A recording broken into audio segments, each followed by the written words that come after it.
Yeah, that's right. That's right. We're here. Welcome, ladies and gentlemen, to one of hopefully a string of new one-shots that we will be doing regularly. We have done a one-shot before on this channel, had some positive reception. We will be doing one today as well, with a little bit of a different setting. But for anyone that knows the way that I run D&D, it will still be a very intriguing time. Very intriguing time indeed. Let me just turn that down just a hair. We're going to take a little bit of time to get set up. We will have all the players come in and make sure that everybody's comfortable with one another, introduce themselves and their characters. And then we will crack straight into it and begin. We don't want to waste too much of anyone's time. We just want to make sure that our audio is working tremendously as we go into this and make sure that audio is where it should be. So without further ado, let us begin. I'll start pulling people up to the channel and we'll start going down the list. Juan. Yeah, you have to speak. Hello. Hello. There we are. Yes, hello. Okay. How you doing? Oh, we're doing pretty good. I'm about to share screen, and then I'm going to mute this microphone, so make sure that you are watching the screen in Discord. We'll do a couple little sound checks, and we'll just be good to go from there. Okay. And I'm running tech support as well, so just in case. I got it here. Okay, perfect. Full screen that. Okay, can you hear me? Actually, let's pop that out. Can you hear me? So, do I mute the audio in Discord and just have the stream audio? Well, apparently not, because I just asked if Pistachio could hear me, and they could not. Okay, yeah, no, you have to turn on the video on that. Did I not do that already? Let me see. No, I can hear you on there now. Okay. So yeah, just just make sure you're watching the actual broadcast in Discord, and then I'm going to mute my microphone here, and everything else should be fine. Because the thing that happens is that there's a double feed otherwise, but I need you to be able to hear the music and stuff that's going to be playing. And you'll also see all the visual aids that we'll be putting on screen as well. Okay. But if I mute either one, whether I mute Discord or I mute the stream, I'm gonna lose audio for somebody. And if I have them both on, then I have an echo. No, I mean the Discord live. Just the Discord live. I'm gonna mute myself in Discord. You'll be able to hear everybody else like normal. You're just gonna hear me through the actual video itself because I'm sharing audio. I am with you, sir. Perfect. So as soon as you're joined up there, then I will mute this microphone. We'll be all good to go. And then we'll just do a couple sound checks to make sure that music's not overpowering. You can hear all that. All right, perfect. Okay, mic check. Can you hear me now? Yep, mic check is good. I can hear you. Excellent. Yes. How's the music in comparison? Well, the music just went down. Good, not overwhelming yet. Yeah, to ask as soon as the music closed out. I know. I have immaculate timing. What can I say? The perfect timing. I feel like that's important as a DM. Yes. Alright, so the music is not overpowering. It is good balance. Good balance? Perfect. Okay. We are going to maintain that. So just a couple quick little things before we get started. Go ahead. I can actually stand it if you upped your mic volume just a hair. Or lowered the... No, the music is perfect. Okay. Well, I can get closer to the microphone if that makes you feel any more warm and fuzzy. Does that help a little bit if I come over here? I can't feel warm and fuzzy. Your wife is here. No, it's fine. We share in this family, damn it. Naturally. Well, as long as you can hear me, that's all that we're really gonna need. The music's gonna set the atmosphere. We do want it to be very impactful. Make sure that you can hear it clearly. As long as you can hear it clearly and you can hear me clearly, we should be alright. Okay. Okay. Okay. Now, just a couple little things before we get started here, just to kind of be a forewarning here. I have mentioned this before. If you have never played Dungeons & Dragons before, that is okay. I'm just going to warn you right now, there will be some dice rolling, but primarily we are going to focus on the role-playing aspect here. So I am going to pay very close attention to how you play your characters, and if I feel that you are playing your characters very well, there will be rewards for it, and that will progress the story in that way. If you're playing your characters poorly, there will be consequences that will also drive the story as well. So there's no issues with being bad or being good. As long as you're doing your best, I'm gonna know. I'm gonna know. Do we all have some physical dice that we can roll? I have some physical dice, yes. Okay. I do have Google Dice as well. I was gonna say Google Dice will I'll work be just using fine. Google Dice. Mm-hmm. What So- happens?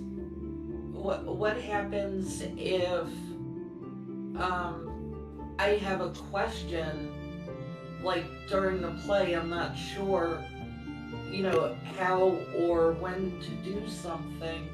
How do I ask those questions without breaking character? That's perfect. So you can either ask in character as like a little joke. I've done this before as a player, where you'll sit there and say, you'll just kind of look up to the sky and ask God a question, is one way that you can do it. But if you want to ask completely out of character, all you do is just basically just say timeout or out of character before you say anything, just to let everybody know that you're asking what we call a meta level question. Okay, fair. And you can do that at any time during this. This is just a introductory one-shot, but this is not an easy one-shot. I'm gonna just make that very clear right now. Well, why would it be easy? Exactly. It wouldn't be fun that way, would it? I like easy though. Okay. So what we're gonna do here is I just want everybody to take a turn. I can't see right Explain who you are, just really quick. As your character, you can also say your name so people, can identify who you are if they know you from outside of here. But the main thing we want is your character's name, and then we want a little bit of your background and what you look like. And then big thing, we want something that your character really values and loves above all else, and then one of your character's greatest fears. Anybody can start. We'll just go around really quick, and then we'll jump straight into the adventure.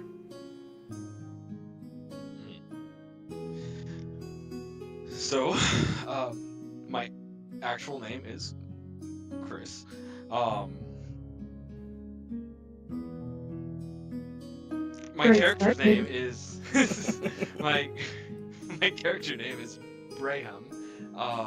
Braham Bullock. But you can call me Brum for short. As for the barbarian over here. Why are you looking at me like that? I'm introducing you. That's how this works. Can the Well, barbarian then not speak. speak? Why are you looking at me? You should be looking at the people you're talking to. She's already Anyways. a barbarian, just bullying you around. I like that. That's perfect. That's 10 points right there.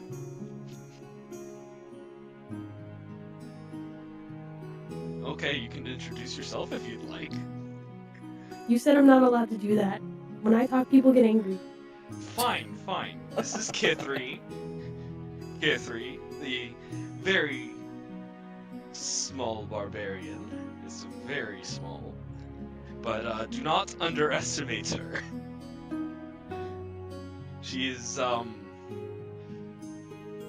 wild, so to say. Yes. But her actual character, the actual person, is my girlfriend, Brima. Hello. Hello. Okay. I can't help unless there was no loves or fears, presented for either character here. Yes. So, Yes. my character, I do love nature. I do love being able to navigate the world and everything. My fear is somewhat natural, but obviously death. But nonetheless, being lost is not one of those fears, as it is just a new adventure waiting. For an actual fear for my character, it is not being able to heal those around me, not being able to help those around me, being able to. Mm-hmm. As well, I don't want to speak for you further if you do not wish to, but Kithri's fears. Why are we telling them our weaknesses? Why are we sharing that? Because God spoke. I don't know that I trust this God. I don't know Well, if I trust this unfortunately, your embodied voice. druid is very religious and is gonna spill the beans. Yes. My barbarian friend, my barbarian wife, in character, it is my Right. character's wife. Oh, how Yes. interesting. Oh boy. You didn't mention that before. No, I forgot to, yes. And I forgot to put that on the D&D character sheet, yes. I have As you something saw. special in mind. Oh no. But my character, Kithri's, enjoys fighting, so to say. She loves a good brawl, and as fists are her way of communication. As for flaws, I think it was fears. unfortunately, huh? I think it was fears, not flaws. That is Oh correct. my Another God. 10 Good points. Fears. Unfortunately, she's also halfling, so she's not very afraid of anything. And being a barbarian also does not help with that fear. But you could say that her fear is not being able to fight, so to say, or fight back, or what? Facing something that truly cannot be fought, perchance. Yes. Ah, how interesting. Okay, anything else that you would like to share, either of you, for your characters? Nobody touched my axe. Nobody touches the axe. That's respectable. Honestly, yes, I agree with that. Okay, that would just leave Savage then. Hi everybody, I am Savage Phoenix, and tonight I bring to you the character of Hazel Who Listens. I am a Furbolg druid, and my life is spent traveling. They'll call me a wanderer. I call it traveling. I do prefer to spend time alone to contemplate the things that I experience, the things and the people that I experience during my travels. I do welcome company when it presents itself. I enjoy sharing stories with those that I meet. Despite my size, I am very approachable, and because I am one who is learning about the world and people and nature around me, I will usually sit quietly while others are sharing their stories, even if I know that their stories aren't always true. That's mostly because I am not an aggressive type of person. It doesn't suit me, and it doesn't get me further in my travels. My biggest fear is one of my strengths is my ability to listen without judgment and to keep confidences that people share.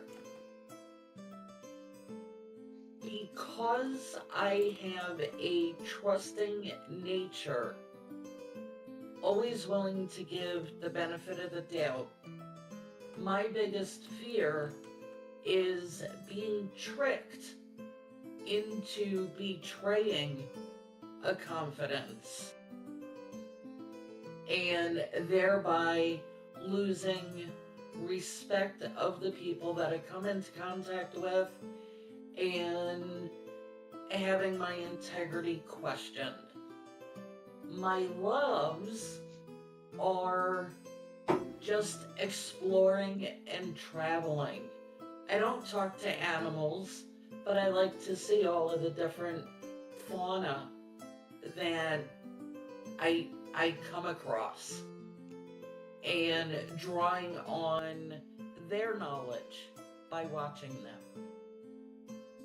And that is Hazel Who Listens in a nutshell. Well, perfect. So, I'm assuming that you guys, as, studious and very dedicated D&D players, definitely read through the opening prompt in its entirety and remember it to this every detail, right? Of course. Of course. Now, but for those people that may not know, we're going to go ahead and read it again anyway, just to refresh people's memories, and then jump straight into the current situation. Okay. So, I will go ahead and read verbatim what we had before, and then we begin the open scenario. You were already on the road when circumstance or convenience placed you among a sizable dwarven caravan. Master masons, smiths, stonecutters, and surveyors, escorted by hired guards and laden with heavy wagons of tools and half-finished works. After several days of shared travel, names were exchanged, meals were shared, and familiarity settled in. Not friendship, perhaps, but enough that your presence no longer drew scrutiny. On the 5th morning, the caravan was halted. A patrol of soldiers blocked the highway ahead. Their armor bore no signs of recent battle, but the formation was rigid, well drilled. At first, they were brief and dismissive. This stretch of road was closed, and all travelers were to divert south, no explanation offered. That changed when the dwarves identified themselves. Quiet words were exchanged, runners were dispatched. Within the hour, the caravan was escorted, not far away, but off the road entirely, toward a nearby military encampment. You were instructed to make camp and wait. That was 5 days ago. Since then, the soldiers have remained courteous, but guarded. No one is permitted beyond the camp perimeter. Supply wagons come and go, but never speak of their purpose. At night, distant hammering can sometimes be heard, though no construction is visible. This morning, an officer has requested a private meeting with a small number of individuals, outsiders specifically. No details were given, only that your skills may be of use and that discretion is expected. So, with that in mind, you have all woken up in the camp. I am going to assume that given the travel, you all have a at least moderate familiarity with one another, knowing each other by name. Whether or not you guys know each other more closely than that or not, that is entirely up to you. But you know that yourself and a collection of other travelers that you do not really know from this group are being summoned. You may now choose what you will do and how you begin your morning routine before you head over to this clandestine meeting. Okay, so we're in a tent right now. I would go outside and see what's going on. Obviously, get the time of day, if it's just past dawn or not. Okay. You head outside, and you find that it is indeed just past dawn. The sun is rising and has a beautiful color to it. The birds are singing, and nothing really seems amiss at this point. The camp that you're in is slowly waking up, and you can hear the military camp not far away is also beginning to rise and show signs of life and activity. I look around, see if there's many soldiers around, if they've disappeared or dwindled in numbers. Dwindle in numbers compared to... Compared to 5 days ago, get a soft account if it's the relative same number as before. Roll a wisdom check.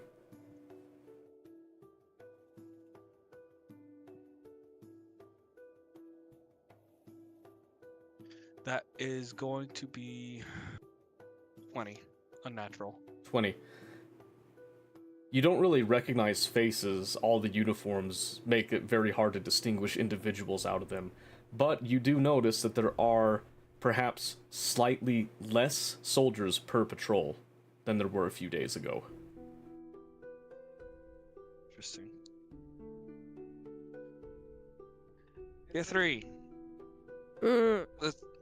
Let's go figure out what they want. Well, what about breakfast?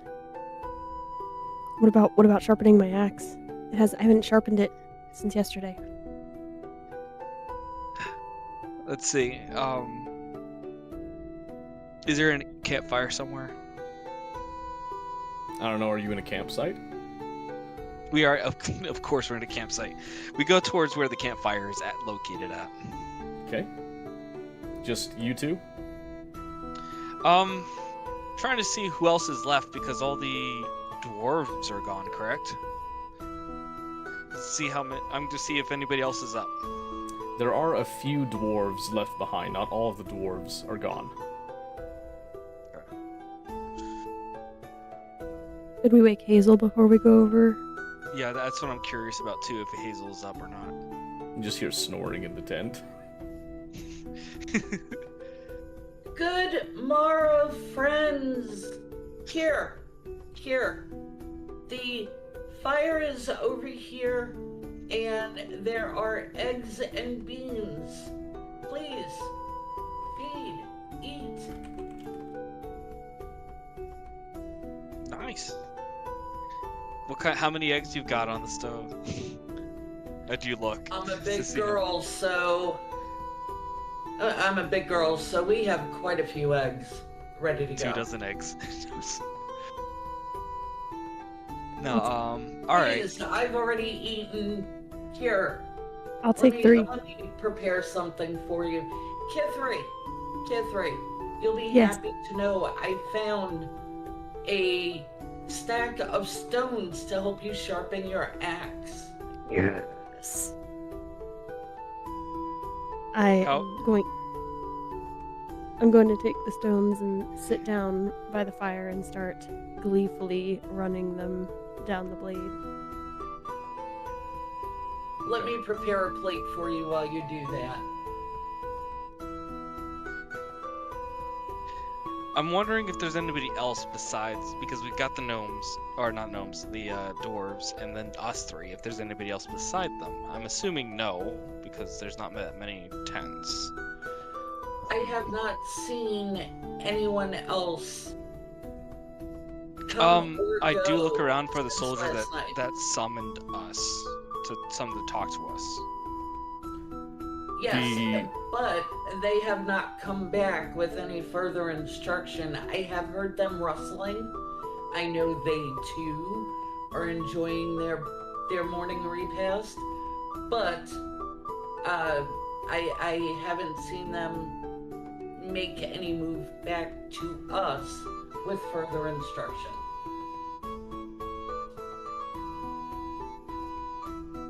Okay. Okay. So, to address just gonna kind of like give a little context. So usually when a player is speaking about what they're doing, they're not actually talking. Just so you know. Unless they say specifically they turn to someone and say something. So when Pistachio is saying that he's looking around for something, he's not verbalizing it. He's saying that this is an action that he is performing, which is usually directed at the DM to then tell him what it is that he is seeing. Does that kind of make sense, Yeah. Savage? Oh, I thought I was just continuing the story. You are, but I'm just letting you know that you were answering a question to Pistachio that Pistachio was actually directing towards the DM, because the DM is the one that controls the world and everything around it, and you guys are reacting to it. Does that make sense? I have questions that I will ask after the session. Okay. We're good. We're good. Well, if you have questions, you can get them out now if they're pertinent to what we're playing here. I don't know if they are. Okay. Well, if you feel that you want to ask them in like a few minutes and stuff, they're still burning in your mind, don't be afraid to ask them. We can pause and address any questions that you have. Okay. Okay? Okay, fair. Okay. So, Pistachio, to address your action that you were going with there, when you do look around, you do not see the original runner that came and gave you the instructions. They have Okay. long gone. All the patrols are just doing their normal routines. None of them really even seem to be paying much attention to you at all. Interesting. So how did you guys sleep? And I'm directing my question to you guys. You, Kithri, and what was your name again? Hazel, And you, Hazel. How'd you sleep? I slept well, thank you. I tossed. I'm ready for some action. I don't understand why they made us wait all night to get a move on.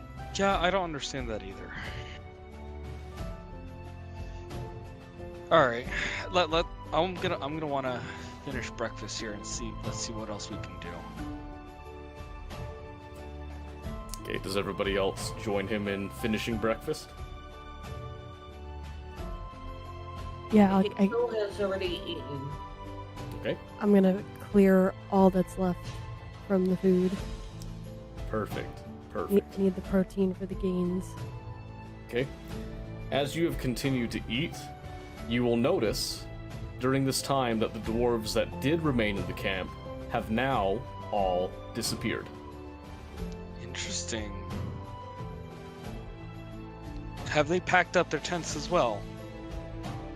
No, the tents are still remaining. It doesn't seem like they were intending to be gone for any lengthy amount of time.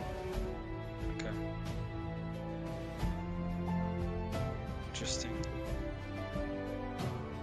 Did the soldier tell us where to go for details? He did. Okay. So you know the location of the tent that you are meant to meet in. Okay. So since everyone's done eating, should now be a good time to go find out more about this trek we're about to go on. Yeah, that's where I'm gonna probably want to go to the tent. I'm also going to prepare a few spells just in case.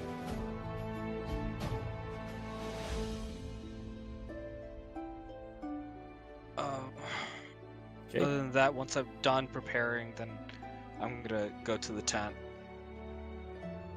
I'm gonna follow along behind him. and then I'm gonna see if anyone's inside for obvious reasons. Okay. I'm assuming Hazel is joining the other two as they're kind of trailing their way over. Yes. Okay. Now we have to have a little bit of a scene change here.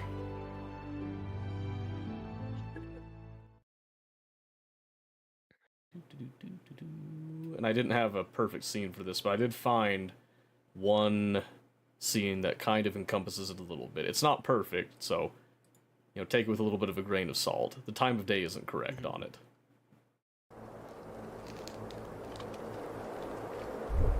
We'll just full screen this. Alright. You approach a lavish-looking tent that is much larger than any of the other tents in the military camp. Upon entering, you see, among the other regular soldiers, one that is dressed a little more finely than the others with a long and lavish cape. You can safely identify this to be the commander of the forces here, and he seems to be poring over a map when you enter. Can I gaze at the map just to see what they're looking at? Glance at it? Of course, they're not hiding it from you. Okay. Okay.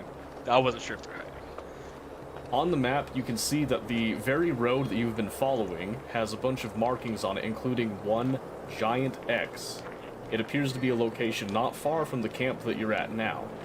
And, given that you are a druid and have an impeccable sense of direction, you can determine that that is the direction that you were hearing the sounds of construction coming from.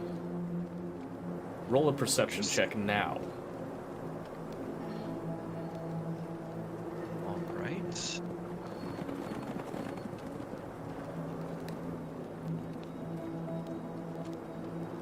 Okay. That is a 14. 14. You notice, above the sounds of the camp, that the sounds of construction you had heard previously are not among the sounds anymore. And the dwarves are nowhere to be seen. Interesting. Okay. Do we obviously can we see outside of the tent at all? Well, now that you've entered in, it's not really as easy to see outside the tent, given that it's now been Okay. completely closed. Okay. I say good morning.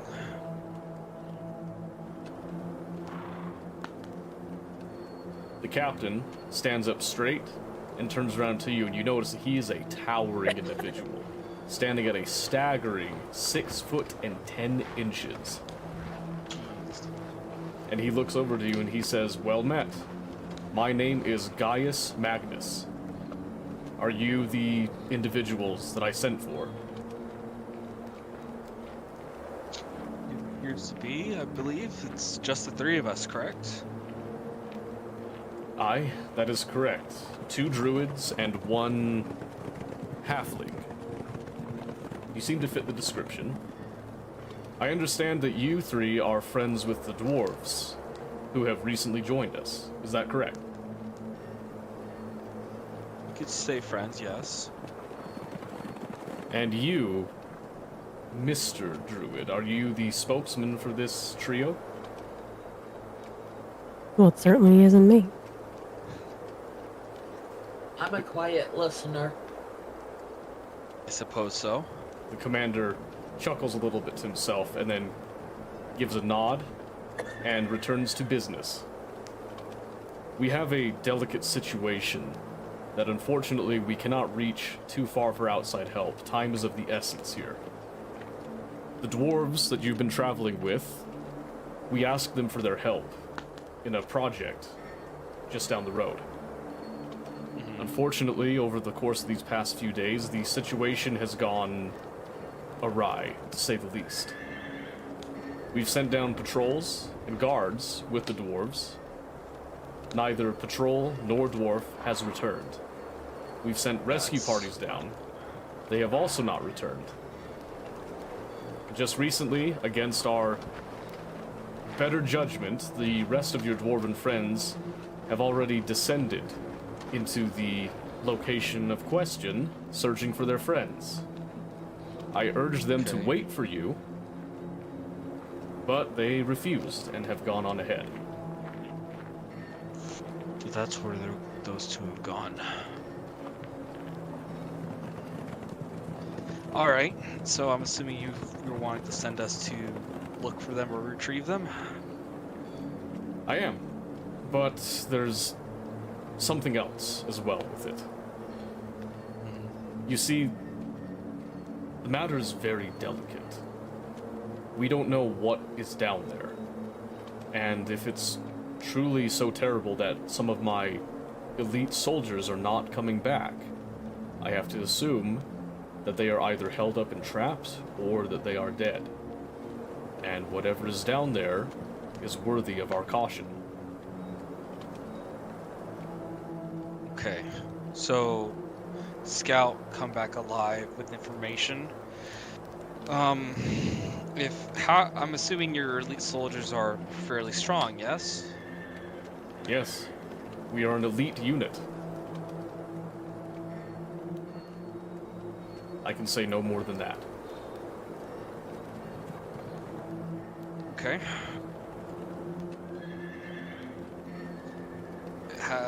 I'm assuming you sent them throughout different times of the day, correct? That is correct. The result has been the same.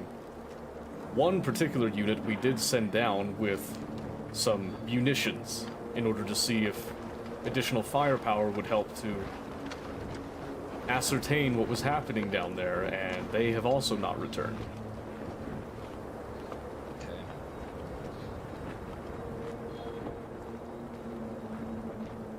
I realize that I am asking a lot of complete Yes. and utter strangers, but I have a very bad feeling about what's down there. And if it is true that what is down there is truly a great threat, we need to contain it. And we need to contain it immediately. Okay. Do you have any idea what could be down there? Or is this just, I'm assuming, based off the area, do you have anything for us? A castle? I'm looking at the map here. When I look at the map, is it up in the mountain? Like, what is it again? Where would the location of the X be? Right in the middle of the highway. Huh. And we're not in the mountains, are we? No, you were to the side of the mountains. This is a fairly flat meadow area just at the base of the mountains.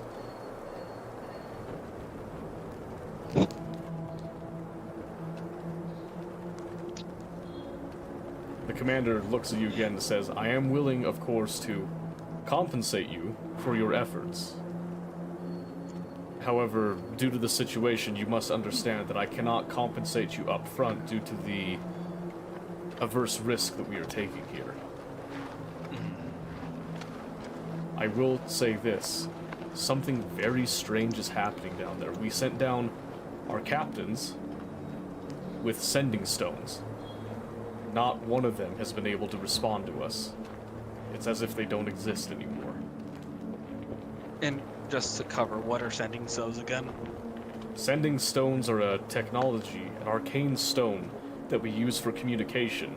It helps to cut down the time that we have on runners going to and from. It can send basic messages. Sometimes they're one-way sending stones. These ones are state-of-the-art. These are two-way sending stones that we can send and receive messages with. However, once they've gone down into the underground, we find that the connection has been severed, which should be impossible. There's only a few things that could do that. Can I roll intelligence to see? No, not intelligence. Do you have Arcana? Yeah, I'm proficient in Arcana. You may roll an Arcana check. –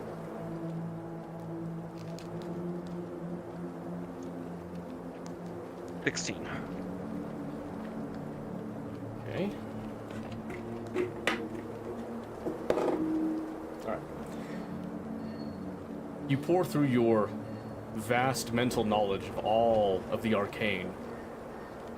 You understand what sending stones are, and you also are aware that, for the most part, sending stones do not operate on a verbal component other than from the sender themselves. The only way you could think of a sending stone could possibly be stopped is with silence, but silence would not close the connection of the sending stone. It would simply render the other user unable to respond. This is very, very strange.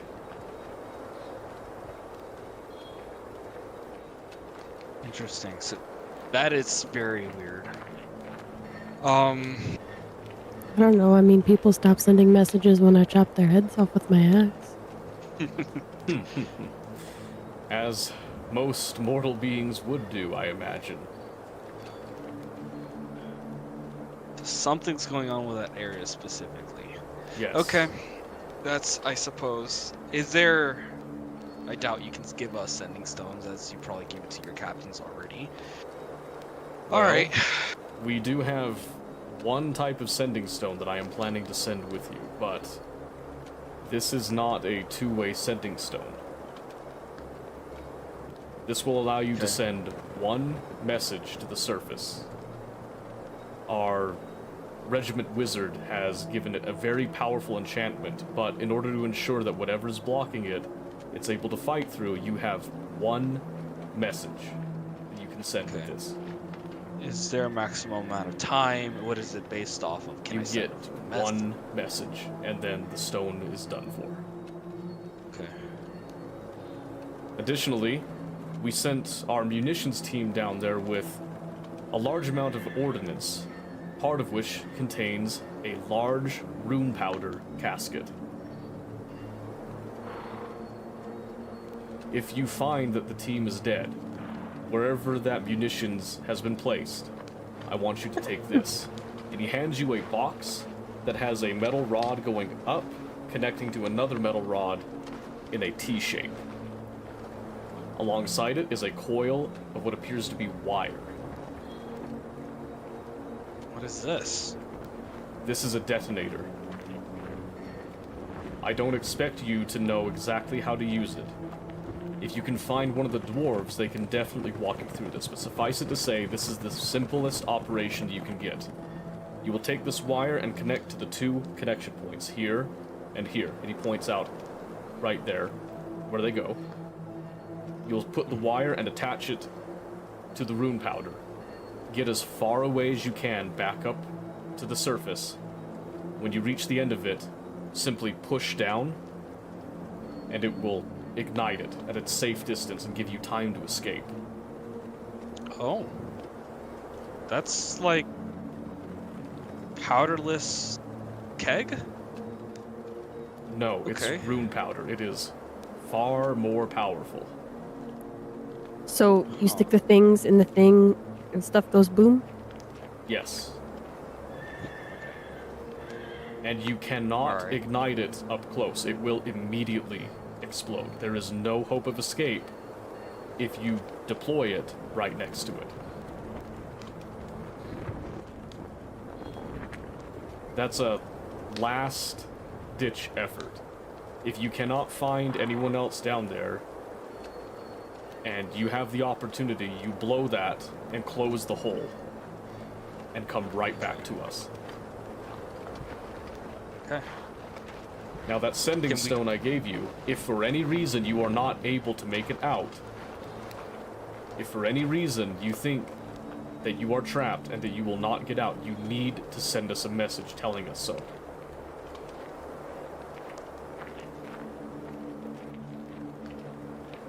Okay. I don't think I need to explain why.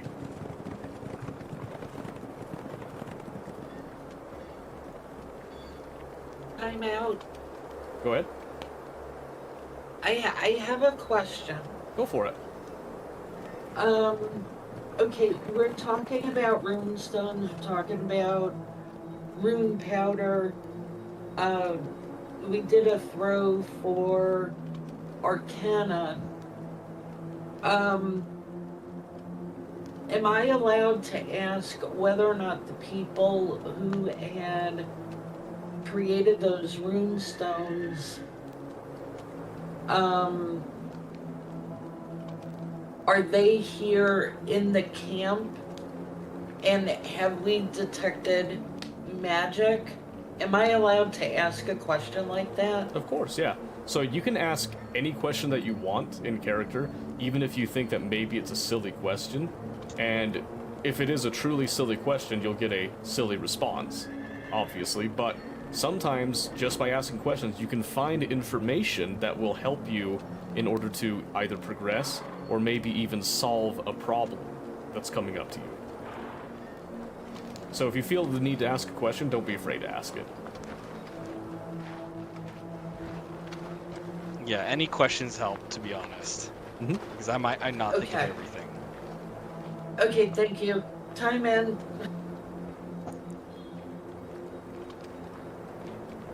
Okay. May. Okay. May I ask a question? Of course, I'll give you all the information that you require for this mission. Thank you. Of the members of your party, those who have created these runestones, are they members of this party? And if so, have they determined whether or not there is magic in use at or near the location of the missing dwarves and missing soldiers? Yes, our unit has a regimented battle wizard attached to the party. They're the one that has crafted the runestones that we have been using for these two-way communications and your one-way distress beacon, as we call it. They did a cursory investigation when we first arrived and didn't find any traces of magic whatsoever. However, today they did find that there is a trace of magic coming out of the hole. However, baffling to him, he does not recognize the magic at all. This is a completely foreign entity that we are dealing with. Like, a different plane? The wizard couldn't say, and I am, as you can see, not a scholar myself. I am a student of war, not of magic. Interesting. This is definitely a tough situation, I suppose. You are in dire straits, I can see that. Yes, which is why May I ask, Go ahead, Madam Furbolg. would it be possible to speak to the wizard? If you wish, I am sure that he is still puzzling over his many books and scrolls over by the actual location itself. I can't seem to pull him away for any reason. The conundrum is definitely weighing heavy on his mind. Before you descend, It's I would possible- recommend talking to him, yes. Yeah, Okay. it's possible we might be able to determine for ourselves whether it's a natural magic, a magic of nature, or something more nefarious. Yes, perhaps. I don't imagine that druids would have anything less than insight that would be different from a scholar who has kept himself in towers for who knows how long and has no way of the waking world, as it were. But going back to the situation, sorry to interrupt. This is a hole. Correct. What does dwarves have to do with the hole? And other than construction, I don't get what you guys are building. Oh. You don't have to tell me the purpose of it, but Yes, of course. why send dwarves in the first place? This is why. He goes over to the table and he pulls back a cloth over an item laid bare on the table and reveals to you a strange thing indeed. It is a obsidian sculpture carved immaculately with no flaws whatsoever. And it appears to be the image of a dwarf. Interesting. Intriguing Is indeed. history. Who's got history? Do you know anything about this, Hazel?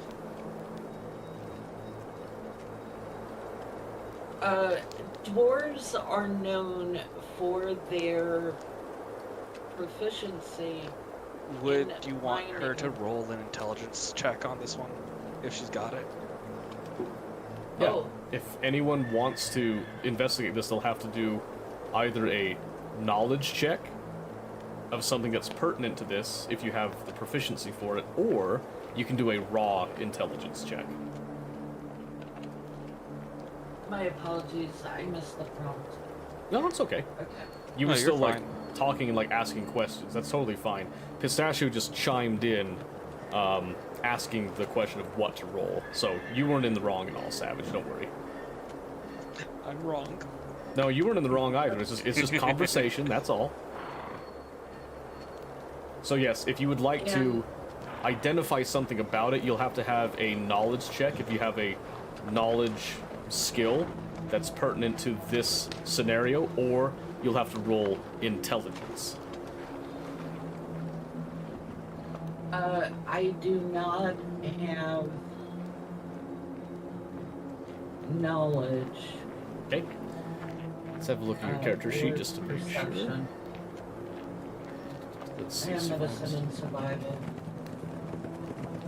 Yep, I see it here. Okay, so what you're going to do is you're going to take your intelligence stat, which is a 10, so it's a +0, which means that you're just going to roll a flat d20 and then tell me the result of that.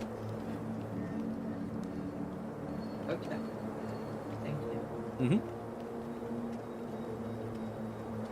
18. 18. Wow, that is Nice. impressive. with No bonuses. That is very nice. Very nice. Okay. So, you take a good look at this obsidian. You can't really tell who carved it. You don't know anything about history of that, but as a druid, you are very familiar with everything about nature, which includes many of the natural stones and minerals you can find, including volcanic glass. As you look closer at this, you realize something very strange. You have never seen obsidian that looks like this.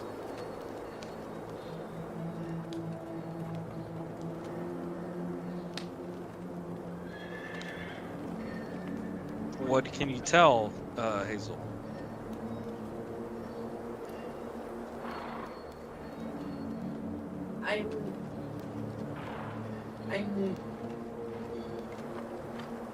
I'm thinking. You look very puzzled or confused. What is that face? It is a mixture. My experience and knowledge of dwarves tell me that dwarves are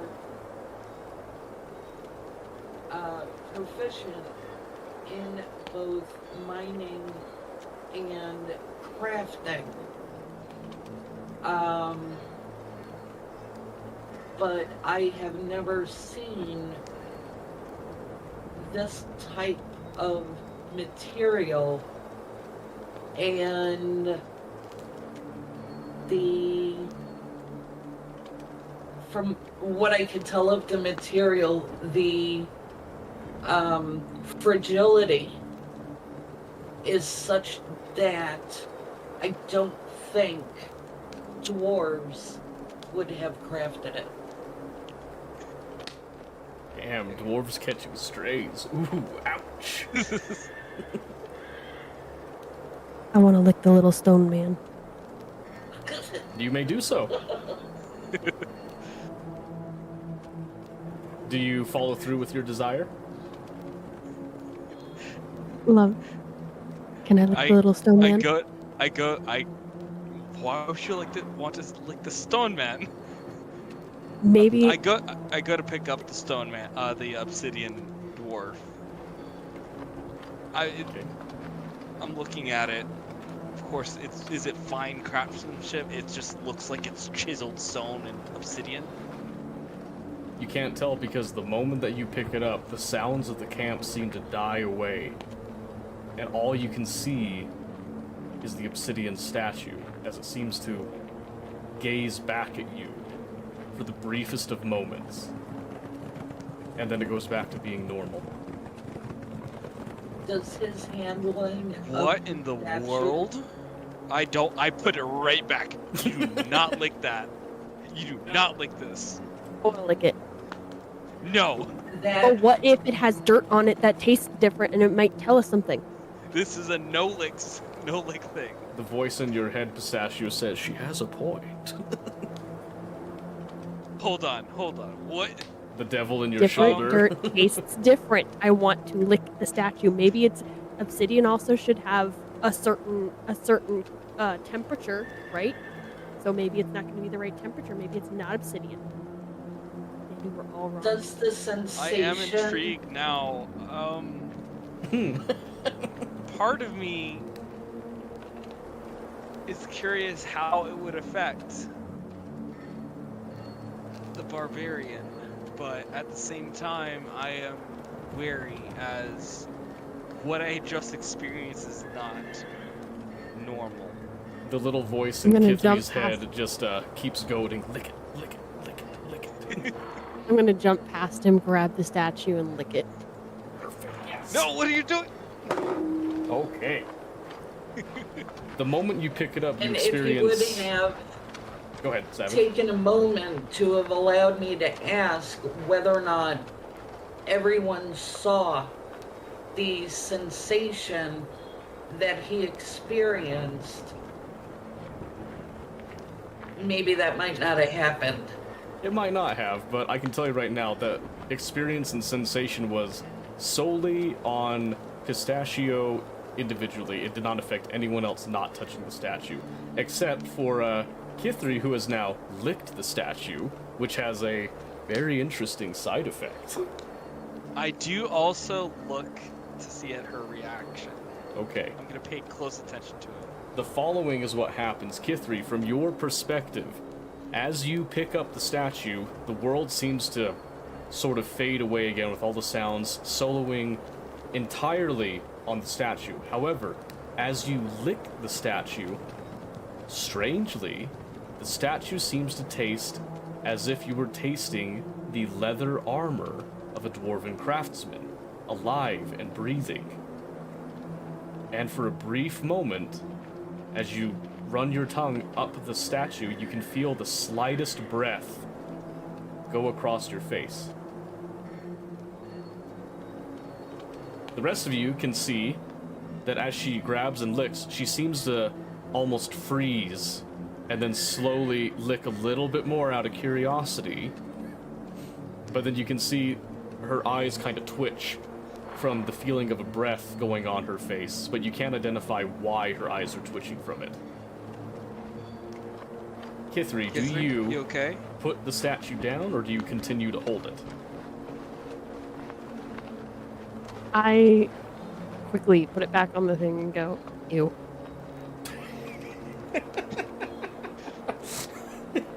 What happened? What did you what did you experience, or what was that? That why'd you flinch? Well, first, everything got all woo-woo, and everything disappeared. That was weird. And then I started to lick it, and for some reason it tasted like dwarf leather, and don't ask why I know what that tastes like. As you're And discussing then- this, the commander quickly puts the cloth back over and says, "By the divine! Do you just touch and lick everything that you see?" Unfortunately, this is not the first time this has happened. She tends to do that a lot, to put things in her mouth to figure out what they are, like a I just always child. surprise people. He gives a big sigh, kind of rubs his head a little bit with his right hand, comes back up and says, "So then you experienced it, I'd assume." Yes, I'm assuming you have too. Of course. Who hasn't touched it? So, what? Who? Who hasn't touched it? Apparently this. Hazel, The commander looks over at the Firbolg, gently lifts the cloth, and then using the cloth as a handle, hands the statue over to Hazel with an eyebrow raised. So interesting. I'm gonna pay attention and watch her reaction. What does she do in this situation? Do you take it, Hazel? I'm considering. You should lick it. Trying to get people to lick things. Well, what if it tastes different for her? What if it's different for different people?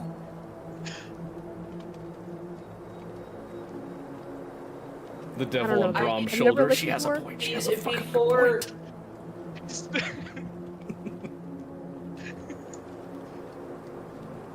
Go ahead, Hazel. before I actually touch it, I run my hands above it while it's still covered to see if I can sense any emanations. But before I actually pick it up,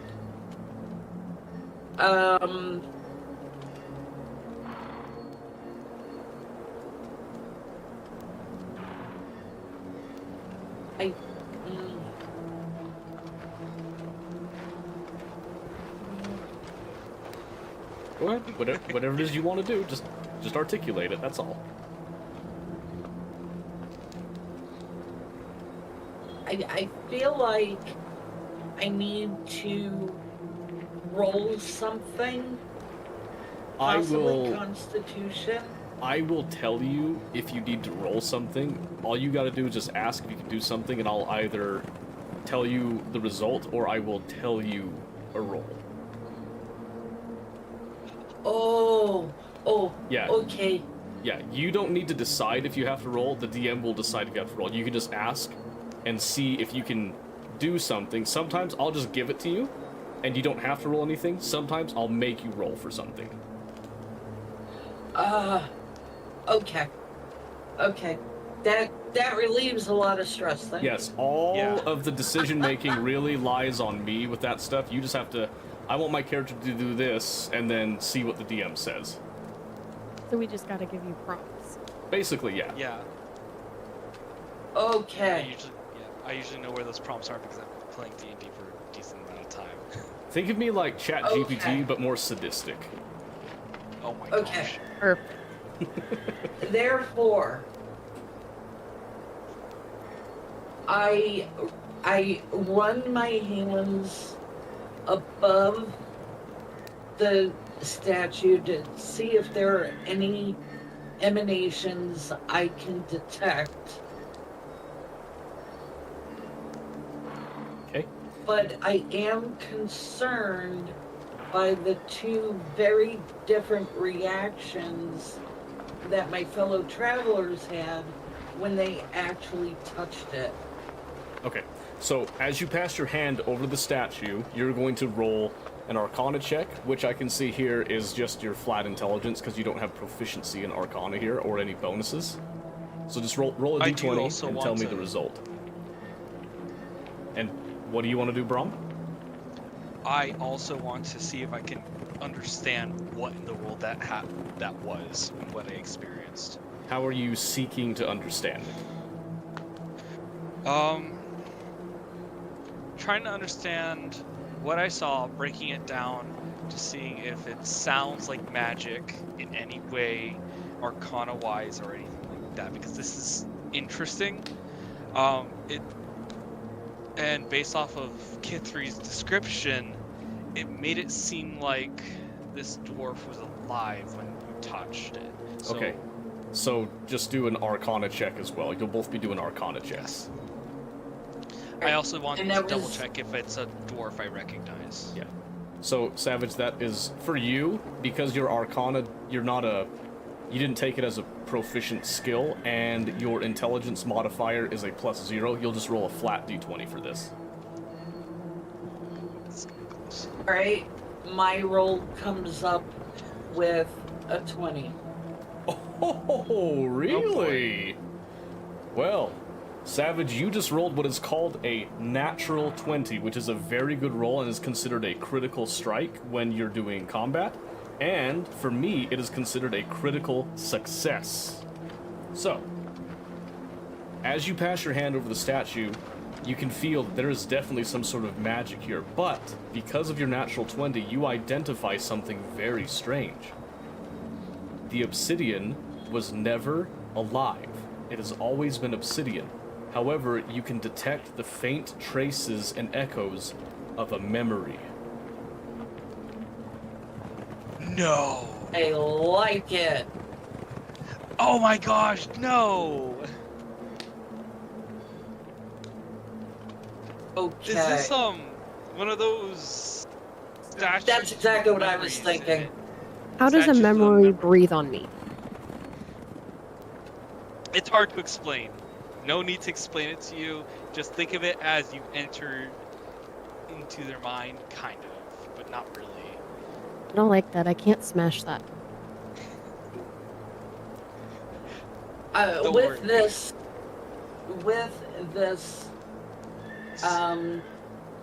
oh, are you waiting for Brahm's roll, or am I proceeding with my action? Based off, I'm assuming you tell us what it is, right? Okay. Right, Hazel? So, And you could just say, yeah, you tell me, or to which then Mr. DM can explain to the extent of what Hazel would know about the object. Anything that I told Base- Hazel, she can say. Yes. okay. Based on this revelation, I do lift the statue in order to try to amplify what I'm receiving in terms of those messages and memories. Okay? When you lift the statue, are you physically touching the statue, or do you have the cloth as a barrier between you and the statue? I'm touching the statue itself. Okay. You take your hands on the statue and lift it up high. You have a similar experience of all other sounds and noises fading out and focusing solely on the dwarf. However, because of your previous knowledge and your insight as to what this is, you allow the feeling to wash over you, and you experience fragments of a memory. You see a great, vast hall, carved immaculately and beautifully, lined with torches. It seems to stretch on forever and ever. You blink. You've gone farther down the hallway to find a great fortress buried deep within the mountain. You blink again to find a strange mural that seems obscure, hazy, as if the details you can't really remember anymore. You blink another time, and you see something in your hand, small and round. You're handing it to somebody. When you look up, you are shocked to find the memory is of you, the dwarf, handing this strange object to Brahm. The memory then cuts off, and as you return to the waking world, the obsidian statue becomes warm, heated, and suddenly shatters in your hands, falling to pieces at your feet. Whoa! I didn't do it. I can see that. Lick the shards, lick the shards. Can I ask you to... Don't you lick the shards. I see Please you wanting Take them to. now. Go ahead, Savage. Just a bite. Can you repeat the end of that memory? You said, I actually see myself, As the the dwarf. dwarf, and Brahm. That is The correct. dwarf as in the statue, or the dwarf as in a physical human being? I'm gonna give you a very clear and forthright answer as a DM. Yes. Nice. So, I'm gonna refer to my memory on this one. Did I recognize the facial structure of the dwarf statue? Does it look like someone I would have recognized in the past caravan? Now that's an interesting question. You could, of course, roll a wisdom check. Oh boy. You're proficient. You're a druid. You're fine. Yes, I am. Yeah, no, it's 16 plus 7, so. As you look closely at it, you do, in fact, recognize the face when you think about it some more. But you can't exactly place which dwarf it is that you recognize. All I know is that it's someone from the caravan. Okay. So, I'm assuming Hazel tells us what she sees, or do you want to keep that to yourself? Hazel.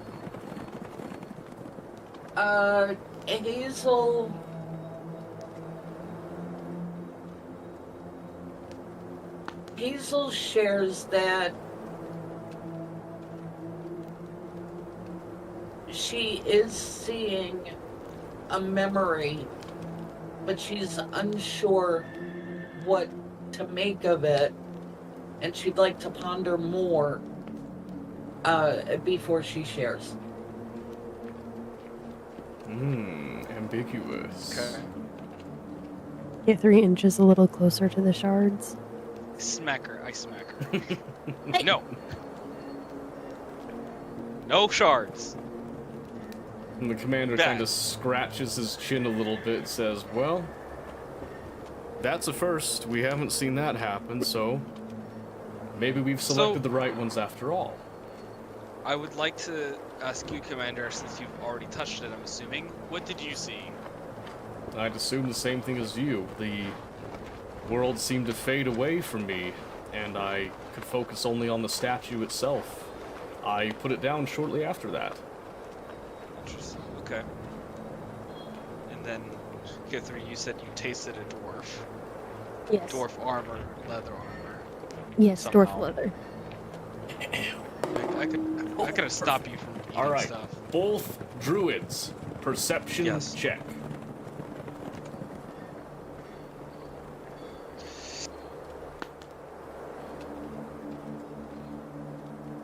$16. Perception, I don't have that, so I'm rolling intelligence plus 0. Yes. You don't have perception? Oh, It's no. supposed to be wisdom. Oh, yeah, it is wisdom. Yeah, you should have something. Yeah. Even if I you're not have- proficient. Yeah, so... I have medicine and survival. Yeah, but so you don't have your bonuses filled out for all of your skills here, I'm seeing. So when you look over at perception, see the little brackets that says WIS? That means that it's based on wisdom, so you're going to get your wisdom bonus, which is a +3 to perception. Oh, Yep, that's okay. I can tell you all the calculations and stuff, because normally you would have okay. those, like, No, pre-written. I understand. Okay. Yep. So I'm gonna roll wisdom. Yep. So, Okay. D20, and then add 3 to whatever you roll.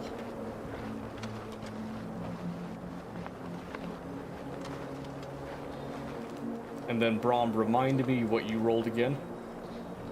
I rolled a 12 plus 4, 16. Okay, so you got 16, okay. I rolled a 6 plus 3, which is a 9. Okay, so, Hazel, you are too deep and disturbed in contemplating the memory that you witnessed. Brom, you feel very slightly, almost imperceptibly, the ground itself shakes a little bit. What was that? Commander, did you feel that? He kind of looks at you puzzled. Feel what?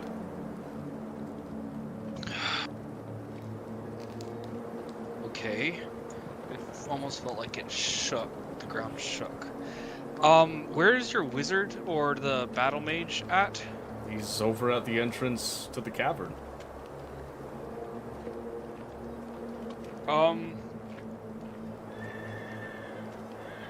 Is it time believe to we should smash things?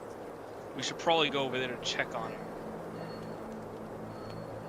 Can I take a piece of the stone guy with me? Why do you want the piece? You may. I might need. Yes. Well, I'm walking away anyways. I didn't see her pick that up anyways. Hazel follows behind. Okay. So now, you guys are all heading over to the entrance. This is what it looks like.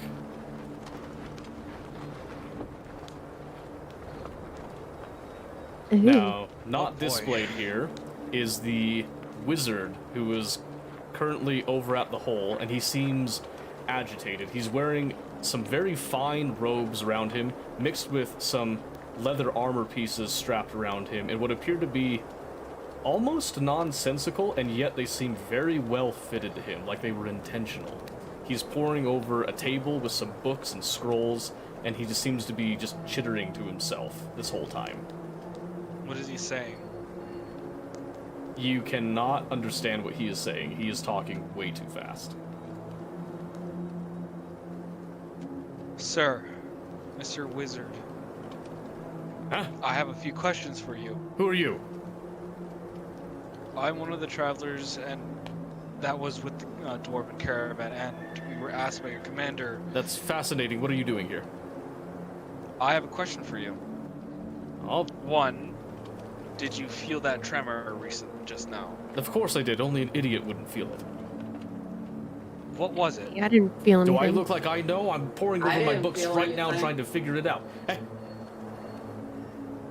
I'm busy reading right now. And he immediately turns away from me and goes back to his books.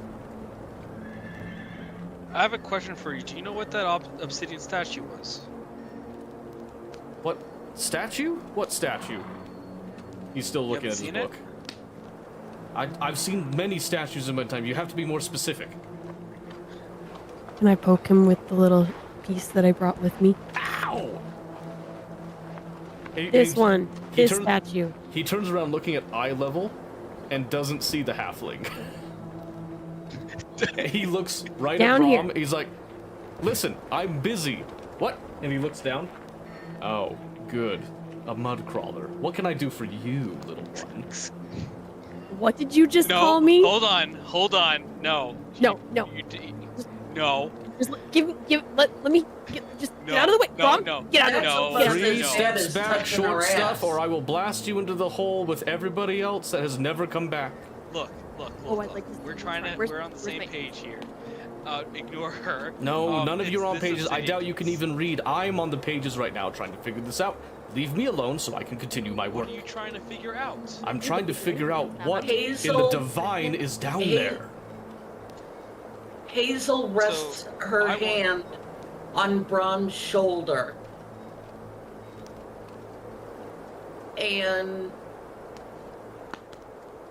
says to the wizard, we're all very confused. Let's see if we can sort this out together. And he looks up at you and his eyes squint immediately. He says, I would expect a Feyborn such as yourself to be nothing but confused in this realm. Back away from me Oh, and let me get oh. back to my work. I'm jumping, trying to No. get past Rom to get to I the am- wizard. Keeping her at bay. My fists are clenched. I grab the obsidian piece out of your hand, and I show it to the wizard. The statue is made out of this. It was weird. It took away our attention, and it tasted as if it was a dwarf itself. Yes, of course, it was a standard memory shard. What did you expect? Okay, so it was that. Now, do you But mind? the thing I'm is, very busy. It looked like one of the dwarves from the caravan. Which doesn't make sense, because unless they were turned into that or something happened, it doesn't make sense. Well, perhaps your friend died down there, and one of his friends put him in a memory shard. I don't know what the dwarves are capable of with their rune magic and all that.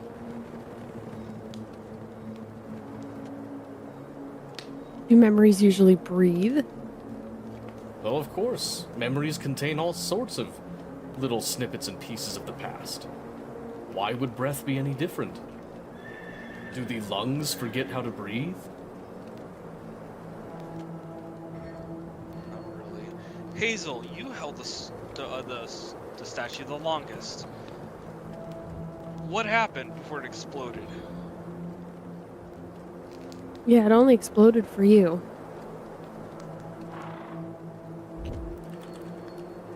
I found myself reliving a memory in which you, Brom, and myself were with the dwarf.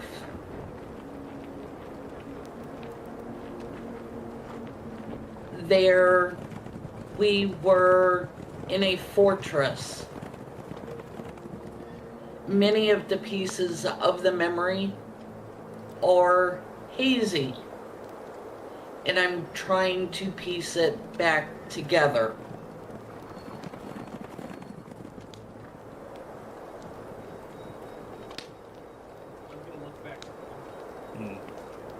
That's very fascinating, but while you're ruminating about that, may I get back to my work?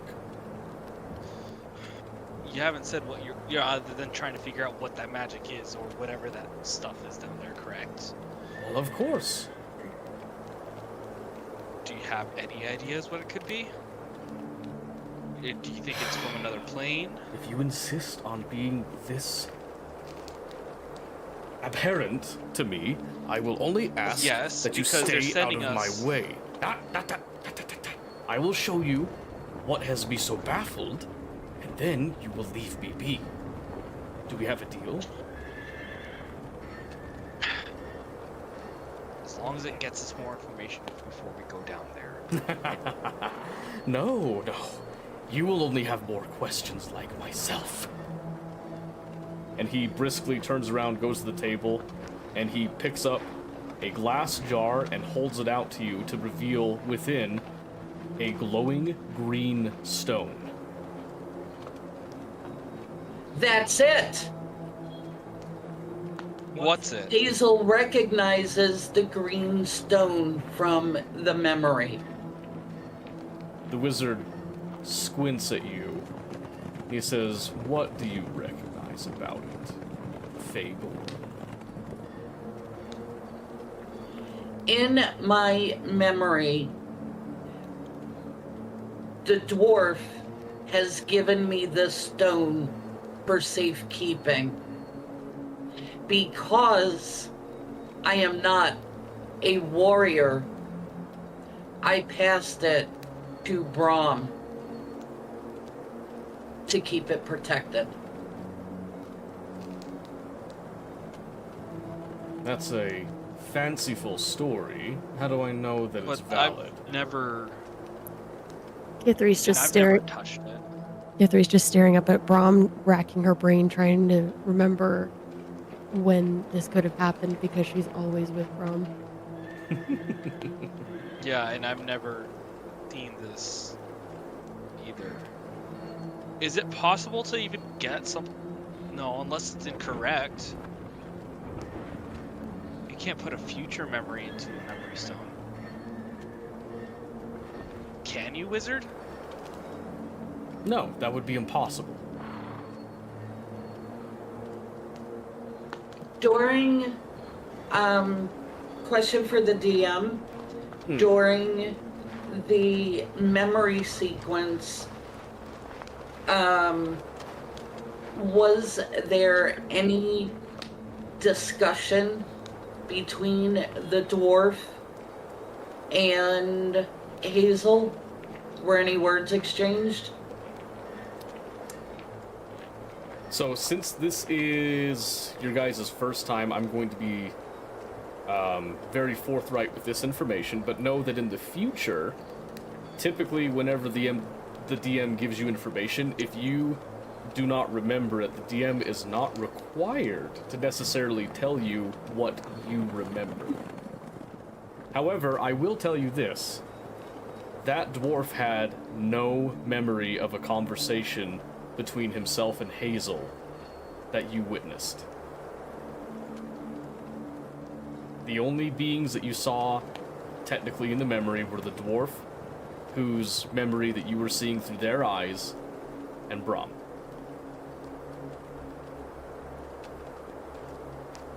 Okay. Also, Arcana. That's what I'm I gonna thought you wanna- said. Okay. I'm also going to investigate the green stone, green glowing stone. As you get closer to the stone, you can feel the very air around it just starts to pulse and resonate. I don't like this. Oh boy.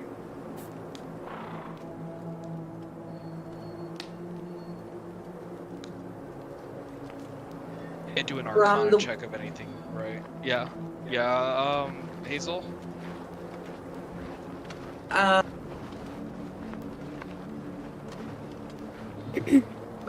Brahm, the wizard only has drawings of this stone. Oh, it's not Which- an actual jar? Or The wizard, holding the jar with the stone, looks at it and looks back at you. Are you insane? I want to lick it. No! No licking! The wizard raises an eyebrow and says, "You do?" Yes. this No!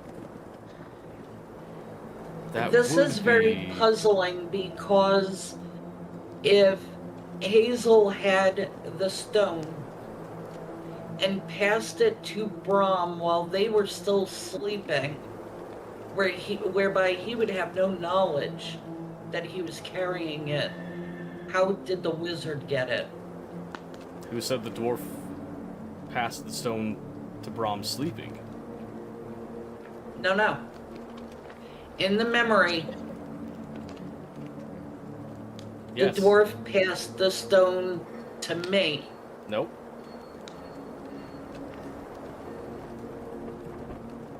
Normally, as a DM, I would let you make these mistakes and fumble over this, but I'm giving you a get out of jail free card on this one. The dwarf never interacted with Hazel. Hazel only saw the memory that the dwarf had, and the dwarf had a specific memory of handing a small, round object to Brahm. Oh, I completely misheard all of that. That is correct. That is correct. I thought the stone was passed to me, which is okay. Okay. So this is not the object in the memory. No, it is not. Which means that it cannot be a drawing. You cannot assume it is a drawing. You have to listen to what the DM says specifically. Hazel, But I can still lick it. You are not gonna lick Hazel the. who You're not listens, gonna lick the jar. Hazel who listens was not listening. Okay. Okay. Irony I'm is so important. sorry about that. I'm so sorry about that. That's okay. So what I'm telling you is that this time I am correcting it, but in the future I will not correct mistakes, and if you mishear something, I will just let you assume that that is in fact what you heard. I'm very devious that way. No, and that's fair. Okay. Oh, this didn't make meta gaming so difficult. Exactly, and Okay. I want to point out, if I do catch anyone metagaming, I have very unique punishments that are hilarious. For those of us who have never done anything like this before, what is metagaming? Metagaming simply refers Fucking out of to... character. Nope. Actually, that's not technically metagaming. What metagaming is let's say, for example, that in this instance, Hazel did not reveal any information about the memory, meaning that you two would have no clue that there was a connection with the dwarf at all on the statue. Therefore, if you had no connection, you would have no reason to check if you recognize the dwarf, because it's just a statue. Why would you ever make a connection to the other dwarves? It makes no sense. So without that information, if you just heard that, Hazel withholds the information, and then you go and make that check, I will know there's no way that that character would have known about that, and therefore, when they go to make that check, they may succeed, but there may be a consequence associated with it.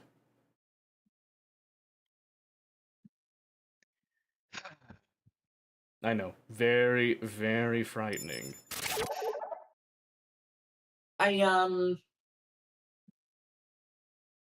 Me But too. I can still lick the new stone. Oh, of course you could lick the new stone. I never said you couldn't lick the new You're stone. not licking the new The stone. wizard was already opening the jar and taking some tongs to extract the stone and point it at you with a little intriguing look. Gimme. No, stop it. He doesn't give you the stone, but he does hold it close to your mouth. He kind of leans over and he's like, I am curious. I am trying to hold her back. Alright, here's the question now. How bad does Kithri want to lick the stone? Really bad. She's Okay. got a problem. Brahm, you're gonna have to do a strength check against Yes, Kithri. I am. So Kithri, Oh you my roll God, strength, Brahm will roll strength, and the winner decides what happens. Oh, you're going down. PvP! PvP! Which color do I It's D20. do the orange one? And really quick, Nutcracker, thank you so much for the Oh. raid. I appreciate that. So- Thank you. My little Yours- orange shape says 5. You said 5, and your strength is +3. Would she be? This is. Oh, we're not doing a saving throw, right? Nope, it's just a raw strength check. Strength versus strength. So 5 + 3 is 8 for her. I rolled an 8 as well. If it meets, it beats. Or does she overpower me? Since If it she meets, is- it beats. We go off of class. Okay. She's a barbarian. I'm a Yep, druid. and you're just a simple druid. I'm sorry. And really quickly, Southpaws, thank you for the follow. I appreciate that. Now, Kithri, you, as the winner, get to decide how do you deal with your annoying companion to get them out of the way to then proceed to lick the stone. I am going to elbow him in the gut and then flick him in the nose. Cruel. And then Very jump up cruel. and lick the stone. Perfect. As you go up and you jump at the stone and you hold out your tongue, the tongue is leading you lick it. You can feel the very air itself just seems charged. There's a lot of humming going on the closer you get to it. And as you lick it, you feel the zap just kind of go through your entire body. It doesn't Like licking up a necessarily capacitor. repel you, and it shocks you at first, but then as you sit there and you look at the stone, you realize something very, very strange. The stone was delicious.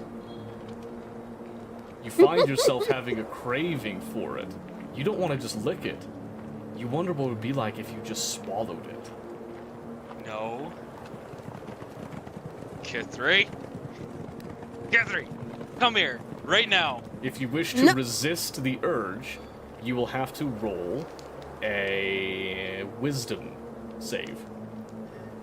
If you do not wish to resist it, you will simply attempt to notice- eat it. Yeah, oh, Do I she's notice what she's going she is wide-eyed and like locked onto this strange Drooling. green stone. Yeah. Can I be drooling? Oh, if you can have whatever reaction you want right here. Salivating? Salivating, dripping. Brain. I'm going to. Is it guidance? Shoot. All right. Guidance. But guidance only works if they actually roll the save. The question is, Kithri, do you want to be saved? That stone is really good looking. That taste was immaculate. Kithri, I command you to come, please. YOLO. You thought blood in combat tasted amazing. This is exquisite in comparison. I go to touch her, and I try to guide her correctly. Okay. And when I feel him, I kind of get a little zap of my senses of, oh, I don't want anything to happen that's going to hurt him, and something happening to me could hurt him, so I'm going to resist it. Okay. So you're going to roll a wisdom saving throw, and you will have guidance to add to that roll. Yeah, so it's gonna be a orange dice, and then also a D4, which is the green dice. So I just roll that one again, and then the green one you said? Yeah, no, here. And then it's your minus your wisdom, which is I have 0. So this is just a 12.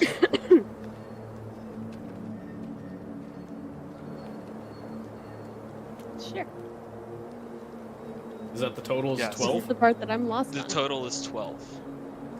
Ah, I have very bad news for you. As much as you This is not try good. to resist it, you find yourself unable to resist and are compelled to lunge forward, snatch it out of the wizard's tongs, and swallow it whole. Oh, jeez. I'm a halfling. I like food. I like to eat. Stop it! The moment you do, you feel your insides twist and turn as raw energy courses through your entire body. You can What feel is the your wizard doing? your ears are just bursting at the seams from the pressure coming in. The wizard is now... His jaw was agape at first, but as he watches the halfling's reaction, he quickly grabs a notebook and begins writing down notes furiously and watching. I attempt to get her to regurgitate the stone. Alright, how do you attempt to have her regurgitated? Fingers down the mouth and down the throat to force a gag. Okay, give me a dex check. Oh boy. Here we Dex go. means dexterity for those of you that are Yeah. uninitiated.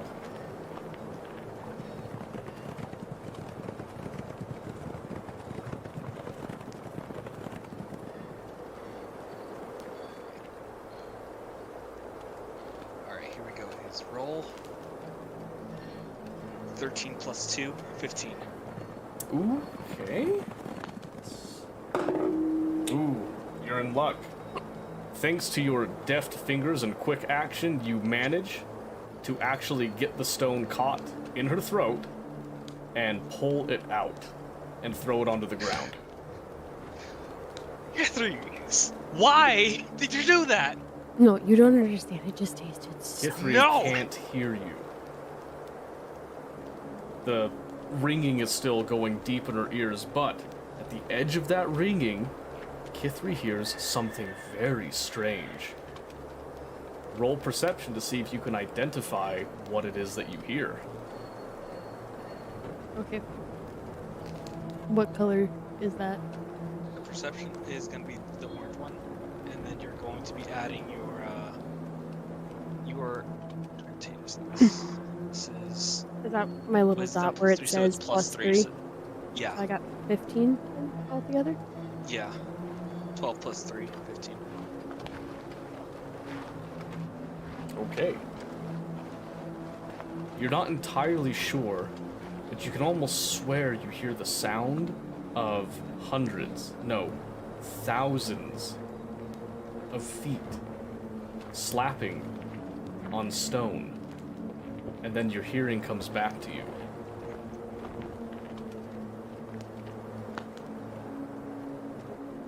The wizard Kithri, are you okay? finishes his notes, sighs gratefully, picks up the stone with the tongs, places back in the jar, and he says, "That was enlightening." In what way? What did you learn out of this? Oh, far more than your small minds could ever comprehend. Now, I'm assuming that you'll be heading down that hole? BS. Tell us what you saw. What you know of this. At least help us because we're going down there. You're not. Well, yes, I'm much too important to go down there. I have many more important duties to do up here. In the event that you Well? fail, of course. Enlighten us. Why should I? Well, a bunch of your soldiers are down there. The dwarves are down there. And so far, they have not come back. The more we know, the better chance we can grab them and come back. What makes you think that I know any more than you do? Clearly, you're the one who was more enlightened, and then you clearly just said that you know a lot more about it than we do. Well, of course I do. I'm much more important than you are. I'm Then assuming tell the us, commander please. gave you your briefing. Part of it, he came over, told us to come over and ask you if need be. I doubt that very highly.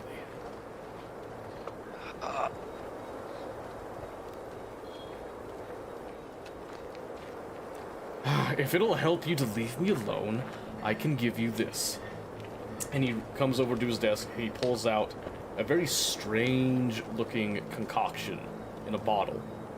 And he hands it to you and says, "Take this and leave me alone." We get the bottle. Okay, what does it look like? It is a bottle that is wrapped in a very crude looking cloth. The cloth is soiled and looks like it has been very, very aged and used multiple times. The cork itself is a very crude wood. The liquid inside seems to glow a very dull but pulsing green. I no longer want to lick the things. Thank you. Please listen to me next time. Why don't we just Is there make him an odor come? to the liquid? We can't, You do what, Hazel? per the commander.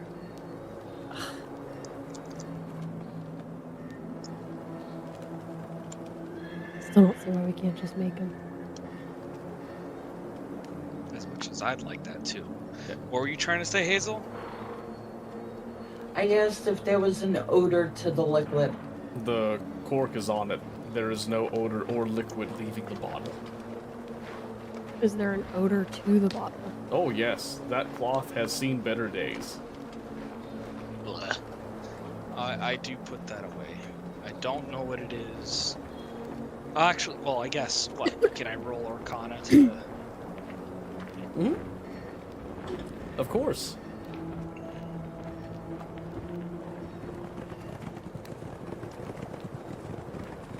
Okay, that looks good.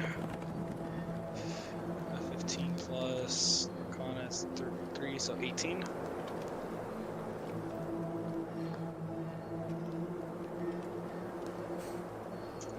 I have no... I'm trying to figure out what this bottle is. You don't recognize the components of the bottle. It is completely foreign. However, you notice that it shares a similarity to the strange green stone. It almost seems to pulse in sync with the stone. Definitely not licking that. Yes, don't like this. Okay, I suppose this is good enough for now. Hazel has a question for the wizard.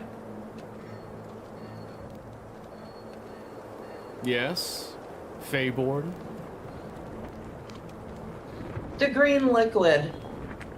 Have you been able to extract mana from the green stone? Is that what this liquid is? No. We found this liquid next to the stone.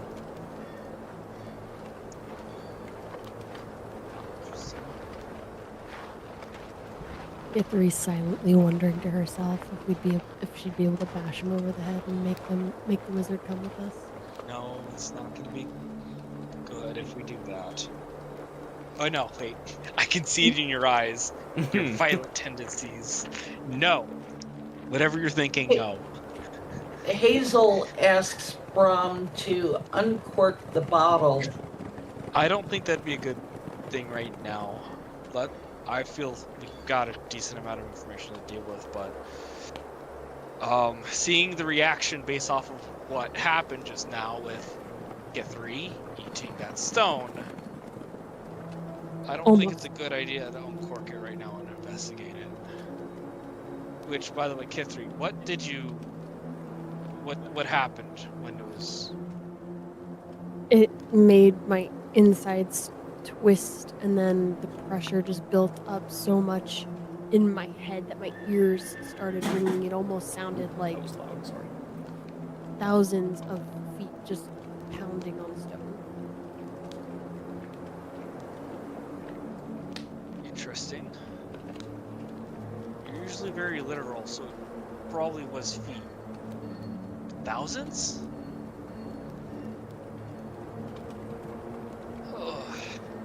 Alright. Looks like the only other answers are down in the tunnel, I suppose. Look around at the guards. Around the hole. Well, actually, no, we probably exit the tent from the wizard's tent, right? He was just at the table next to the hole. Okay. I look at one of the guards. Hey, excuse me. When was the last time someone was sent down? And the guard looks at you and he says, would have been probably around 3 hours ago. Okay. And you haven't heard anything from them since, correct? Well, that is correct. Or yes. anything in the hole? Okay. No, it's been completely silent down there. It's eerie. We're all gonna die. Oh my gosh. Don't be so pessimistic. Besides, there could be something big to fight down there. You make a good point. But you guys As keep long talking as about magic. I'm not the big thing. Okay, think so I it's guess bigger? I suppose we should set off. I take a peek into the hole, see how big and deep it is. It's a pretty big hole. You can see the people for, a little bit of a gauge of the size of the hole itself. And as you look down, you can see that it is... At first, it seems completely just like a sinkhole, just random and haphazard. But then you notice that there's an almost intentional incline from the entrance of the hole going down. It's strange.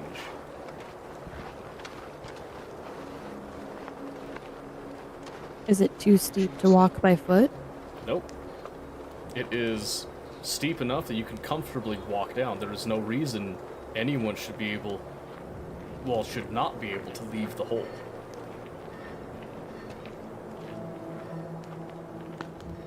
Okay. Alright. I suppose we should go. Are you guys prepared to go down? I am. I'm apprehensive. I'm looking around at the edges of the hole. You look at the edges? Around like the... Ooh. Do a perception roll.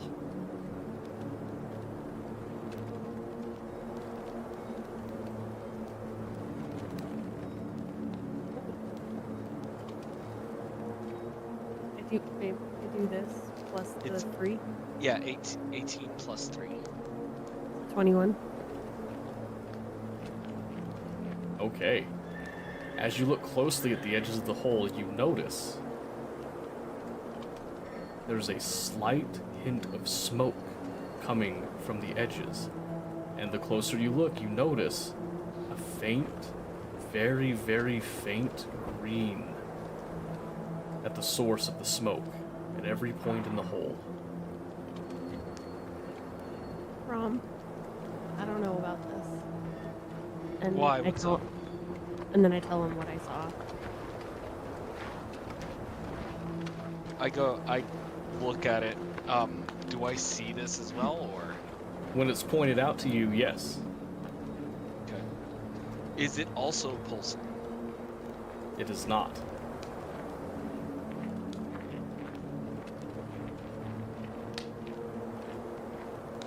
Just be on the ready, okay? Okay. Axe drawn. Got it.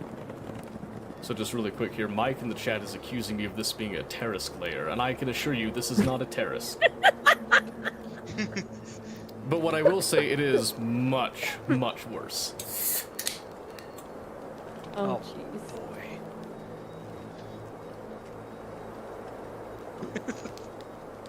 So Well, are we all ready to go down into this hole? Do we have I also want to provisions? prepare some of my spells. First time I'm playing Druid, by the way. I'm not familiar with how I'm supposed to prepare. oh, it's the first time for everyone. What a great setting to be a first time. You'll be fine, don't worry. This is easy. Powerpuff Okay. Hunchbacks.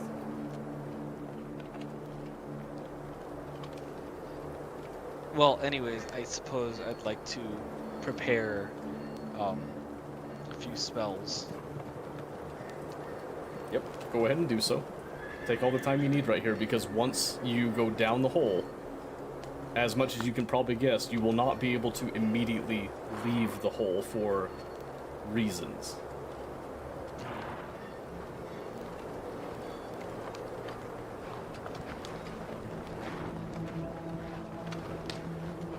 So would it be a good idea to get provisions, or do provisions not matter in a game like this?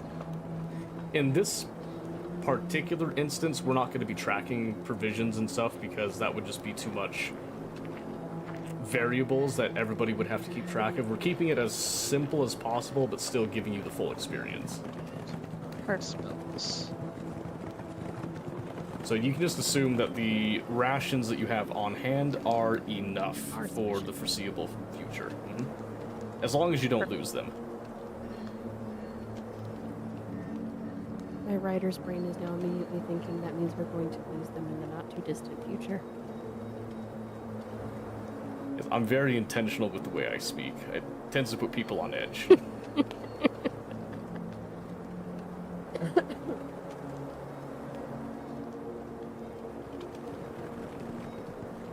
Okay. Since Okay. we're getting a couple things ready here, we can consider this a slight intermission. If anyone needs to get up, use the bathroom, grab a drink or anything, ask any, out of character questions before we descend to the hole, this would be the time. I am going to take you up on that. Yep. Say nothing but time. Oh, I have lots and lots of questions. Perfect. Get some of them off your chest right now. Okay. I don't know what it means to prepare spells. When I look at my character sheet, I see features and traits where I have Firbolg magic, detect magic. Is that something that I prepare? Or am I looking at page 3 with the cantrips and spells I have listed there? I'm not sure which page you're looking at here, but let's see. On page 1, Okay, well, I'm not looking at the same thing that you're looking at here. So what I can tell you though oh, is I'm just looking at the sheet that I sent to you.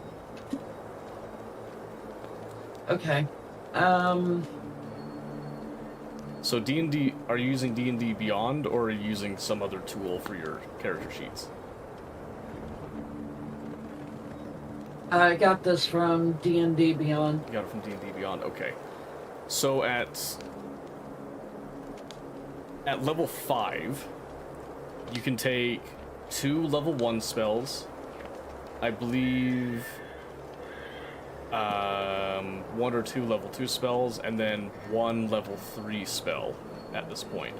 But you have a book of magic of much more than that. But what you can do is you can choose essentially 4 spells that you can essentially swap between. Once you're in combat, you cannot change your spells. You will have only the spells available that you have prepared. Think of it like you've got this book of spells, but in the middle of combat, you're not going to sit there and scroll through a book. So you're going to take some of these spells and have like a cheat sheet prepared, basically. You're preparing them beforehand.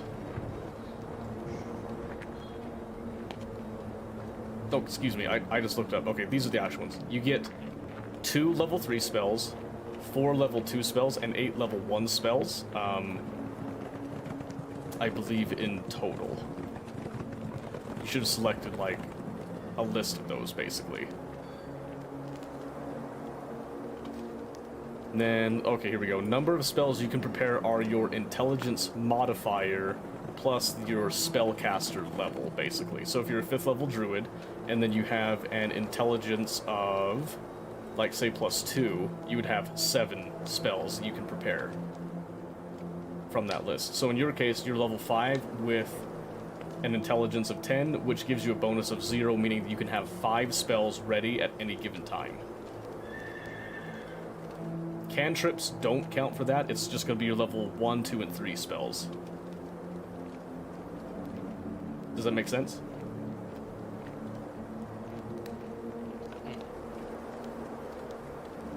Yeah, I'm not prepared. I don't know what my spells are. I don't know what they do.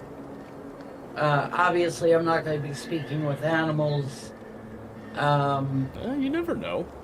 So let's see what you got here. You've got cantrips, guidance, produce flame, druidcraft. Yep, that's all normal.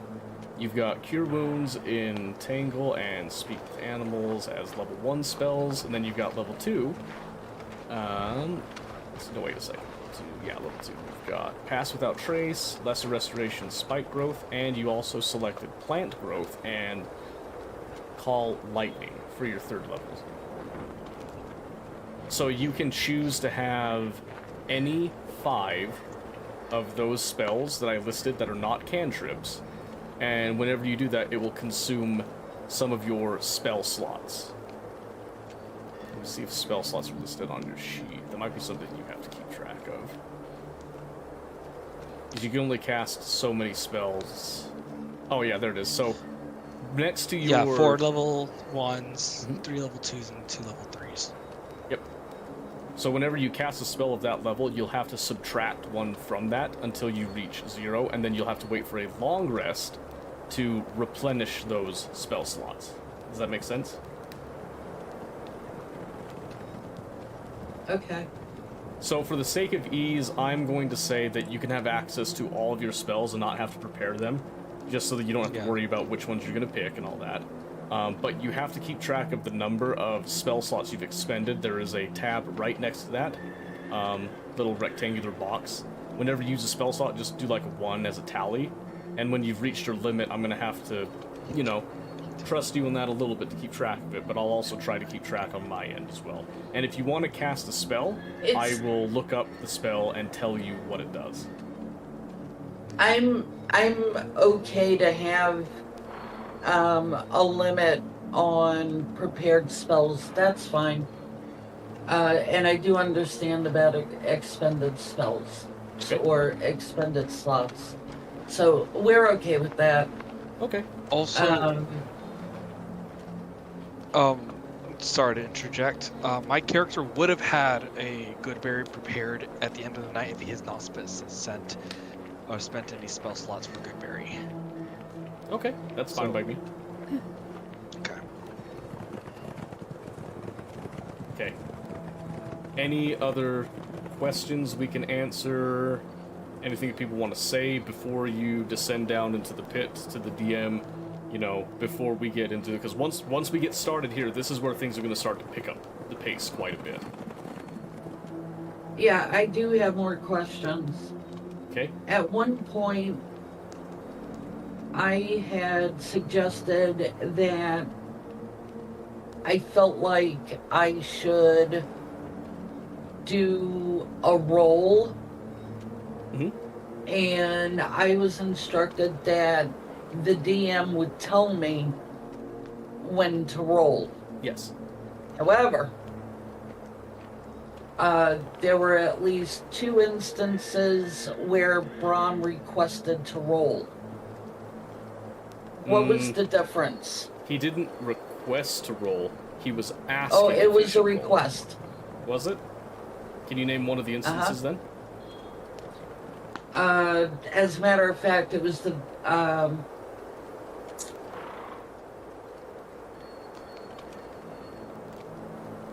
he did an arcana on the green stone. Yes. And he asked to do that roll. Sure. And that's probably because he was just more musing to himself, like, can I do an Arcana roll on that one? I could have told him, no, Arcana would not work because of these reasons, but he asked a question with past D&D knowledge on, this is a magical object, and then he's asking, can I roll to investigate this? Basically, he's just kind of asking, does he need to roll?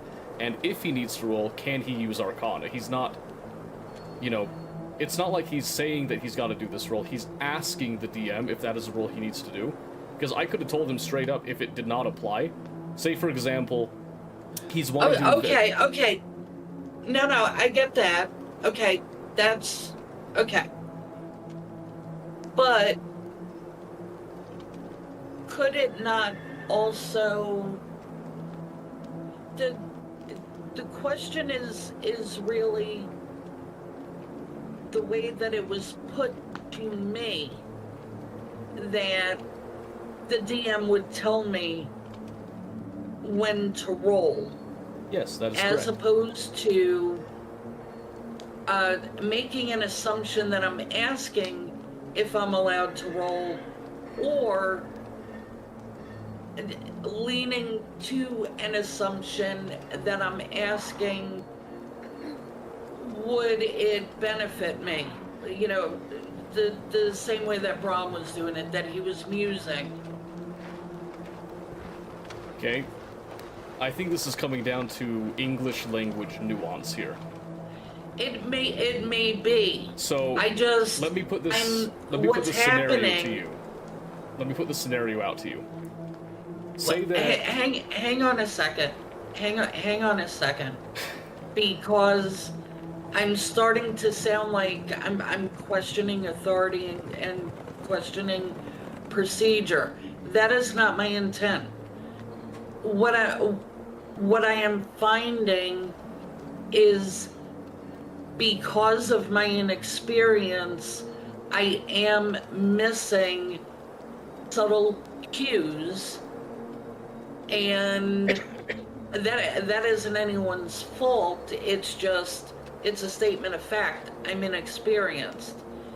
And if you've noticed, later in the activity, I'm sitting more and more quiet because I don't seem to be grasping those subtle nuances of the procedure. Savage, do you want me to try helping you out with that? Just in case if you're wanting to do something, I could let you know, saying, hey, you could probably ask Mr. DM for doing such and such thing to see if I can help you out. That would be very helpful. Okay. Because I'm not having a bad experience. I'm not. I don't know what to do. I don't know what to say. And I'm also finding that I'm slipping between I am doing things and I'm saying that Hazel is doing things.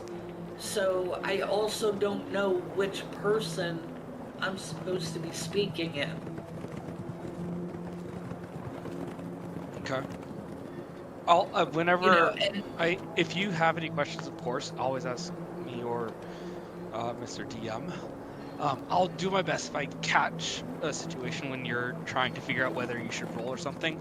I could see if I can interject to say, hey, maybe you should ask, or are you trying to do this? And maybe give more context to what you're doing. Is that okay? Yeah, I want for Seto as the DM to be able to enforce the rules. And, I feel like he's being very generous. And it's awkward. I Okay. feel like at times when he is being generous, by saying normally the DM would do this. I want the DM to do that. That's his Mr. job. DM, may I be able to help her metagame with her character? Obviously, I will not make it translate into my character. Just to help her keep. Can I talk now? Yes. Okay. So, when I'm saying that, I'm not saying that I'm pulling punches. I'm actually doing very opposite. There's a lot of mechanics that are going on underneath this because I don't do one-shots as just like simple things because that I'm not stimulated by that.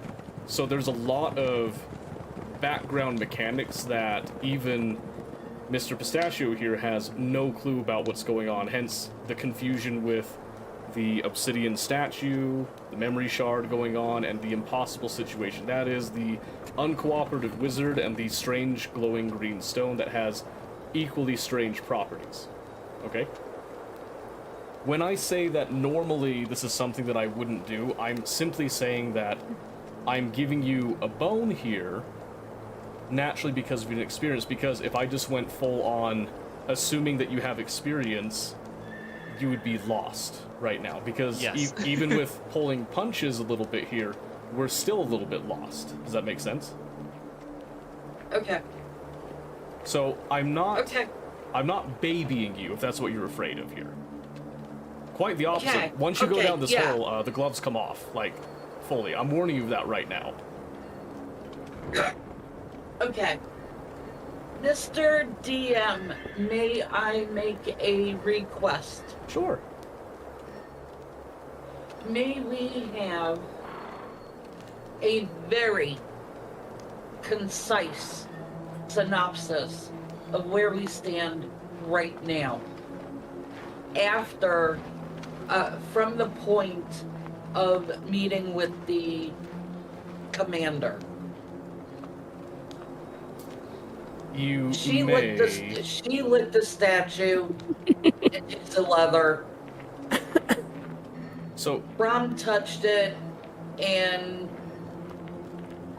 just everything blacked out for him. I touched it. I had a memory, and then the statue shattered. yeah, that tracks. That's We correct. went to in the memory, the green stone was passed directly to Brom, not Hazel. Okay, do you want me to not pull punches, or do you want me to pull punches right now?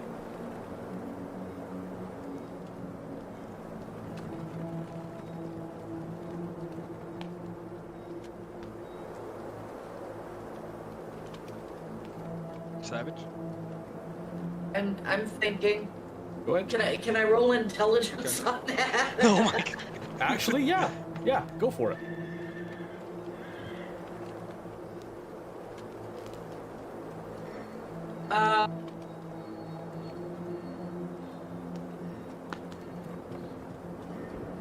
All right. Yeah. Okay, what Oh, did you... no, I did the wrong thing. I'm Okay. sorry. Hang on. No, you're fine. Holy crap. I rolled a 19. Excellent. So, the memory you have had no mention of green or stone at any point in the memory. The hand was holding a small, round object that was too vague in the memory to be identified. And that object in the dwarf's hand, from his eyes, was handed directly to Brahm, who reached out his hand and consciously, not asleep, not in camp, in a strange place, received said round object.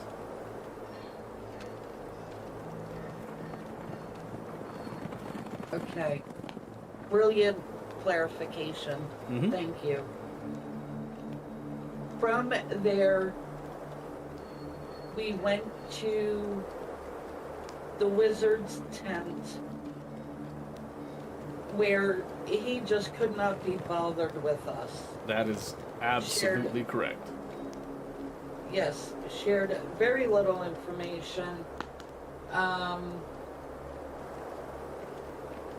And then proceeded to produce this glowing green stone that Kithres insisted on licking.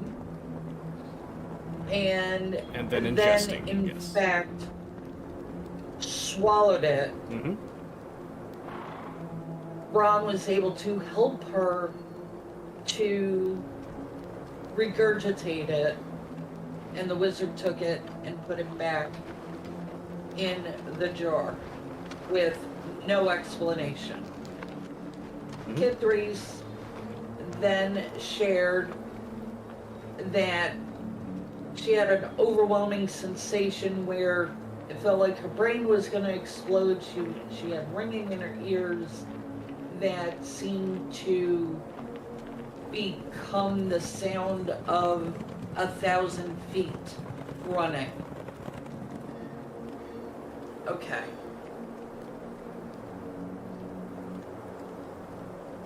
Yep, that sounds pretty accurate so far. Okay. Then the wizard gives Brahm a corked jar with glowing green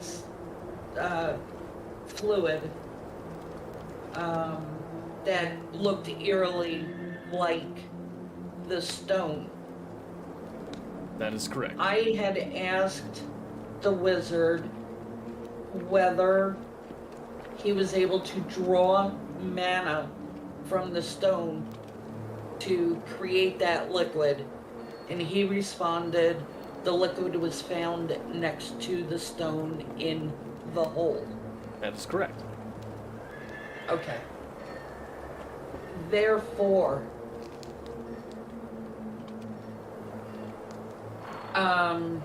Hazel has more questions for the wizard. All right. The wizard's patience is already very thin. He does notice you standing, assuming that he believes that you want more questions. He rolls his eyes, and he turns and faces you. What is it, Feyborn? Hazel contemplates whether she has enough charisma to get the wizard to cooperate with the questioning. You can try rolling for charisma. You do have a -1 bonus to that, but I wish you the best. That's Jeffrey just wants to smack him. As I feel most people want to at this time, yes. Very instinctive. and that's a D20. That is a d20. You'll roll, and then whatever you roll, you will subtract 1 because of your charisma modifier. Crap, 6 minus 1. Well, and this is where we get a little bit unique with my DMing style. Normally, I would have you attempt to convince first, in character, and then roll. Because if I feel like your roleplay version of convincing and use the right words and all that, I will actually lower the difficulty level of it. So just keep that in mind in the future. I'm very roleplay focus, and I will adjust roles that you have to beat based on how you perform in dialogue and with like describing things that you do. Okay, but in this particular case, even if you had like had a silver tongue, there's no way that roll would have worked. I'm sorry. So Right. he simply rolls his eyes at you and he says, I have no interest in going with the three of you down that hole. I've already gotten what I needed out of it, and I'm content to study what I have here, and I would have closed this hole a long time ago. Okay.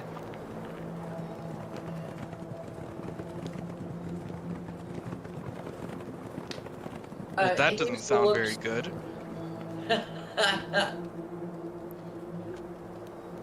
Sounds just Hayes like a looks at pompous, Rob. self-important wizard to me.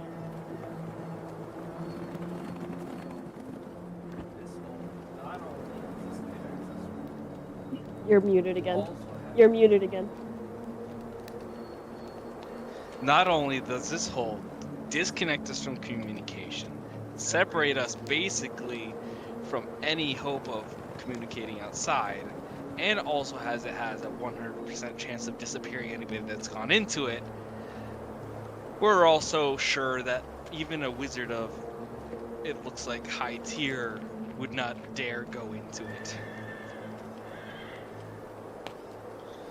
Great. Love it. I suppose we are here to help people, and I guess it would have been in our best interest to get some dwarves back so we can get back to looking for your family, I suppose, Kithri. You're probably right. I should probably go in first ahead of you guys. You guys aren't going to be able to deal with whatever comes at us. Just keep your eyes wide, okay? Stay focused. Perceive as much as you can. Well, I did notice the green smoke that you were ignoring. Side eye Kithri and don't say anything. Alright, I am ready to go. Hazel, are you ready?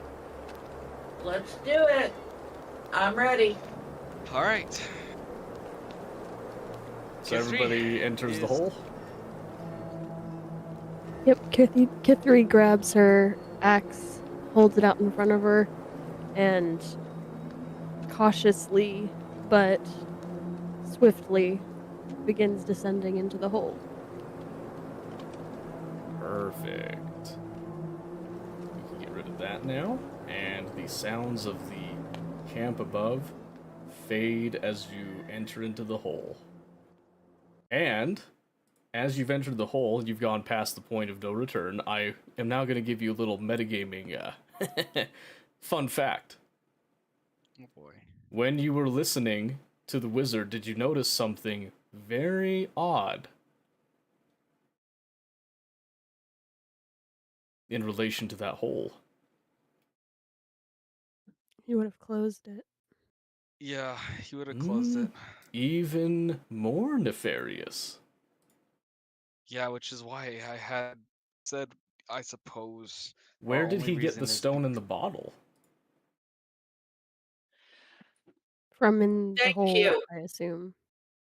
And Mm. had I played the charisma thing better, that would have been the other question I would have asked. Yep. If no one else was been able to get out of the hole, how did he get out? Yep. Okay. Oh boy. The tunnel stretches for a long while. You feel like it goes forever.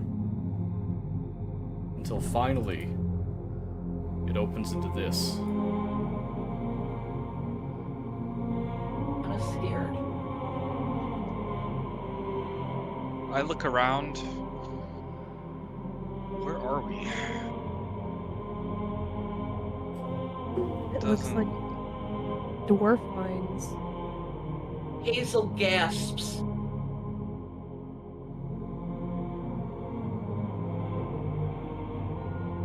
Oh boy. Sorry, I don't want to get the sound effect of that. I want to notice. I want to see if there's anything eerie about. I mean, other than the automatic eeriness of this whole place, but is there any other green haze going on? From what you can see in the initial look down this hallway, there is nothing to suggest a green haze whatsoever. Okay. But other than that, what's on these columns? What, this is just a long hallway. Are the is light columns coming down green? here? The columns are Brom, not do you green. see any green? Should I lick these? No. No licking. As you all Besides- enter into the long hallway, this is not just a hallway.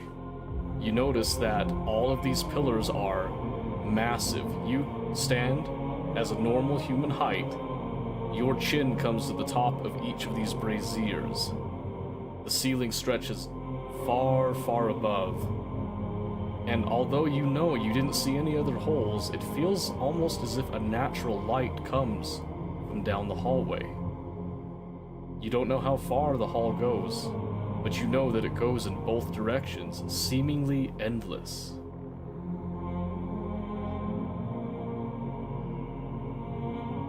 You also notice, because of your intimation, with the statue, the entire hallway is carved from pure obsidian. So no touching anything. I'd like to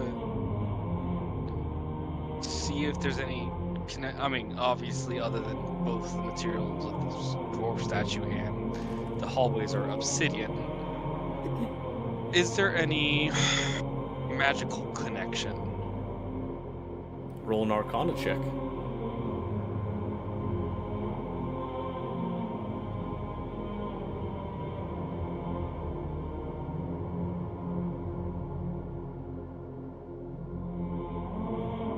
Total 16.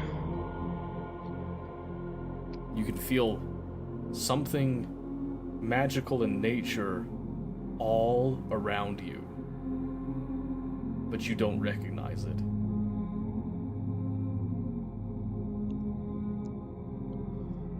Oh.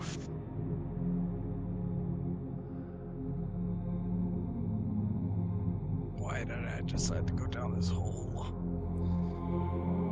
Three's shuffling her feet around in the dirt and dust on the ground and looking around for any signs of any struggles or fights. Ooh. Hazel takes several steps ahead of the party. It turns back to Brom, looking as if she has something to say.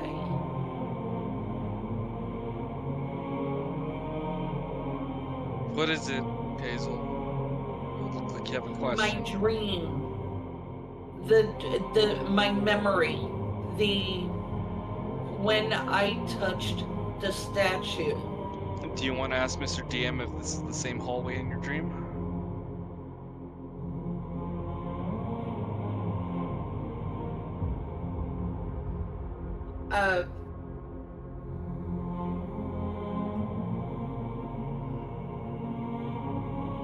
Yes. It is.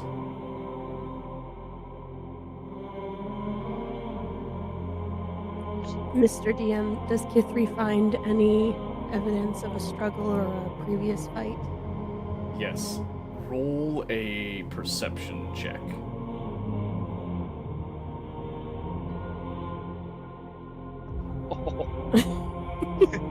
So 19 plus 3, 22. Yeah. Ooh. You look on the ground around where you entered into the hall. You can see signs of passage from the previous parties that have come through. You see no signs of them, and it doesn't look like any struggles here. But as you sniff around, you do smell and detect the faintest traces of blood. grip onto my axe tighter and nudge Brom and share what I discovered. How far away does the blood look? I notice her pointing at it. You don't see any blood. I smelled it. Oh. So there's combat here somewhere? Okay. There's at Definitely least stay on the ready. bloodshed. I look around. Is there any doors? It's just the giant hall with stone, but are there doors? Or pressure plates or traps?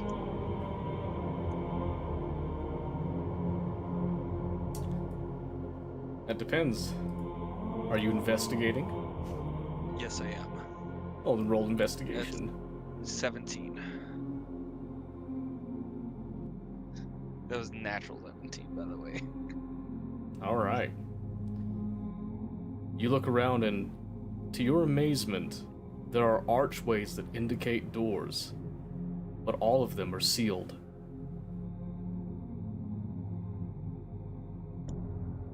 However, you do notice that each door has a strange-looking mural on it, each one different than the last.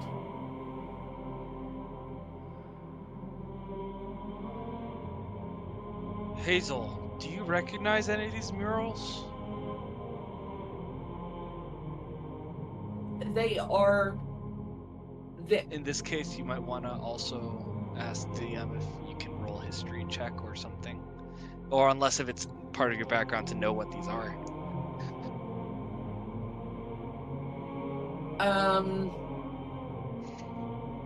There was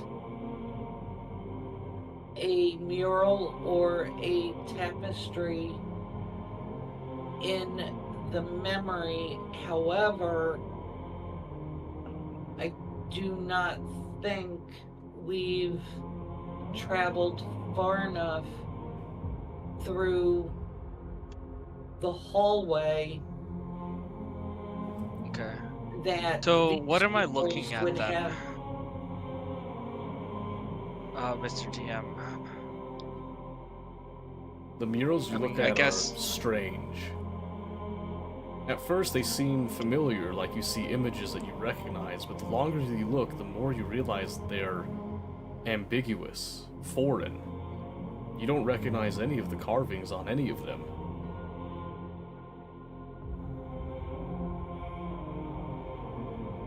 Hazel suggests to Brom they continue down the hallway. Yeah. I'm inclined to agree with you on this one. But just be wary of any traps. Stay on high alert. Regarding any of the mural or doors, any one of them stick out or anything like that? Based off of my insight. Or investigation, rather. Not here. Further down the hallway, I suppose, then. Okay.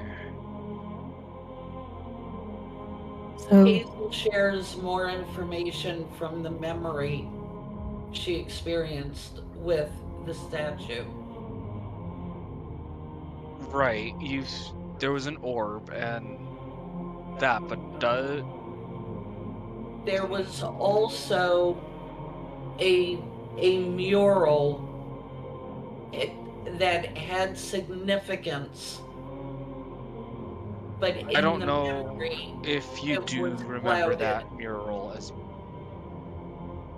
In the memory, it was clouded, but when the memory presented itself, it felt there was significance to that mural. Let's continue down then. Stay high alert. Let's keep going.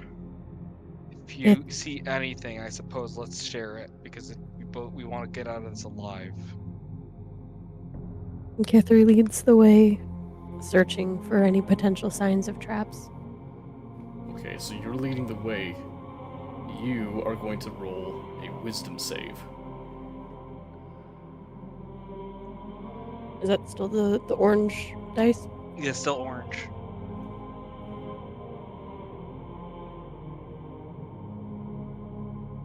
Okay. In your case, you got a 10 plus 0, so it's 10. I'm thinking I'm not very helpful right now. Nope. As you're walking through, the edge of your mind, you hear something.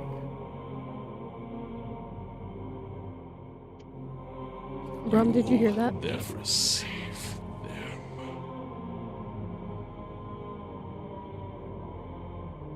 What was that?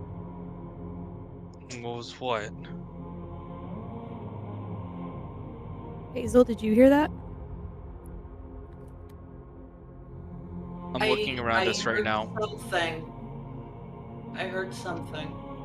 Did we all hear that? No. Just me. Yes. Oh. No, I did not hear it. It was a voice. It said, "You'll never save them." Well, that bodes well again. Alright. I don't know about this, Brum. What? What do you Should feel? we test? Should we test and see if we can get back out before we go any further? I would have looked back to see if the entrance would have closed up, but what would have happened? It's just a tunnel, correct? Who are you talking to, me or them? The DM. Yes. My character would have. Yeah, it's just a regular tunnel. It wouldn't This is have a simple, magically unassuming closed up. tunnel. In an unassuming tunnel, he says. Interesting.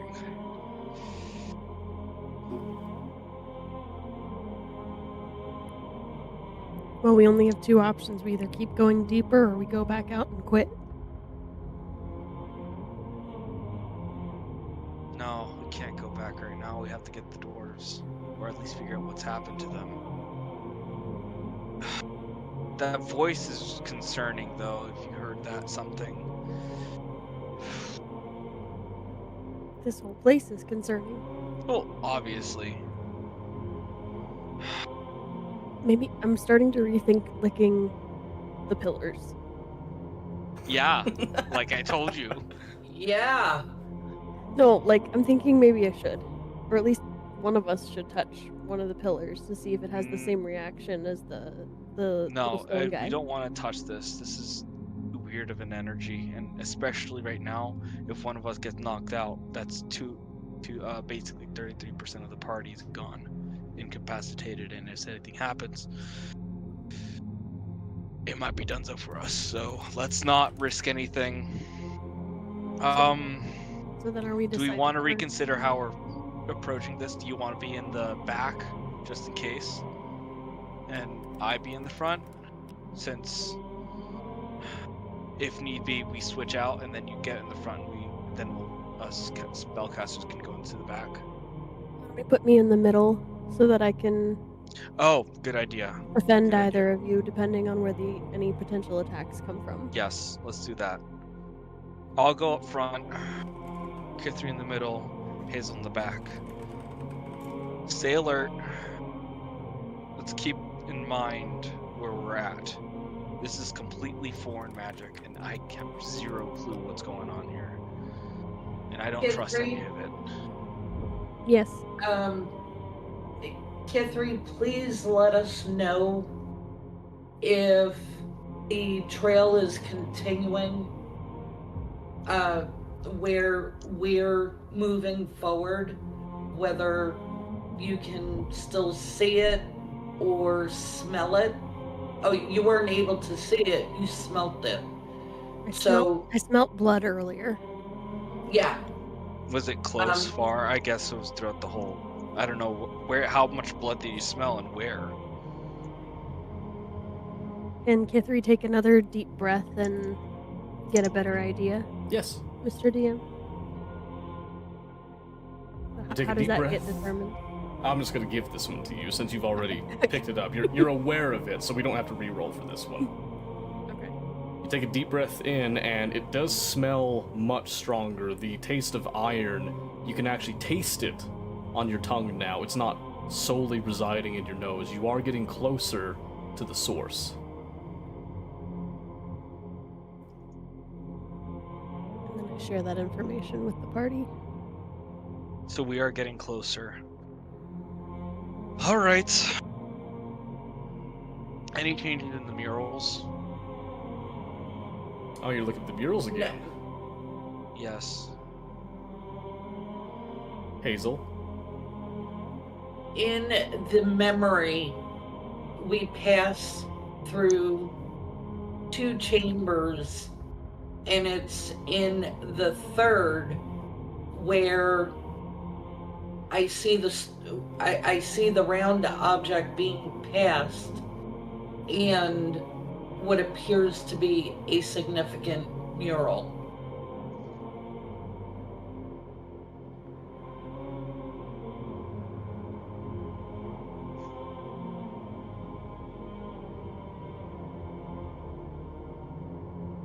So we're towards the end of the first hallway.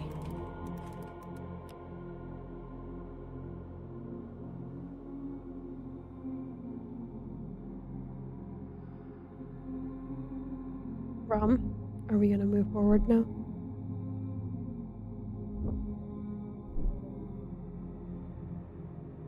Perception check. Go ahead.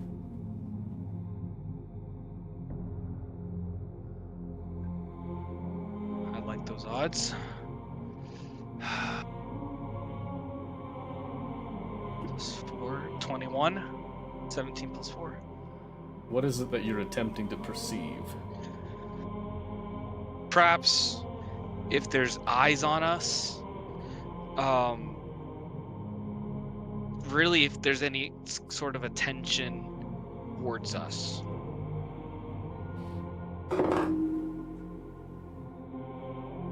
You can feel something is watching you.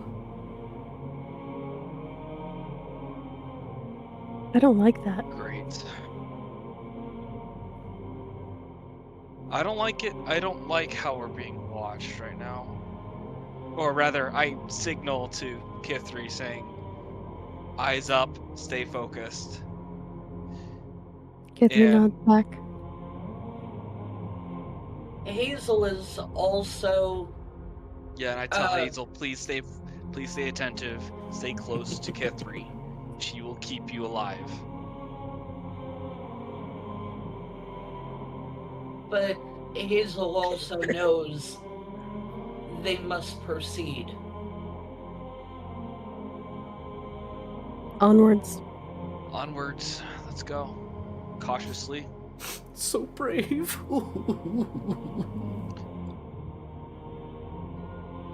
Let's see. You proceed deeper then. Yes.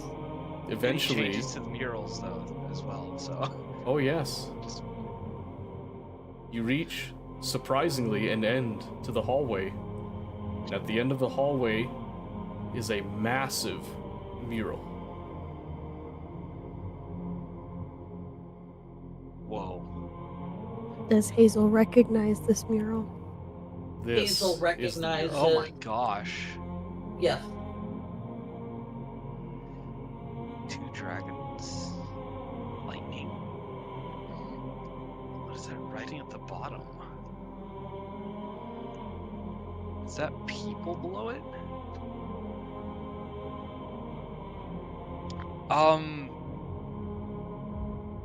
Hazel, do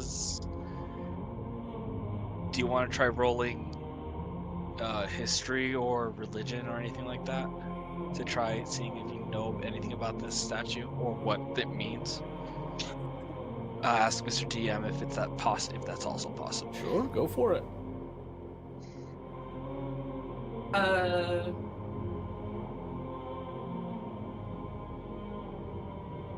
I'm also gonna do guidance. So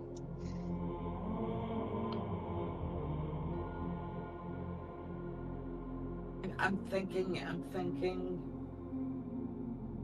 Carry on. Hazel recognizes the hallway. She sees the mural. She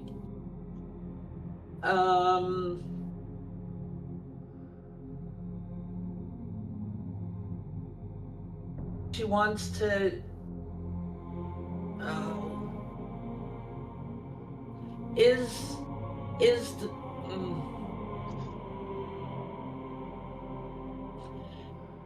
Hazel would like to know if the mural they're seeing now is the mural from the memory. It is. It is.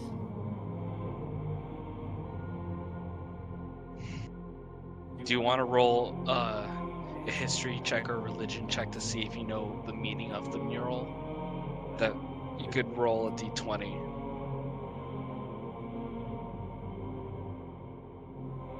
Okay, and they're both okay. Yes. And then add 3 to it.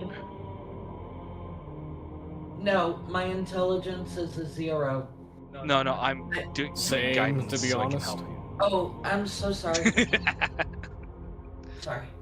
So no, it's fine. So whatever number you had, add 3 to it.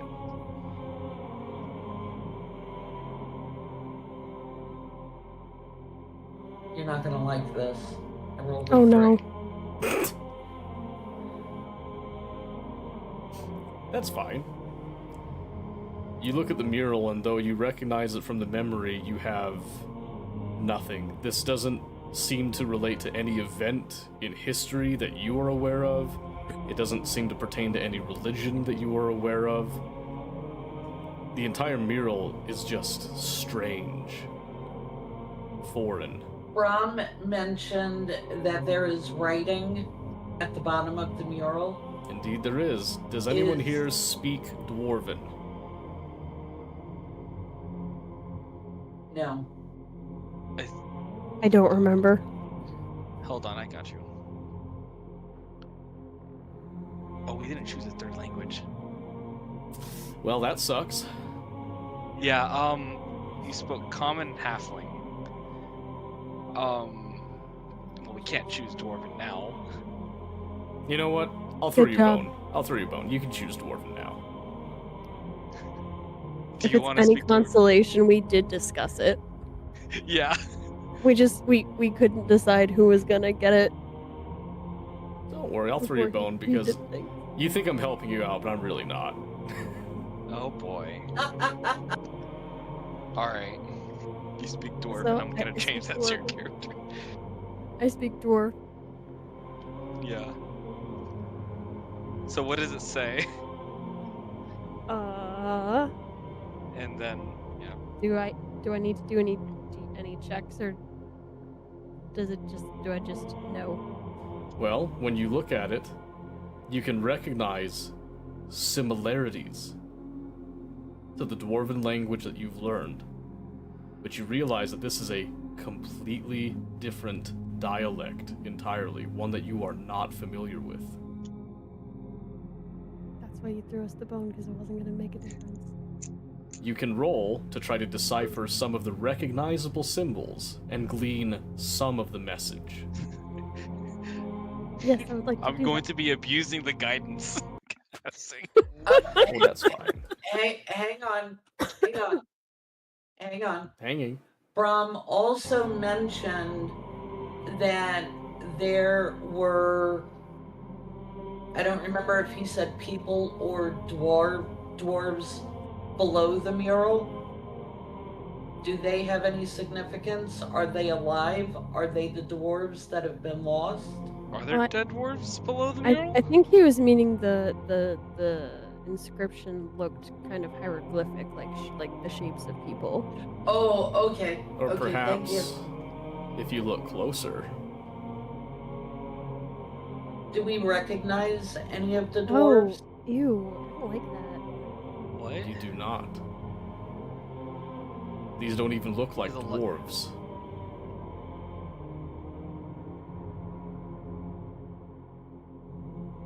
Magic is might. What do they look like?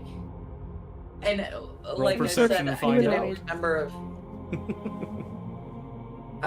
Yep. Guidance abuse. Yeah. As they say, roll I around and didn't find out. remember. Oh, you're going to add. Do I know what color? I haven't rolled yet. Oh, orange. You roll the orange one. So basically every time I roll the orange. Yes. And then you're gonna be adding 2 to it. 5. Oh, Oh, so you don't know anything about it either. Hang on, maybe Either I can way, throw it's you not one an more exist- bone. Okay.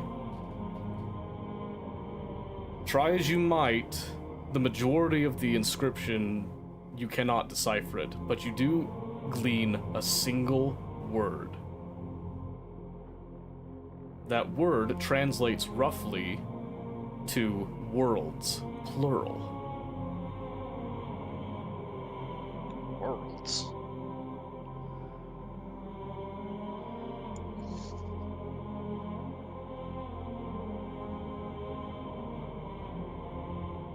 So out of character question, just kind of like clarifying, the image that we're seeing is this meant to be like a literal like for our story? For your story? Like for the game that we're playing, like this Oh, is yes. literally the image we're looking at. Okay. Yes. So, in looking at the mural, I'm trying to decipher what's going on. I see the 2 dragons. I see lightning. It looks like combat between 2 armies. Is it lightning? Oh shoot. Is it lightning or is it Oh no! Hold on. lava? That looks like. Oh, it could be lava.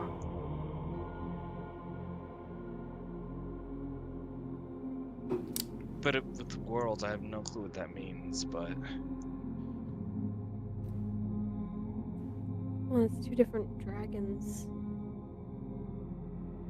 And it looks like they're ripping the world apart, ripping the earth apart. Hazel, did you have a perception check you wanted to attempt? surprisingly, I was actually thinking of a religion check. That could be a very good angle to go down. Go ahead. guidance abuse. Because this is one of the instances that multiple different checks can yield different results. I rolled an 8, Add 4 to it. 12. Upon looking at this, you don't recognize any religious iconography that seems immediately jumping out to you. However, the caricatures of the dragons do remind you somewhat, in the way that they are depicted, of the great dragon god Bahamut. But they're strange, they're different.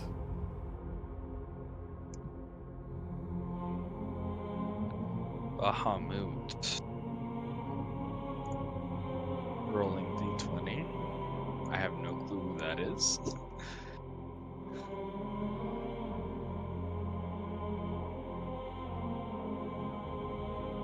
I'm stuck on these metallic round shapes on the bottom. Oh, is that something you wish to investigate further, perhaps? Would you like me to look at it for you, Kithri? Rom, check it out. Okay. I get closer.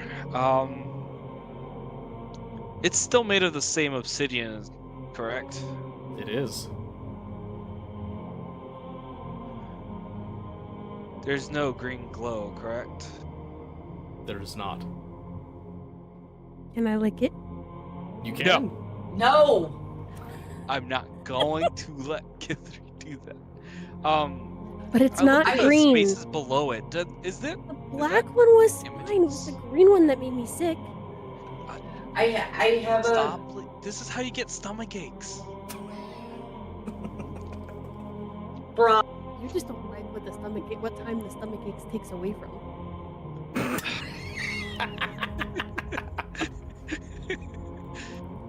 Anyways, I'm going to be Called looking out. at these. I'm going to be looking at these spaces at the bottom below the armies of whatever they are. Okay.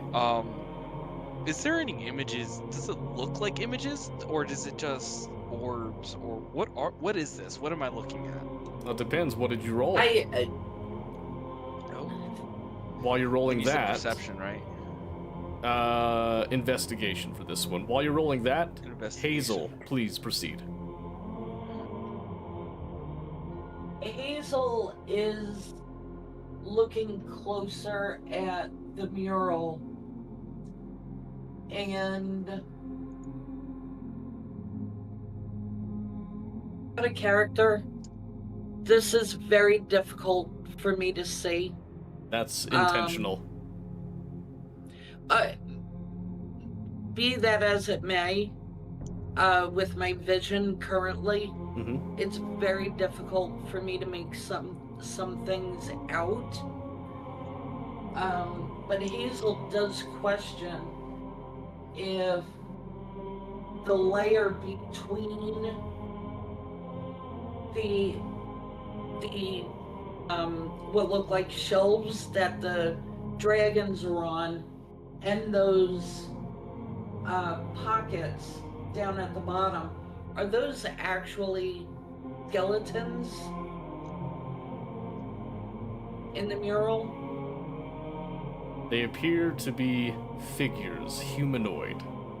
You can't really tell if they're skeletons, if they're alive, if they're human, if they're elf, dwarf. They're ambiguous until you investigate further. Okay, Kithri?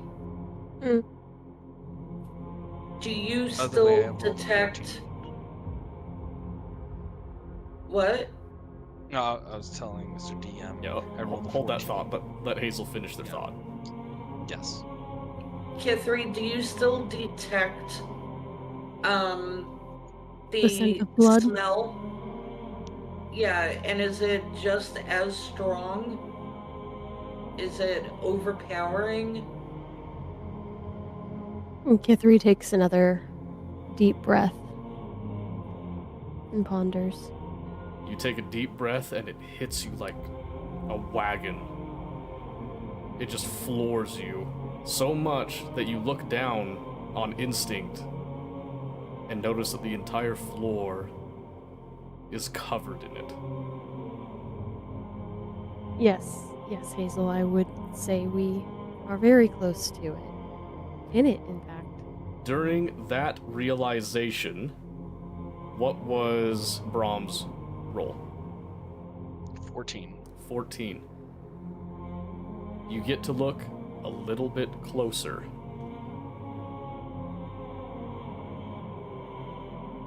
You can't make sense of it, but what it appears to be are small circular openings. Some of the figures appear to be falling through the openings. Strangely, others seem to be emerging from these openings. And you notice that through each opening, there seems to be something different in each one. It is bizarre, alien. It makes no sense to you.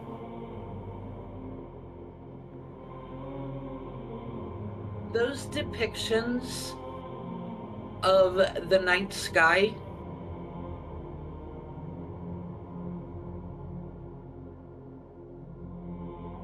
Is that a question, or is that the first half of the question? I'm sharing an observation with the party. Mm-hmm. Okay. You're talking about up When on you- the top when you- of the. Like, when you look in those holes, does it remind you of looking at the night sky? No, I have no Oh. clue what this is, Okay. and I don't like it. It's Ooh. nothing familiar. Zero familiarity for me. Two of them look like reflections of battle scenes. Yeah. How big is this mural again? And how big are those holes compared to us? The figures on the mural are the size of an average man. Oh, I don't like that. I don't like that at all. Yeah, because Kithris is smaller than, you know. They're bigger than me. And each hole gives off different energy, correct?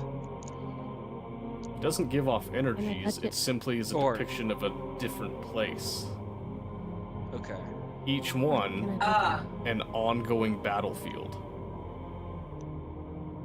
Bro, can I And touch it? is there blood pouring out of each one? There is not. Can I touch it?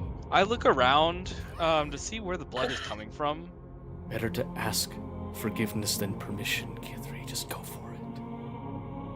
After Brom ignores her question repeatedly, she just reaches out and puts her hand on one of the smooth, shiny worm shapes. Perfect. Kithri, no! I look over at that moment. The world Kithri? fades once again. A familiar feeling at this point.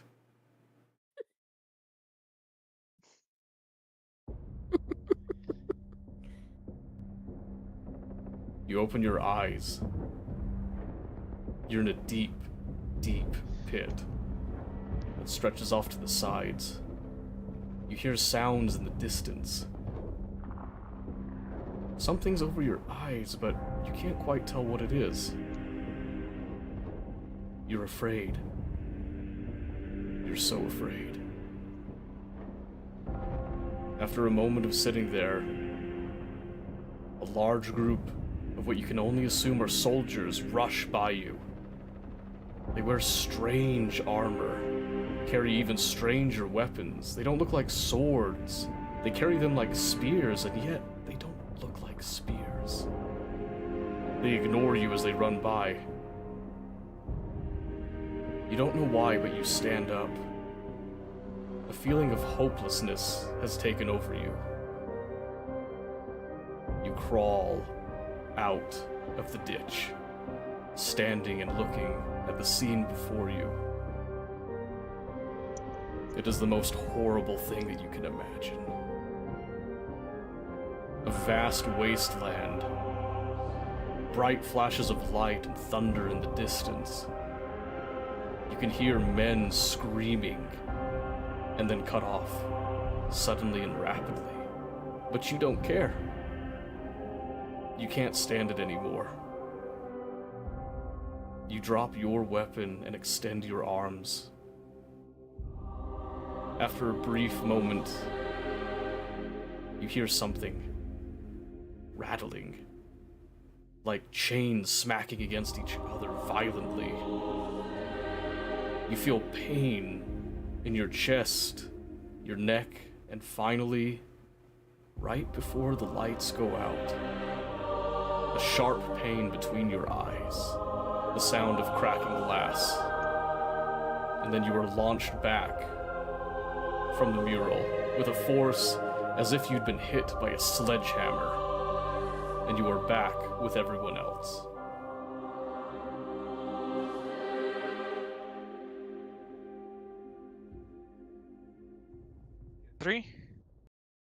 Kithri? Oh. Oh. I pull her back.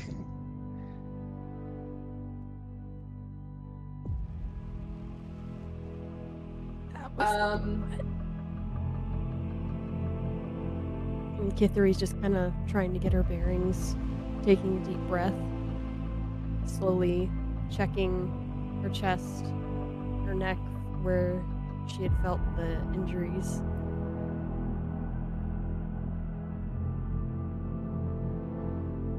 Oh, There is my nothing. computer just froze.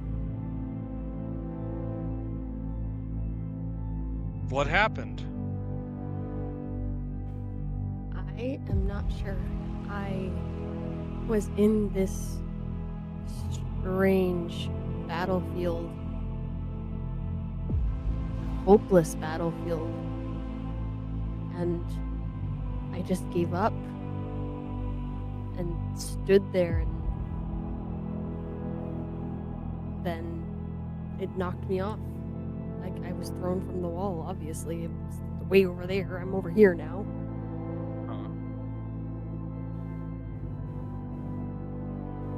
I was expecting it to be like the little stone man where I just got breathed on again. I was not expecting to feel like I was being penetrated by some strange weapon.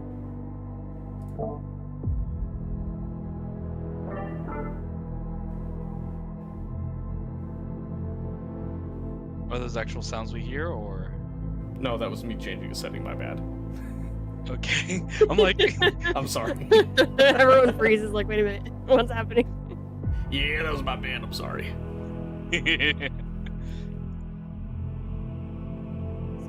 So what are we gonna do with this? Yeah, Hazel has questions. You said you found yourself thrown into a battlefield. Your nature is aggressive. You're always looking for a fight. But you said you felt hopeless as other It was the people were most rushing scared I've around ever you. been. Right. So I'm pondering whether or not this mural is a portal to this battlefield that you spoke of. And because you weren't prepared for it, you were succumbed to the hopelessness. And the portal did not find a use for you. Dwarves and soldiers are also ready to fight. Is it possible that you were thrown out of the portal because you succumbed to the hopelessness, but the dwarves were engulfed and held within the portal because they were ready to battle? Ithri squints her eyes and tries to recall whether or not the feeling was even her own. I'll give that one to you. Alright. You can tell for sure that this was a residual feeling. You also know that No, you Hazel. had no control at all.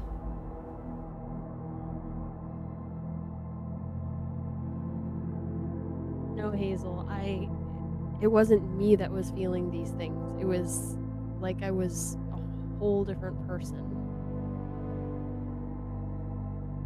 first the obsidian stones or obsidian statue making you see memories, and now feelings being pressed upon you. Great. What was the result of me looking around earlier for this whole touching of the door? Well, you kind of got distracted a little bit. So now, as you're exasperated a bit, you look around. You notice behind you, a figure is approaching. Oh shit. What is that? As it It's a gets dwarf. closer, you recognize it's a dwarf. He's kind Does of it look- hunched over, clutching his stomach, kind of shambling towards you. I'm Is it assuming the it's dwarf seen from us. my Is it memory? a dwarf? Yeah, is it a dwarf that I've from the caravan? I'm assuming it is. Did you take a close look at him? I squint, try to see how far he is. I Could you rolled a natural squint 18. with a perception check, perhaps? Yes, that is going to be a 22. Perfect. Not only do you recognize him from the caravan, you actually know him by name. His name is Gremlin.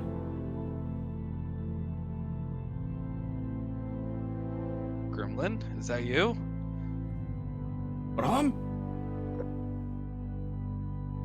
Where were you? What happened? Oh, thank the long beard of the divine you're here. We have to get out.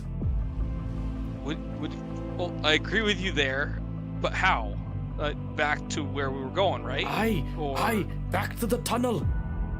And we have to close this. We have to find a way to ignite the bomb.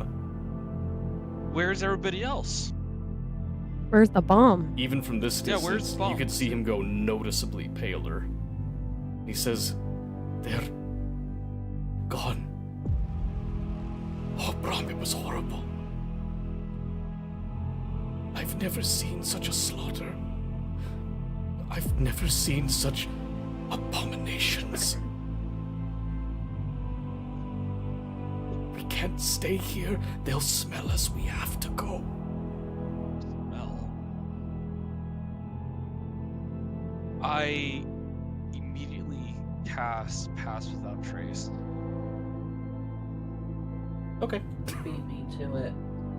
Just so we can, and then I start booking it. Guys, let's go now. And I say, dwarf, where's everybody else? Where's the bomb? Or detonation device? As he opens his mouth to respond to you, suddenly a figure comes from the side and barrels into him, knocking him to the ground. And you can hear the sound of teeth ripping into fabric, leather, and flesh.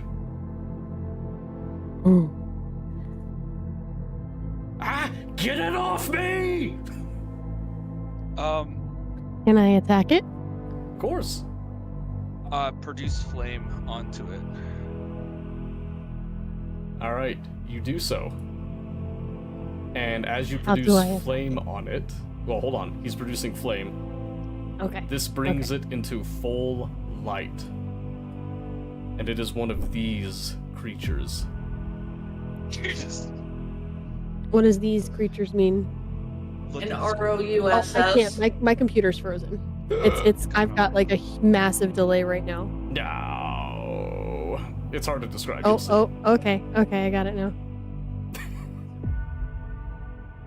You say zoom in. Now we're gonna have to wait for the pregnant pause of my computer catching up with That's what okay. I've asked it to do. It's strong, it'll do it. And you can just hear this ripping into him. That's As the flames lovely. engulf its back, you can hear it just... And then as the flame begins to catch on its fur, you can hear it just scream.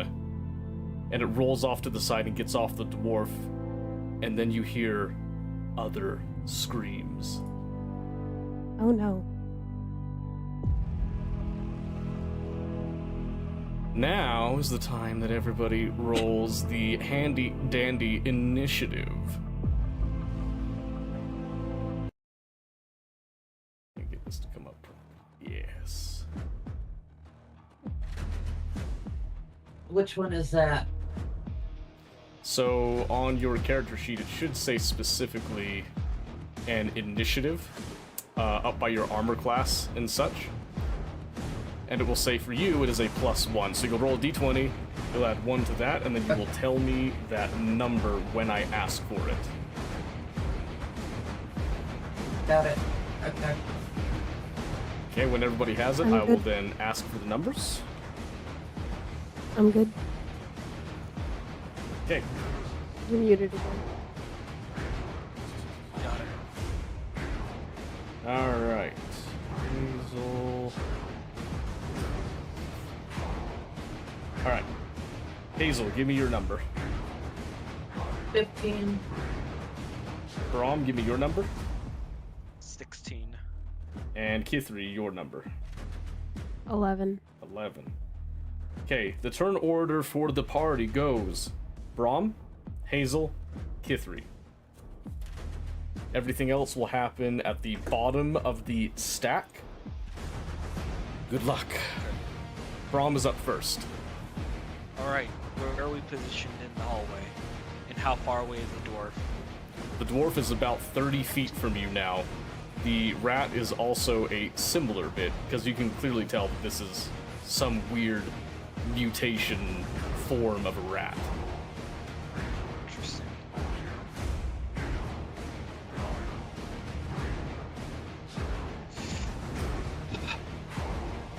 Is it on fire still? Now that it's rolled over, the fire is beginning to go out. I'm gonna relight it on fire Okay. with produce flame again, and this time, All right. rolling attack. What is this? It's going to be 12 plus 6. So 18. Okay, that does hit. 2d fire damage. 2d8 fire damage. So 9 plus, is it 7? So 16 fire damage. Okay. You can smell the tangible smell of fur, flesh, and cloth burning. And you can hear it screaming, a little weaker now, but it still thrashes violently on the stone.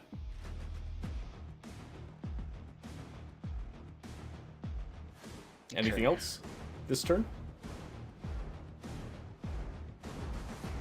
Let's see if we can save this dwarf, but I don't. I already have actions there done. Don't want to do that.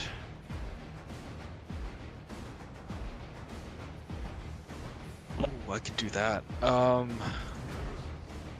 Bomblets are cord. Energy. I am going to see if I can heal the dwarf. Okay. I'm going to spend 1d6 to heal him, and also gives him 1 temporary hit point. So, the d6 will be 4. So 4 plus 1. All right. Do you have to make physical contact, or is that a spoken No, word? I'll read it. It is at second level you become imbued with quartz. As a bonus action, you can choose an ally you can see within 120 feet and spend one of those dice. It's equal to half my druid levels. Target regains the number of hit points equal to the total. So 4 plus 1 temporary hit point. All right. As you because cast that healing magic, you can see it, visibly have an effect on him, and you hear him groan a bit, and then he begins to attempt to stand up. Good. Gremlin, come over here. If you can. I can't be bothered at this moment.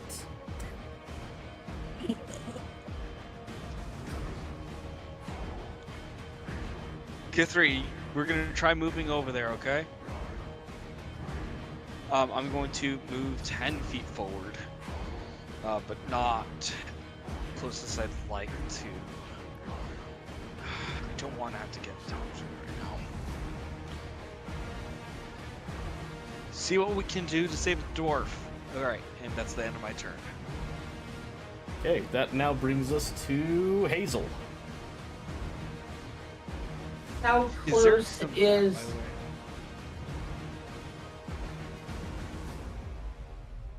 Oh, go.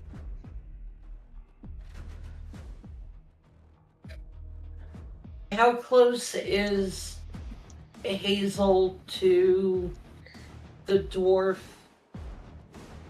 compared to the creature? You're about the same distance, 30 feet to both. Okay.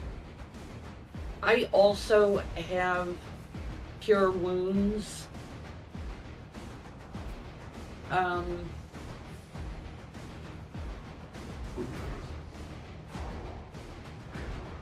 I don't have offensive spells besides, like Produce Flame. Can I cast Cure Wounds on the dwarf? Sure.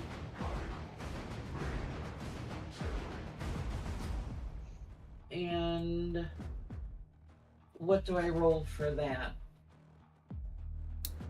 So that one, you don't have to roll to hit, as I understand it. You'll just roll the dice, basically, for curing wounds. So, let me see. Cure wounds... Well, actually, Pistache, you've got that pulled up. You just used it yourself, didn't you? Or was that healing word? I know. I used Balm of the Summer Core, which is under Circle of Dreams Druid. Oh, okay. But, Gotcha. Let's look at Cure Wounds. Cure Wounds is a touch. You will have to run up and touch them to enact it. So I would Which- have to move the full 30 feet. Yes. Yeah. Okay. And then that healing spell, you can cast it as a level 1 for a 1d8 plus your spell casting ability modifier, or you can use a higher level spell slot and then add each level of that spell to add another 1d8 to the roll. Don't spend all your spell slots here. We need to be able to stretch this out. We don't know how long we'll be Spiels. in battle. Need spiels.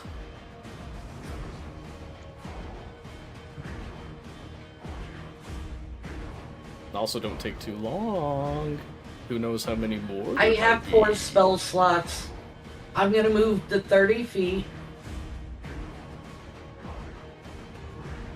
Mhm. to the dwarf and cast Cure Wounds. We said that was a 1d8. Yep, plus your spellcasting ability modifier, which you should be able to see. Is that spell attack bonus? No. No, it shouldn't be that. Or is that it? No, that shouldn't be it. Where's the modifier? Why am I not seeing it? Stand by. Oh, your spellcasting ability is Wisdom, so you will add your Wisdom modifier. Wisdom. Yep, so 1d8 plus 3 in this case. Plus 3.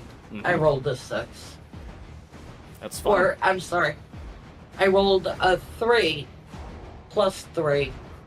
Total 6. Okay. So you run up, you physically touch the dwarf and cast this healing spell. And he groans once again. This time he groans deeper. He stands up a little more, but then he kind of mutters, "Something doesn't feel right about that."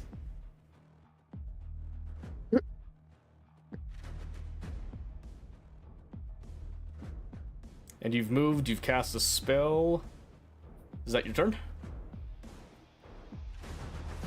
I don't.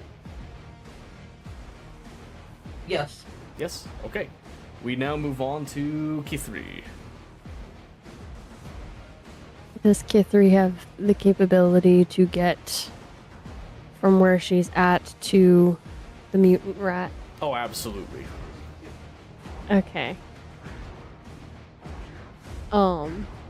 I have no idea what I'm doing at this point now. All right. Let I me know I come wanna- to your desk. I know I want to hit it with the axe. Mm-hmm.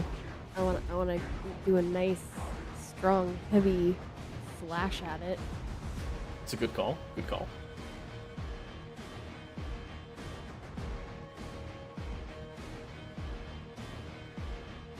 So what am I? Oh, sorry, I wasn't coming through. Okay. No, you weren't. Sorry. Look, I heard you can him go- muttering off to the side, and I'm like, wait a minute, hold on. He's lost it. He's You gone should be. crazy. You should be able to go right up to it and hit it. So does that mean I roll this red one, Yeah. No, you're gonna be rolling the orange one for right now. orange one? Okay, What did you get? I got 12. Plus your proficiency, and plus is it? I forget what else to add for them. Is it plus strength? So plus 6. So what is 6 plus whatever you have? 18. Mhm. Okay. 18 to hit. Where did she go? Let's see here. Not adding your attack bonus. I don't remember. I don't know how any of this works. That's Is that the because little that was- +3? That was up to Mr. Pistachio with that one. I'm sorry. That's okay. So what Okay, did you roll the with crit that dice. calculation? She got a natural 12. Natural 12? Yeah. Okay. Just add the strength modifier to that. What do you get total? So that is 15. No, 18. That... Right? No? I thought you said it was +6. No, I think I miscalculated. But no, proficiency because it's an axe that she's proficient with. Okay. So final answer? So 6 plus 6 to Okay. that her roll. That's what I would say. Okay. That is definitely a hit. Now roll your damage. Surely you know this one. Come on. Come on. Yeah, 1d12 So plus that's the red one? plus 3. So Are the you gonna red one. rage, by the way? No, let's wait for that. So Is it the red one? sorry. Yes, it is going to be Love? the red Please one. guide me. Roll the red. We should have just skipped combat. 5 plus to hit. I should have done a better So job at is this where we do the attack bonus? This that's is the the plus attack 3? bonus, yeah. So the 5 plus the 3 for 8. And then slashing off. So 8 total damage. Am I muted again? Oh no. No, No, you're I good. hear you now. Okay. As you bring the axe down on the still burning, weird-looking large rat, you manage to connect with its skull and crush it completely, and it dies on impact. All right. That's good. No, you two just need to go fix the dwarf. Let's hide also because he said there's more. You're choosing to And hide? Let's I had cast it on us past that trace right before combat. Uh-huh. I want us to keep moving, but try to stay hidden. In the meantime, are we out of combat right now? You are not. He still has the music going, so I'm thinking that's a no. Okay. That's a no, chat. That's a no. Is Let's look around. I'm gonna look around for any other of the rats. As you start looking around here, I'm assuming, K3, that is the end of your turn with your movement spent Oh, and yeah. your action gone as well? Yeah. Okay. As you begin to recover from what just happened, you hear more of this same type of creature screeching in the distance. It echoes through the very halls itself. You can't tell exactly where it's coming from, but you know that there's a lot of them. And then, suddenly, bursting from one of the doors that was originally sealed, you see something truly horrifying. Oh no. When you thought it couldn't get any worse, this thing appears. Oh my goodness. Can you lean to... Oh, ew. And as it bursts through the wall, it kind of shakes itself a little bit, and it turns to you, and then you just hear it give this... and then it charges you. Fun. Goody. And who was next to the dwarf? Was that Hazel? Yeah. Okay. Hazel and the dwarf both get hit by a rush attack. That is a 14 to hit. So Hazel, you're going to look at your AC, and you're going to tell me if my roll is higher than your AC or if it's lower. and what was your roll? An 18? A 14. Oh, a 14. My AC is higher. Okay. As this strange aberration charges forward, it knocks the dwarf to the side and off of his feet, but you manage to hold your ground and hold it in place, and you are now locked in a sort of grapple with this strange creature. We then go to the top of the turn order, which is Brahm. One of your party members has just been engaged by something even larger. This thing actually is about the same height as Hazel, but much brawnier. Gremlin, where do we need to get somewhere safe? Are you familiar with where we're supposed to go? Or at least towards the detonation device. unless He it's knocked breathes out. heavy. He says, I know where the device is. I can't breathe. He's struggling for breath. Super helpful. All right, let's give him another balm of the summer court then. That's 5 + 1 temporary hit point. You cast it and you hear him give out another groan. And I don't feel as good as I did before. So is their healing hurting him?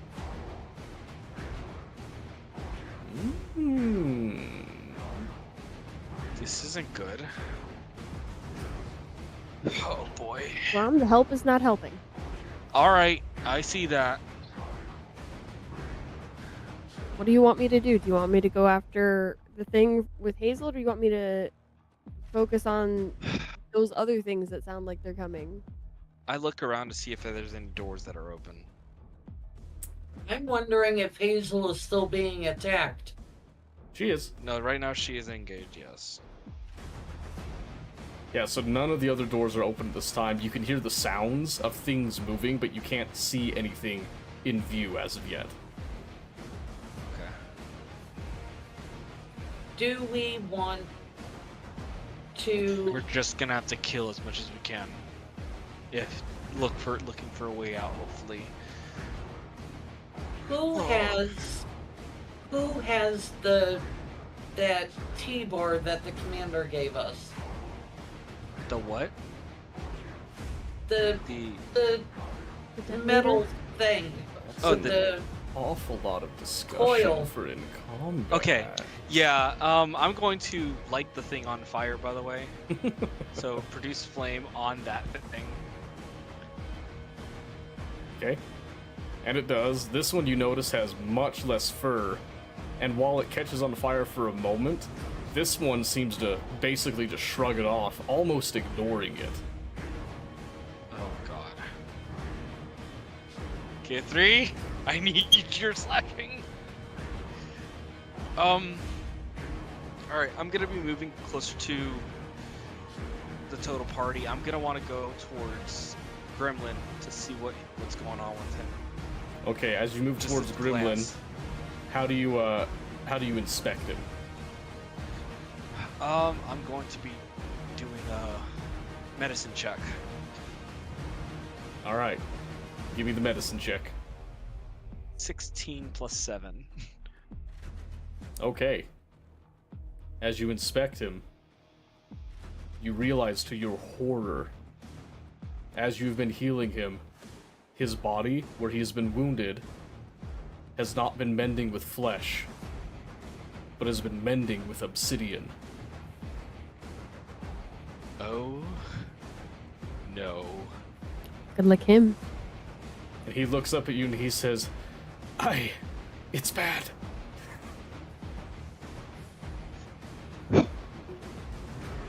All right. Blow up where? Where do we blow this thing up from? It's back. Down the hall you came from. It was tucked in a corner. We'll have to bring it out and put it closer to the entrance to the hall to ensure it closes. It's not All right. far. All right, and nothing of the soldiers, right? Everyone's gone. But that wasn't what took him. It was something worse. Oh, great. All right. Let's move. Go. We got a plan, team. Let's move back to the entrance. We're gonna probably have to fight a bunch of these guys. All right. Who's dragging the dwarf? I will attempt to. carry him well, bring him along. All right. Hazel is bigger and stronger. And that should end my turn, by the way. Okay. That now brings us to Kithri. You have Braum, who is currently assisting. Did no, you wait a skip second. over, Hazel. Excuse me. I looked at the yeah. wrong number. Wrong number. Excuse me. That brings us to Hazel, who is currently locked with this giant creature that is currently in a pseudo grapple. It's kind of biting onto whatever you've got in your hand right now.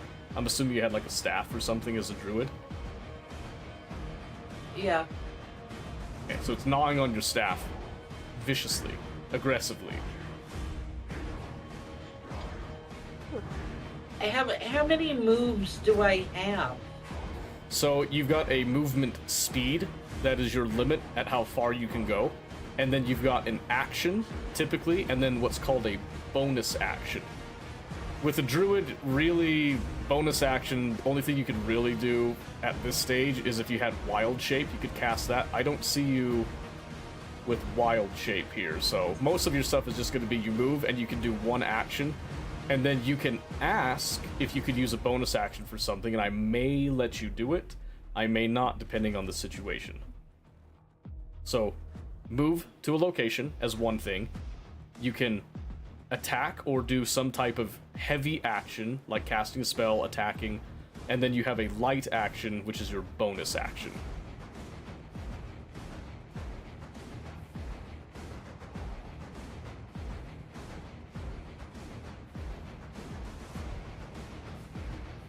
Jesus, it's already 1 a.m. I know, Alright. that's why I had to kind of kickstart this a little bit. Y'all were taking too long. Alright. Yeah. Yeah, because I don't know what to do. Produce flame. But that didn't work, by the way, when I did it. Where do you produce the flame at? Where are you targeting on the creature?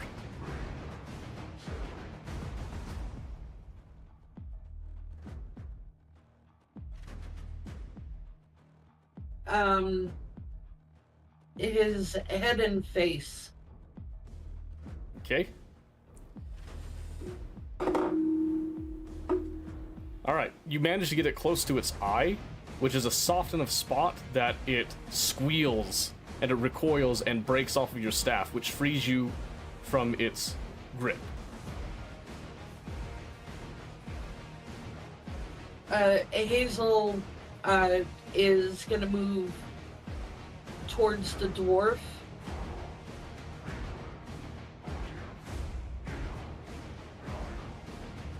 Okay. And that's my turn. Look, we should also get going towards the entrance, by the way. We gotta keep moving. Okay. That brings us to Kithri for this instance.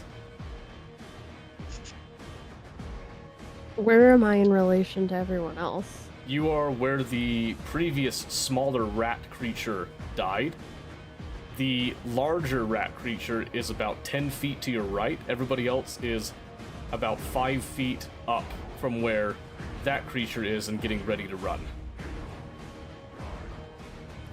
So do we need Braum? Do we need a distraction? Do I need to go after the rat?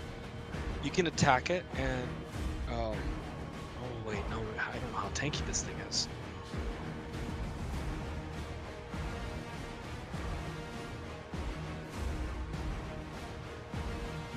You guys aren't gonna make it very far if we. You could, yeah. Snap How onto how one of long you. is this hallway, by the way? It's pretty long. We gotta get moving. If So it just comes run for at it? us, you could. Can she hold her action when it does come in range to attack it? I'll allow it. Okay, so let's escape, but hold your action until something gets close and you hit it. Okay. All right. But let's all escape. Okay. Okay. Since you guys are in a unique scenario, we're going to combine all players into one turn for a brief moment. I've still got your turn order here in case you get locked into combat again. But this is now going to go player turn and then environment turn. Player turn, environment turn in that order, okay? Okay. So we're going to start with player turn. You have disengaged from the creature. You are now running. And we're not going to worry about distances here. We're just going to say that you're running, and this is going to be divided into phases, basically. You don't need to know the phases. I have the phases memorized right here. All you need to tell me is each time that it's your turn, what action do you take as you are running? So for this first bit, you've just disengaged. You're running. What are you doing? First things first, I'm gonna keep trying to throw magic at the rat thing. Okay. So for this turn, what are you throwing back at the rat? It is going to be. Oh shoot! I should have probably done Tangle instead. What does that do again? ID.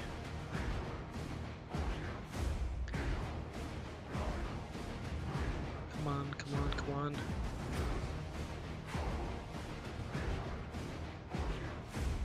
While he's throwing fire around or whatever he's doing. I'm actually quickly- going to be throwing an entangle on that rat creature to slow it down.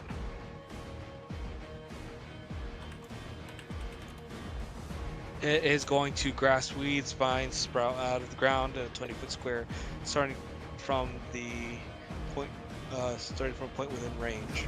For the duration, these plants turn the ground into an area into difficult terrain. Okay. And the What is your spell save DC? my spell save DC is 15. Okay. So you cast that down. He's got vines around him. Fire's starting to go out in his face. He's beginning to kind of look your way. He won't do anything yet because it's not environment turn yet, but he is beginning to notice your rapid retreat. So that is what Brahm is doing here. Hazel, Key3, what are you two doing as you are fleeing for your lives? I'm looking around for this magic boom material. You have the magic boom material? I thought he said. Yeah, it was I at have the front. detonation device, and it is Right, in but my. we need the thing we're going to detonate. He said it was tucked away back. Yeah, that's at tucked the end away of the hall. came. I'd be ashamed to run past it and miss it. So Yeah, no. You look around for it. I'm But, searching for that as we run. Good. Excellent choice. While I'm searching, can I throw my javelin back at it? If you'd like to, yes. So you'll have to roll to hit. Does she get advantage since it's entangled? No. Oh, right, because we're running. Okay. What color? This one is javelin. Did I put this on your character sheet? Of You course I did. didn't. Well, I mean, I have. It's thing gonna that be says- a roll of orange one first. Okay, while they're rolling that, Hazel, is there anything that you would like to do as you are running? Hazel is running to the dwarf to pick him up, to carry him. Okay, so you're specifically carrying the dwarf at this time. Yes. Okay, since you are carrying the dwarf, I'm going to say that your hands are tied and you are not able to cast spells while you are holding the dwarf. Correct. However, Hazel, as you are running, you are noticing that the dwarf is beginning to feel weaker as you go. So just keep that in mind. I got a total of 14. Okay. As you're running, you turn around to throw this javelin, and you don't get a good enough throw as you would have liked. And the javelin, instead of piercing the flesh of the creature, it actually bounces off of its flesh. And it seems more annoyed than anything else. Great. That's great. That's great. Oh boy. Okay. That should be everyone's turn then. We'll go to the environment. First things first is the strange creature. With a monstrous show of strength, not only does it rip through Lovely. the entanglement, it completely shreds it and just begins to gain momentum towards you. Right now, it's only matching your speed, but you can see that it is so furious, it didn't really get slowed down by the roots at all. It barely noticed them. Oh, great. Okay. Point me. What are we doing next? We're still running. We're running. Mhm. Gremlin, do you have any other information you could possibly give us of what we're looking for? He weakly says, "It should be near here. On the left side as you're running." And he kind of looks over Hazel's shoulder. "You won't make it in time." Jeez. What do you... Such an I don't- optimistic fella. Yeah, I don't understand why he says we won't make it. You see him reach into his pack, and then he pulls out a small round object that he softly lights, and he throws it over Hazel's shoulder. As it lands, you just see a blinding flash of light that just takes up the entire cavern, and the creature is stunned. It stops in its tracks and it claws at its eyes so much you can see blood seeping from it. Ooh. Oh boy. He says, "Keep going, just trust me." Alright. Let's keep going. Keep running, boys and girls. Oh, Mr. Dwarf, if you can. Yeah, he's still being carried. Yeah. He ain't running. He's And- just along for the ride. This round does not reveal the rune powder bomb either. Okay. So, you continue to run, environment comes up again. The rat aberration does not manage to break out of the stun that it's in, and it continues to claw at its face in pain. You still hear the That's sounds good. of thousands of other creatures somewhere in the distance. And you continue to run.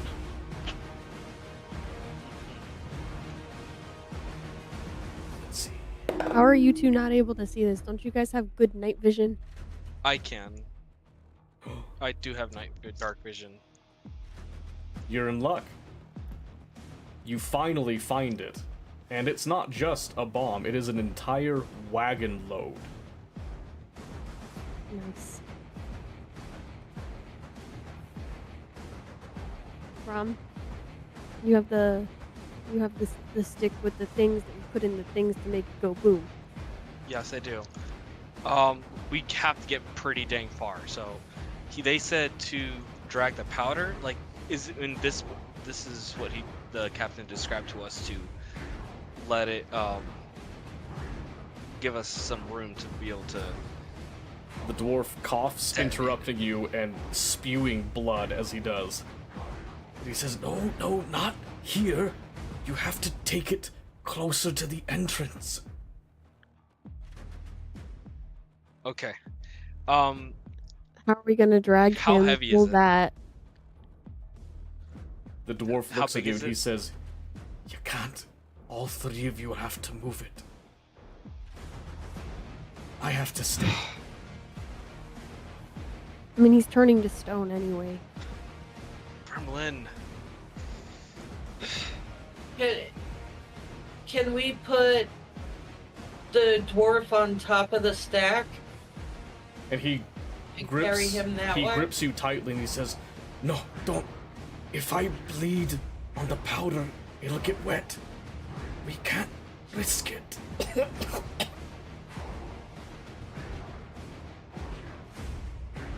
We don't It really have any other requires- choice, guys. We don't have a choice, and whatever is coming, If we it's warranted basically everyone else's Yeah. death. we have Everyone to get else out of has this died. alive. If we try to save him, we could end up losing more lives if these things cross to the outside. The If dwarf anybody else comes in here, reaches over suddenly and he grabs Brom by the collar and pulls him close. And he says, "You have to go."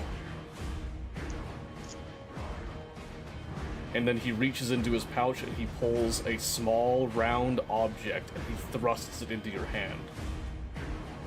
He says, "Take What's this? this. What is it? Might help you." Hold on, I don't know why it didn't come up. It was supposed to... Oh, there it is. Boom. Is this what I think it is? A runestone. Clan magic. I don't know exactly what it does, but I have a feeling you can use it more than me.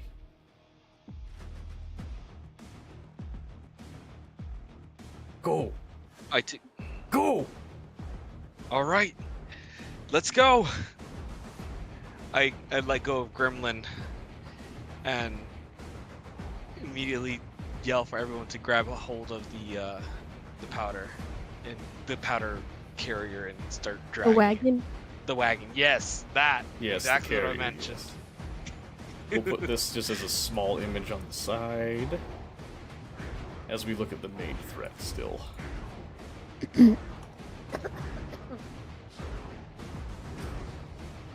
Alright, so as you guys are leaving, anyone that turns around will notice that the dwarf leans up against one of the pillars and, with a great deal of effort, pulls one of the small hand axes he has at his side, and he kind of readies himself, and he turns to face the still stunned creature and anything else that comes down that hall as you leave him.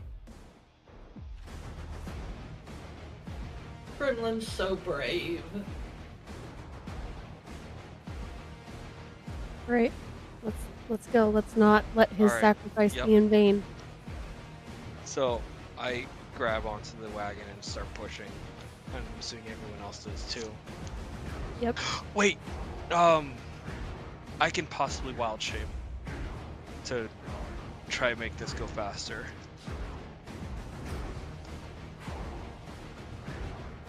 Let me see. What's the strongest animal I know? I have With riding. the wagon, those are generally pulled by horses, and if we were in an encampment with soldiers, I feel like it would be a logical leap that you have seen a horse. Yes, but I might go stronger. Oh? Owlbear. At level 5? Like Avatar? Oh wait, no. Yeah, because I can wild shape advantage. Lets me turn into anything as long as it can't swim. Or no, as long as it can't fly. Can me see if I owl can bears find it. fly? They have owl in Wild the shape, name. starting at 2nd level, I can use my action to magically assume the shape of the beast that I have seen before. I can use this feature Have you seen an twice. owlbear before? I don't know, Mr. DM. Have I? What's the likelihood that you would have seen an owlbear and lived to tell the tale? Ooh. I mean, as an Outlander. And with yeah, me. true. Roll a flat 20. Alright, got it. Okay, I like those odds. 18. Yep, you can turn into an owlbear. Yes! Yeah, I got an 11. Alright, I turn into an owlbear and begin to just start pushing the wagon as hard as I can. I've Okay. never used my wild shape ever like this because I've always wanted to use it as an escape. This is the first time I've ever needed to do this because I wanted to get out alive. Okay. You begin to move the wagon with great speed. You make it to the entrance of the tunnel in no time. Now, you have to go about actually setting up the entire apparatus. What do you do? Do you remember what you need to do? We stick the things in the thing, and then we go far away and then kaboom. All right, we have the box with another metal rod. Can be far away before we detonate. Question: is there anything dangerous around so far? Is it just just a rat? Nothing seems to be sticking out to you as dangerous just yet. Brom, hurry up and stick the things in the things so we can run and we can All make right, it go I kaboom. leave the necessary component with the gunpowder to be able to cause a massive explosion and cave in the tunnel.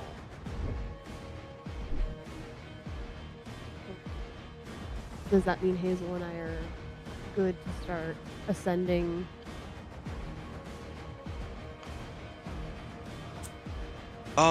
Does it? Or rather, all three of us begin ascending with the box that's going to make it go boom. So you have what attached to the rune powder?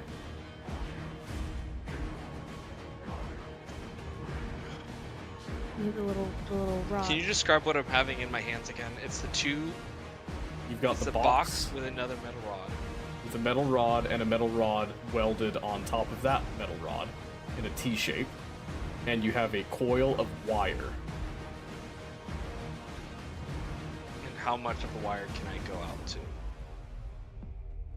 That's a good question, isn't it?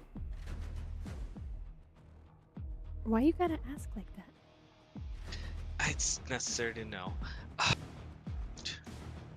But what are the chances if we just made it up that we'd get out?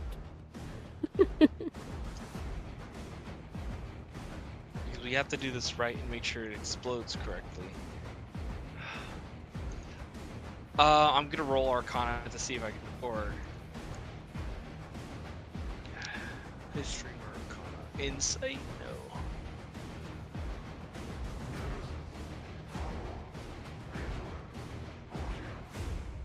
I know my character would actually remember this. I'm not very rememberful.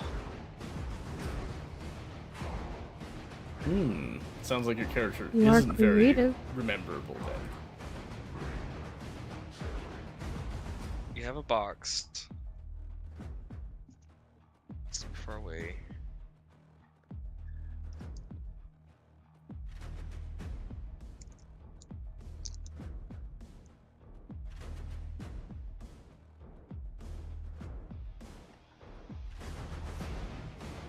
How do we find out how long the wire is? How Yeah, far we're gonna. away from I'm the- gonna start stretching the wire. I'm gonna leave the box. The no, box hold has on. to go with us. The box has to go with us. This is what we get for giving the magic guy the weapon. You stick the rods into the magic powder, Okay, and you hold on to the T part, the T box part. got it. And then Okay, we that's what I'm go gonna do. We go hella far away, and then you push down on the T. All right, this is what we'll do then. All right, I'm gonna start carrying the T box with me. And in the time that it took you to do that, down the other end of the hall, you see something truly horrific as you dart into the tunnel. I'm throw you with these guys. What did I just see? What the heck is that?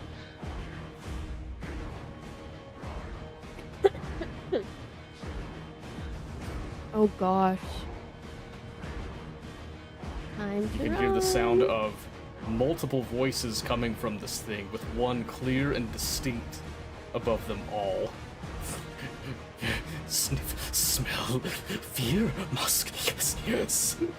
Find, kill, yes, yes. Here we go. No. Let's Let's get go. outta here. Let's Yep. go. All right, Time to go. let's book it. Let's go. Devour, rend, yes, yes. All right. We're running with the Yes. box, and I'm keeping eye on the wire from the box. Okay. Which you have already, and you've already stuck the things into the powder, correct? Yes, I have. Yes, Okay, and you're watching the wire as you're going up, right? Making make sure sure we it's not- stop before it Exactly. goes too far. Stopping, making Okay. sure it doesn't. Give me a perception check as you are focused on the wire.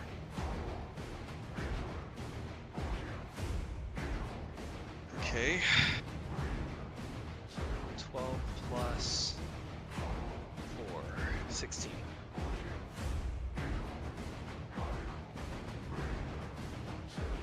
As you're going along, you notice the cable jerks ever so slightly, but it continues to unspool. What does that mean? It might not be in the. Wait, Either it what do you mean pulled by out unspool? of the rune powder, or it's getting to the end in the box. Yeah, we need to make sure it's still in the rune powder. Can we see whether or not it's still in the rune powder, or have we gone too far? You've gone too far now. You can't see the hallway, nor can you see the powder itself. You just see the wire that you've left behind still laying on the ground. You hold the box. But I'm the tanky one. I'm the one that's got... Hold the box. Okay. And I will don't be lick wild. it! I'll be wild shaping into the fastest bird I know. Which is likely probably a hawk. Peregrine falcon? I don't know if those exist. Yeah, they exist. Okay. For real. I'm gonna be going all the way to the rod to make sure it's in there. Before you can exit the tunnel, the strange aberration is clawing and scratching with weird shaped grafted blades in mutated and sickly flesh. You can see the heads of multiple different types of rats grafted onto its body, each of them alive, mewling, screeching, chittering. You look down, and to your horror, you found that in its clawing, it has cut the cable. Great. So if it's cut the cable, then then it has no connection to the rods, which means we can't explode the powder. You guys don't know that. I do.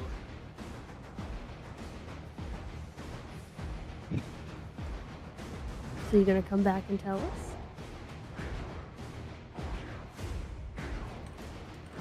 Well, what do we know about this powder?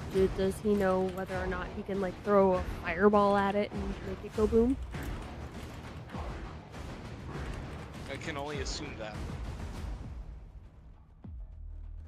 He has to be far enough away, based on what the commander said. He has to be far enough away to not get hit by the blast. Otherwise it'll unalive him. Right. So if he has to be able to see where he's aiming that fireball, he may not have enough distance.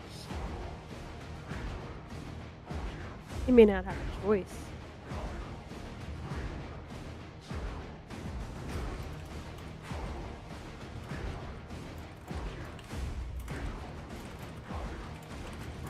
Because we've now led this thing to the entrance, it may not have thought to leave when people were steadily streaming into it. But it's now followed us to the entrance. Yep.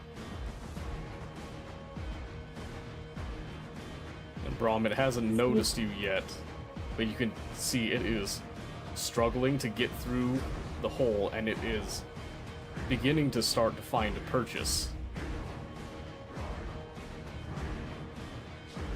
What do we know about that round object that Gremlin gave Braum?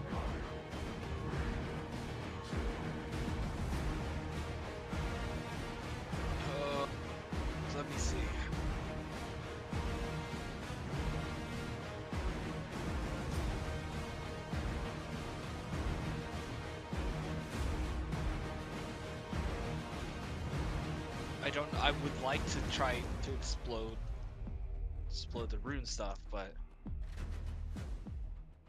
Maybe you should I don't go know, back to the party and tell them first. oh, okay, fair.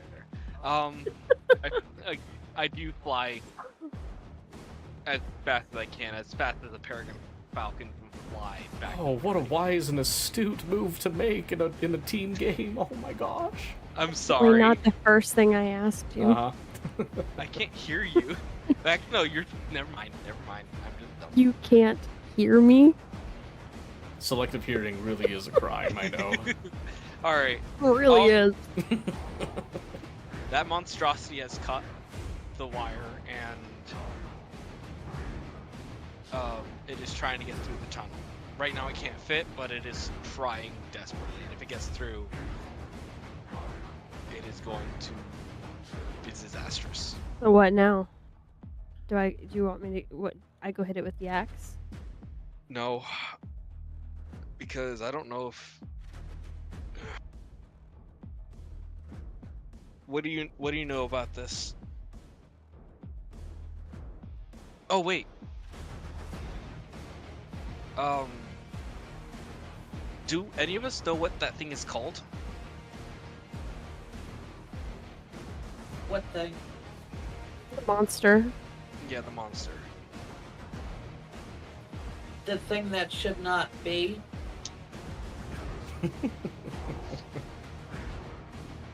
This lovely spectacle on the screen before us.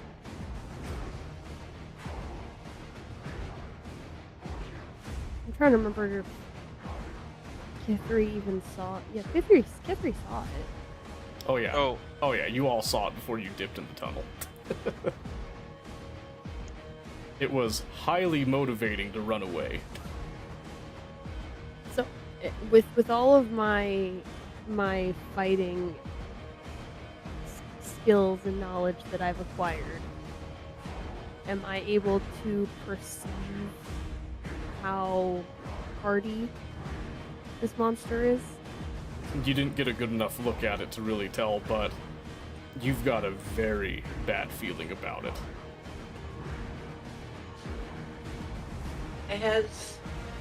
Did Brahm share with us what he saw at the bottom of the He did. tunnel? He did. I did. He did. Okay. So how are So we gonna ignite it? We've got to ignite it. he's yeah. What do we know about the round object? Is it possible that it can help us to Yeah, I Either want to know if I just- know anything about the runestone.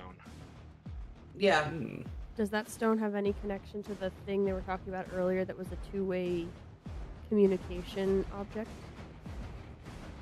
Is it something that can destroy this Because- creature? Is it something that can See help my us to notes. detonate the Do Rune you powder. pull it out and look at it, Mr. Brahm? Yes, I do. It's captains with two-way sending stone have disappeared. Is this a sending stone? Patience, young Padawan. I have to make a change. Hold on. Well, I gotta get the right music. Where'd it go? I had it ready for this. God damn it! One second. I can't find it. No, where did it go? I was like, is he gonna do it? Is he not? I don't. Oh, I got it. Okay, shh, quiet. Ahem.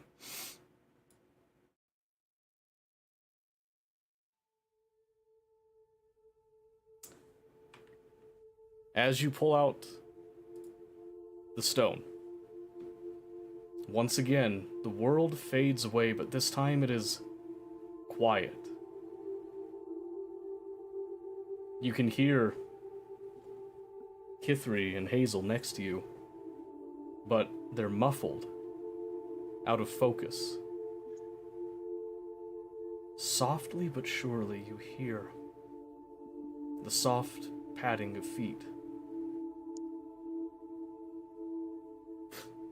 You look down the tunnel, back to the horror that you witnessed.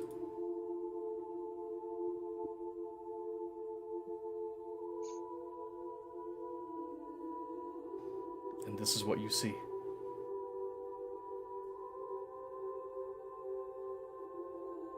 It simply sits there, quiet. It's looking right at you, Brahm. It's waiting for you.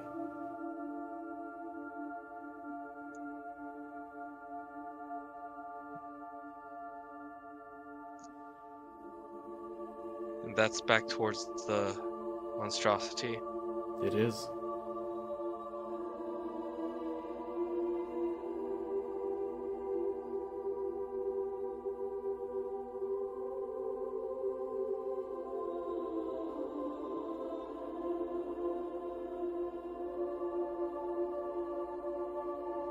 Kithri?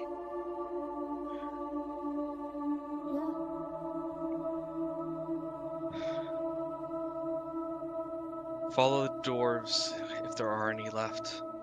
We're sure that's where you'll be able to find the rest of your family.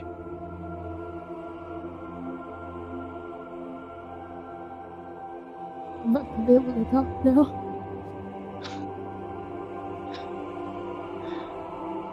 God, I'm cruel. You really are.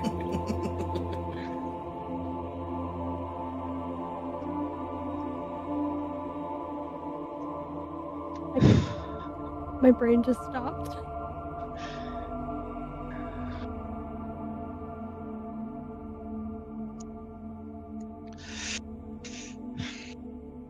I give you a quick kiss and then I give her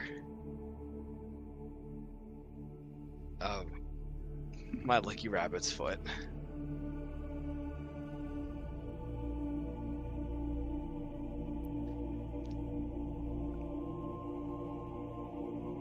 Let me see, how many wild shapes do I have again? Is it 3?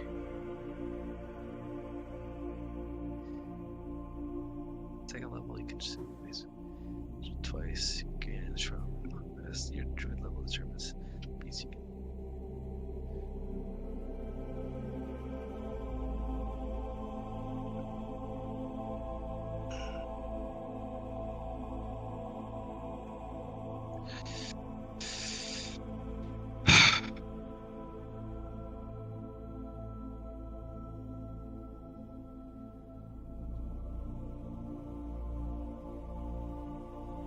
I'm going to start running towards the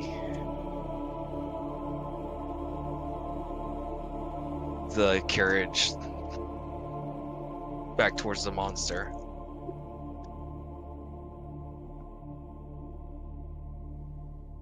As you approach, the rabbit turns around and slowly pads down the hallway in no rush.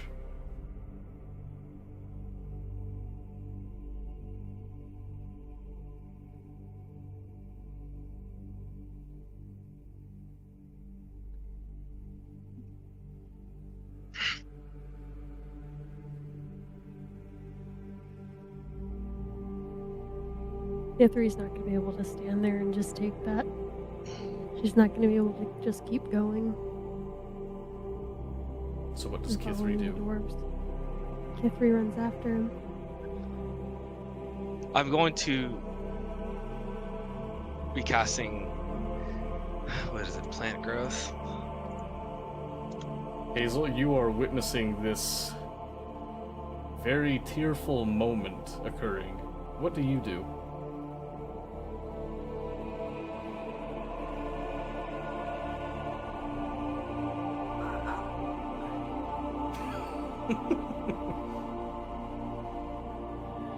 I told you it wouldn't be an easy one shot.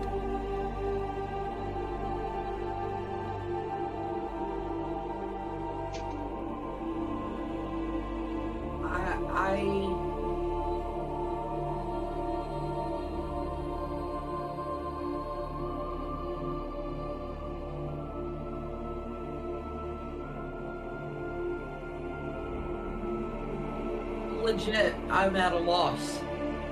Good. That was the intended effect.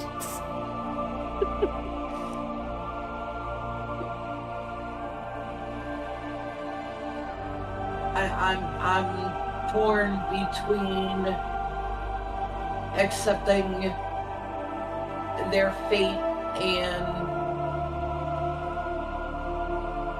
just getting out of the tunnel. Just like any normal person would be.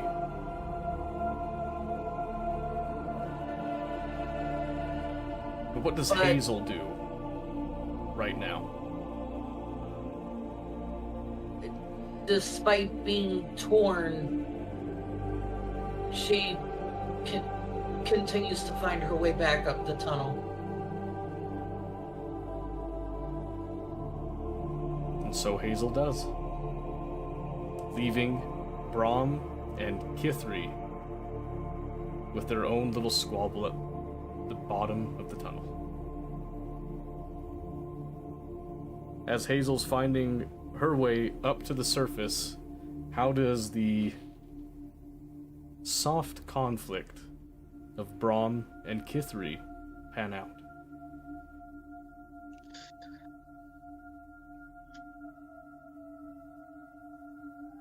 I'm not going.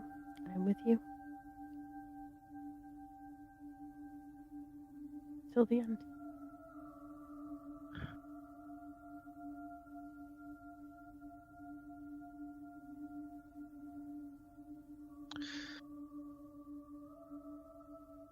I'm going to cast Entangle, then Plant Growth, so it grows a giant wall of plants to give as much protection as possible to the rest. As soon as the wall of plants grow slowly, I look back.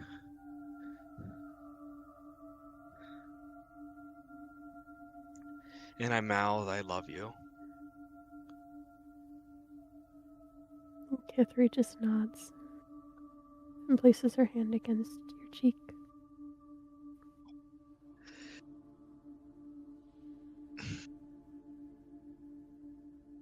At that moment, then I shove you into the wall of plants and let it engulf you. So that then... In Albion, no matter where you... What the heck? Excuse me, sorry. Definitely a moment killer right there. That's not what I wanted. Continue, please. I shove you through the wall of plants so that you emerge on the other side, protected.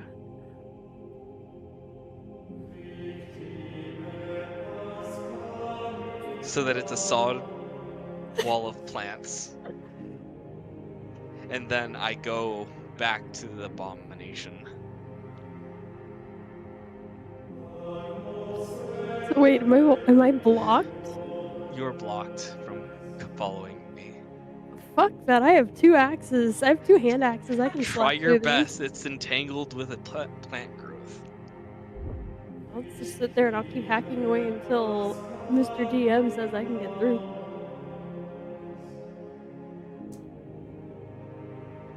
Kithri.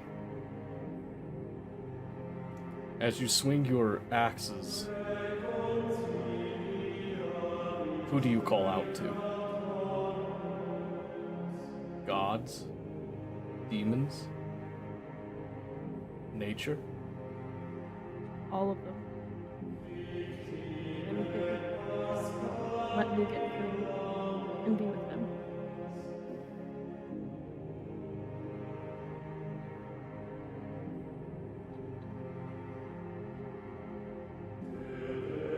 This is the most important thing in the world to me.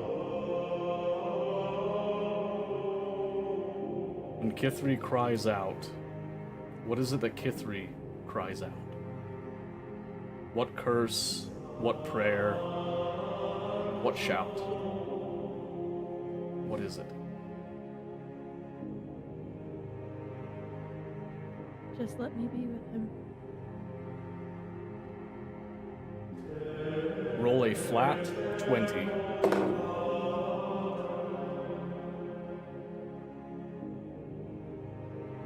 $16.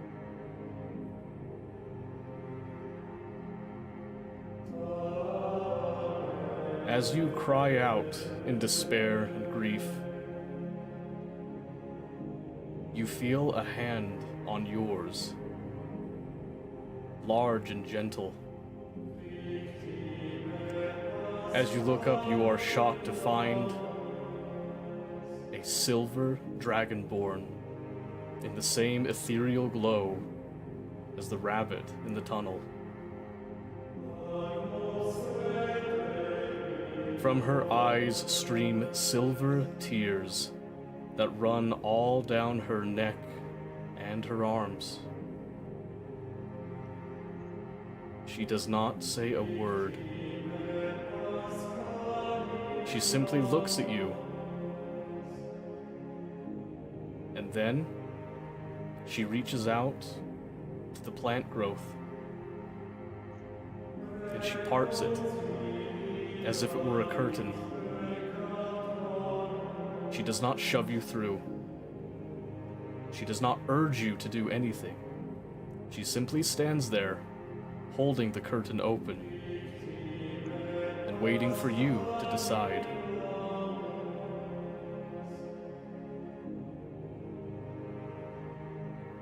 I nod my thanks and I rush through. Tunnel vision. Brom.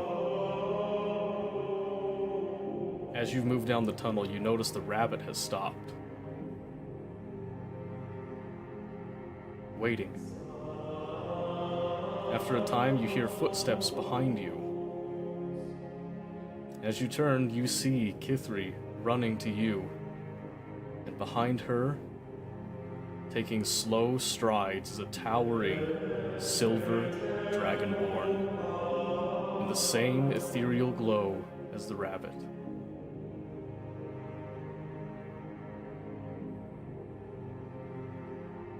What's the meaning of this? As she walks, you can see silver tears drip onto the very ground that she walks. And in her right hand, she holds a bronze scale. She simply follows Kithri.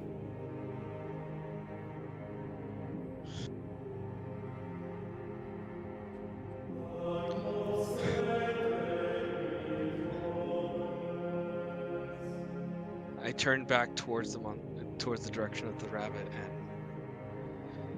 well, I hold my hand out, showing to asking Kithri to just follow me as catch up. As I begin to walk towards in the direction of the rabbit.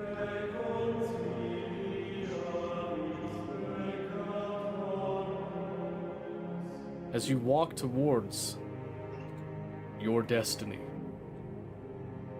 you get to the entrance of the tunnel to find the aberration is not there. You walk over to where the rune powder sits at the wagon. As you glance around, you notice in the distance that same aberration locked in deadly combat with a giant bronze dragon. Except it's only pieces of that dragon. A great tear in his chest reveals the bronze dragon is dead.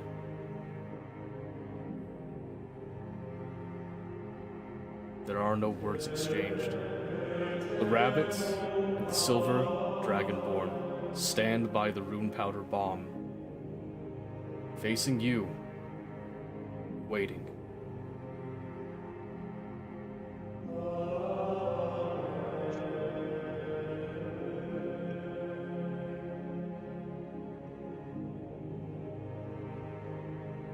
Kithri reaches up and holds Brom's hand.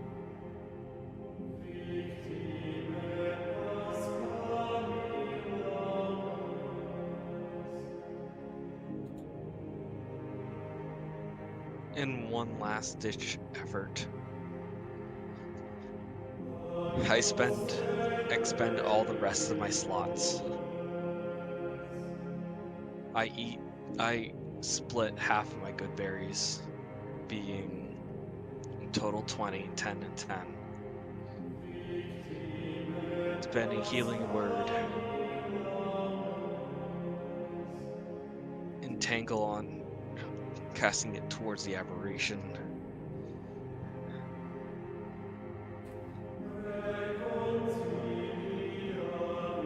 And Aura Vitality. I'm not sure if the explosive is supposed to be designated here, but at least the aberration must go along with it.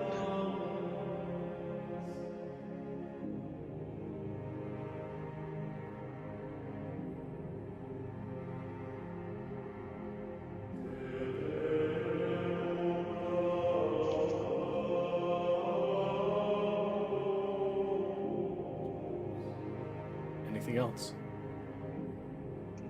Do I understand that we need to explode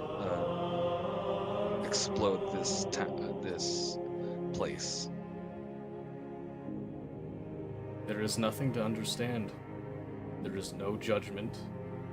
There is no pressure.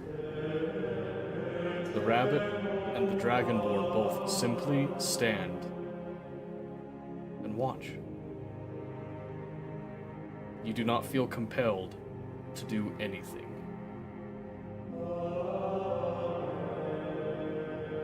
The choice is yours.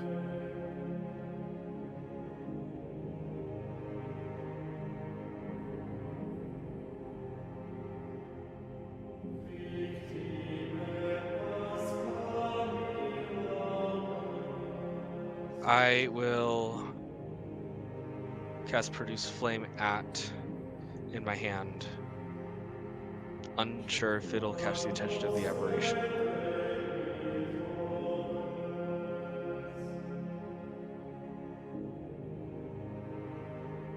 Hoping that it will, so that it may get as much damage as possible.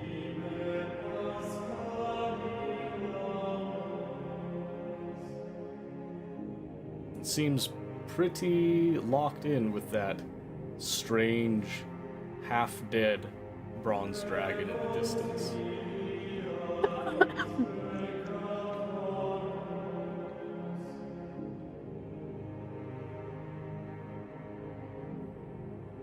How do I?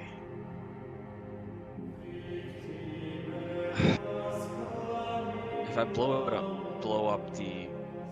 I can't start pushing the carriage closer to it, right? The silver dragonborn reaches out and places a clawed hand on your shoulder, Braum.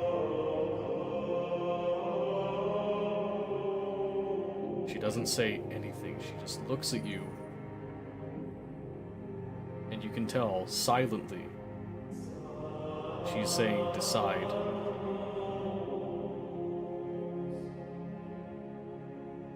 And you know what she means.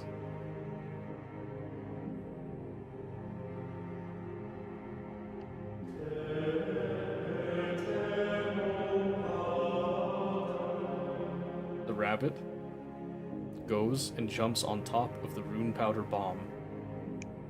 The silver dragon stands at the entrance of the tunnel. Both of them face you, and you feel again that silent prompting. Choose. It's okay, Brum. Do it.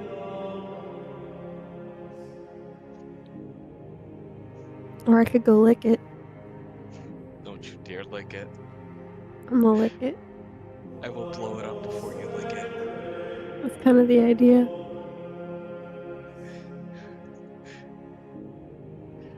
I pull Kirthri behind me, and I launch my Produce Flame towards the rune powder, and as well as, if need be, toss the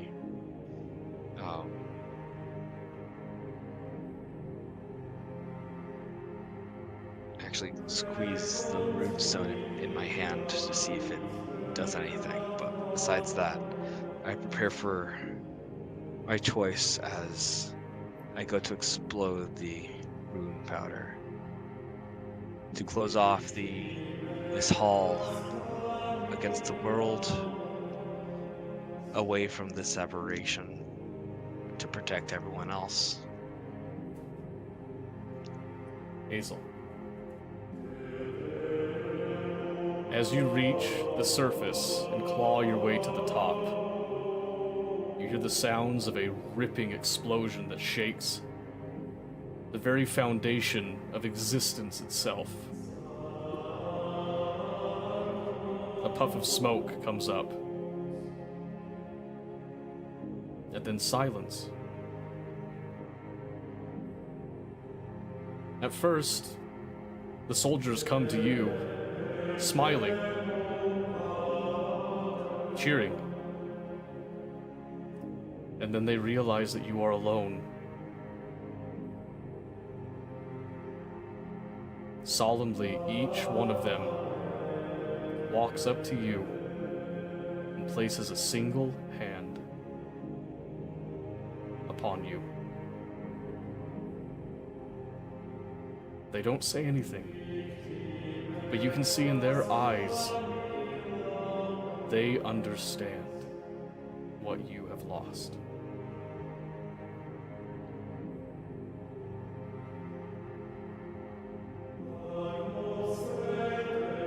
Brahm and Kithri, you do not hear the explosion. You don't feel the searing heat or the crushing rock.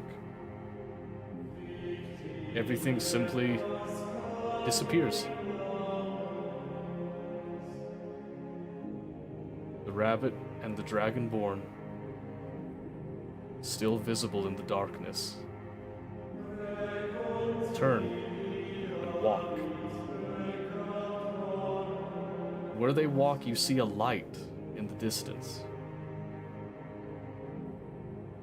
What do you do?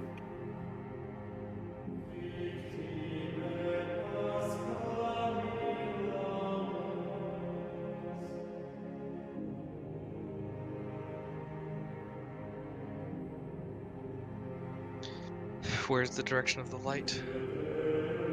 In front of you.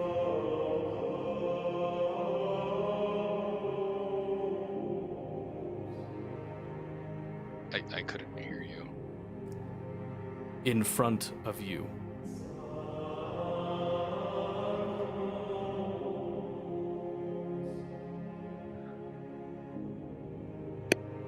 What happened to me? You're there with him. I'll just decide for both of us. I'll just keep walking. You'll have to follow me. I see you walking forward. My barbarian, fearless. And I do follow, as I do wish for nothing to happen to you. Nothing bad happened to you. As you walk forward, you approach the threshold of the light. A large circular opening that leads to a beautiful meadow. Green and rolling, stretching endlessly. There, at the entrance, the silver dragonborn stands and holds out both of her hands. She seems to want you each to give her something.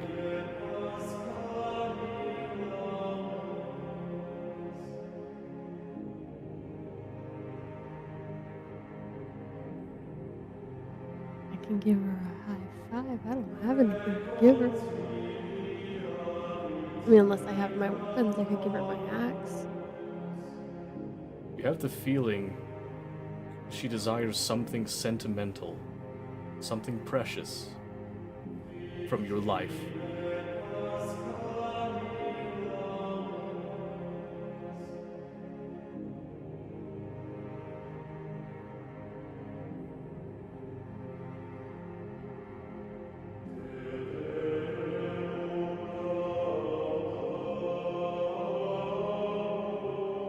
You're muted. Oops.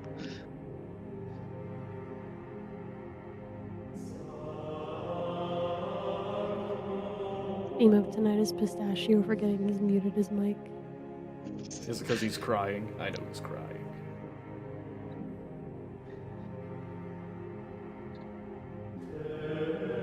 I do have this one memory that I have on my hands. It is the leather pouch containing all of the things reminding me of Kithri and the stupid things that she's licked. As well as any of the other some of the other precious items that I hold dear. And inside that pouch is also a twine wedding ring that I've held onto. Do you give them to the Dragonborn? I do. I put it in her hand, or its hands. In her right hand, she takes your gift, closes her large hands and nods, and then turns to Kithri. The last hand extended.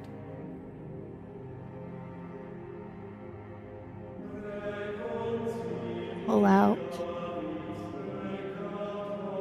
the dried petal of the flower that Brahm gave me on the day he asked me to marry him. And I place it in her hand. And she nods, closes her large hand around it, and puts that hand down. She then beckons you to enter and to be free.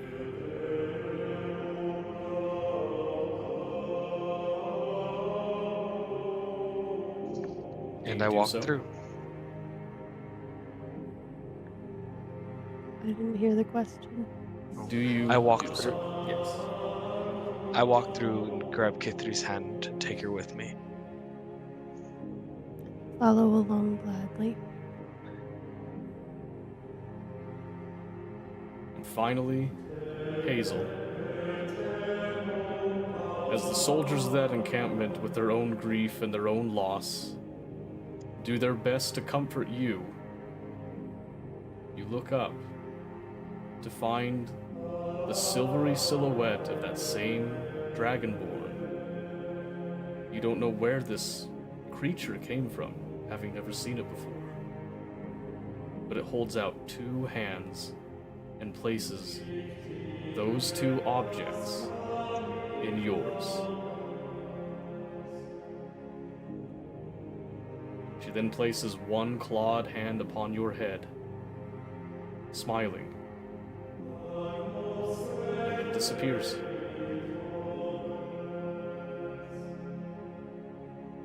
Where do you go from here, Hazel?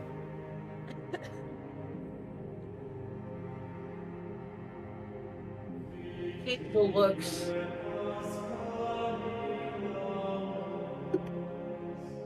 at the gifts she has been given.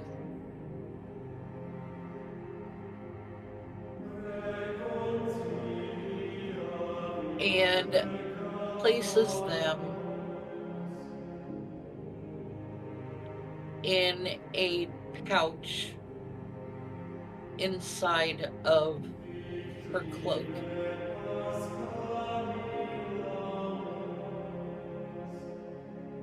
She looks up to where the dragon silhouette was and smiles.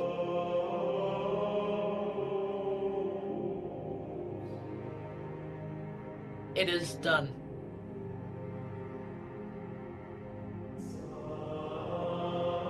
And that, ladies and gentlemen, ends the one-shot.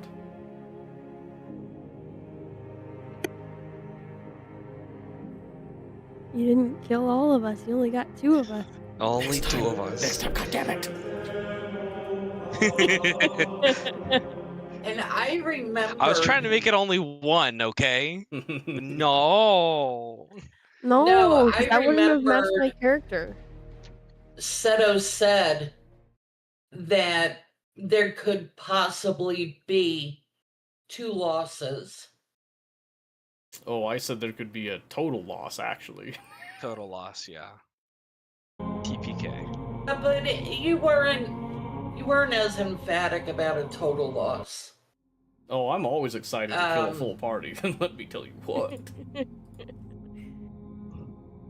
But it wouldn't have gone against my character to have just walked away because one of the traits was that family was most important and Braum was her whole family. And that's exactly why when you mentioned your characters are married, I was said, oh, how interesting. So? Fate before we even got there. Oh yeah, there was all kinds of gears turning. The moment that you mentioned that, I was like, oh, really? I figured you'd have fun with that. So, I what asked did we if we think of should that have one that. shot? Bahamut, really? Yes, really. This is the Temple of Bahamut, right? No, No. Okay. it only looked similar. The Okay. temple was a complete fabrication on my part as part of my main campaign that I do that involves multiple realities crashing into each other, and this was one instance of that. What you guys So- encountered were Skaven. Oh, okay. The Skaven from like Warhammer? No, That is I'm correct. thinking That's wrong. Oh, it was. Okay. I I'm- thought they were rodents of unusual size. They were. That's how they were. They were Skaven are- specifically war beasts of Clan Molder. No. I understand that. Mm-hmm. My first thought was rodents of unusual size Oh, sure. from The Princess Bride. Yeah, until they started to get crazy. And they started to mutate. Mhm. I had a So lot was- more that were gonna come out too, but y'all took way too long up on the surface. Damn it! Sorry. It got to the point Was that his- at the mural I had to railroad you a little bit. I'm sorry. I'm nervous. It's okay. I gotta know. Go for Kithri's vision that she has, was that supposed to be like the world? I was picturing like the World War I trenches. That was exactly what it was. You glimpsed specifically from the German perspective of World War One. Interesting. That's an interesting perspective. The You other know, possible. it could have been That would explain the Any- hopelessness. any other army's trench, It could have. and that's the one that you went with. That's very interesting. The other possible visions you could have had, depending on the orbs that you looked at, would have involved Salah-ad-Din in the Crusades fighting against the Christians, specifically when it came to Antioch and the horrors that occurred there. Oh boy. Another one was Nice. a Warhammer 40k reference, where you would have Oh, witnessed the entire breaking of the planet of Cadia. Oh my gosh. No way. And the final one you could have seen was in Warhammer Fantasy, when the entire empire of Nehekara was put to the sword and forced to become undead slaves. Oh jeez.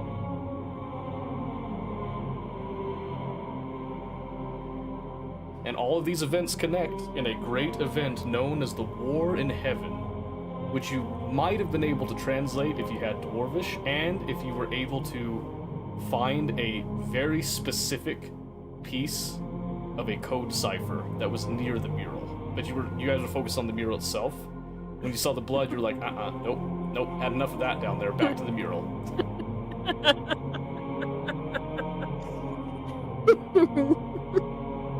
And what the mural could have told you was the mural was depicting the silver dragon known as the First Mother, Jalt Fenwin, and the bronze dragon known as Korn, before he was the real Korn. And they weren't tearing the world apart, they were trying to hold it together. I got that. Mm-hmm. It was very subtle because that it could have part I gone did both get. ways. It could have gone both ways.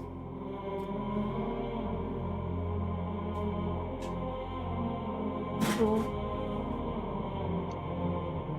So is this something that you guys would experience again, or was it too much?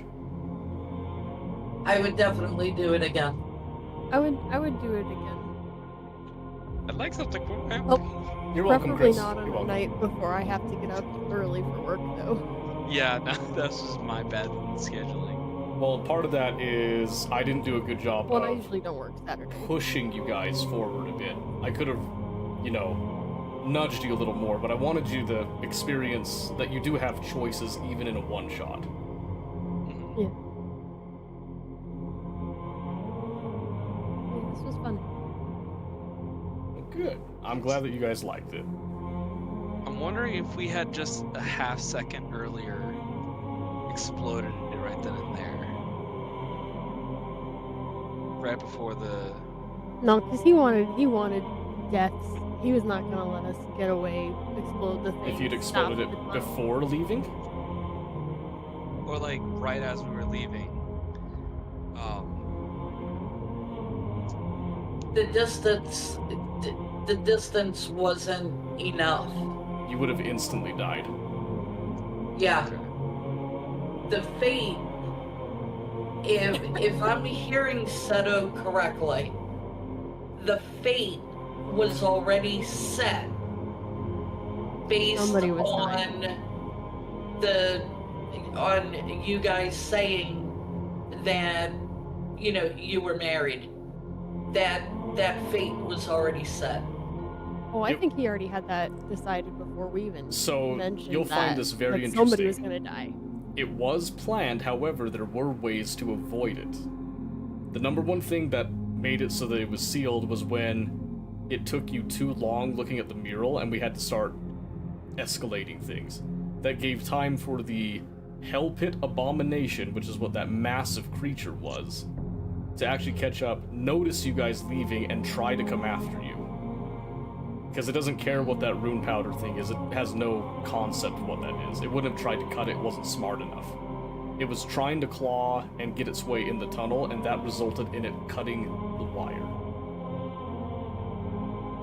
And I wouldn't have been able to fix the wire at all either. Nope. At that point, no.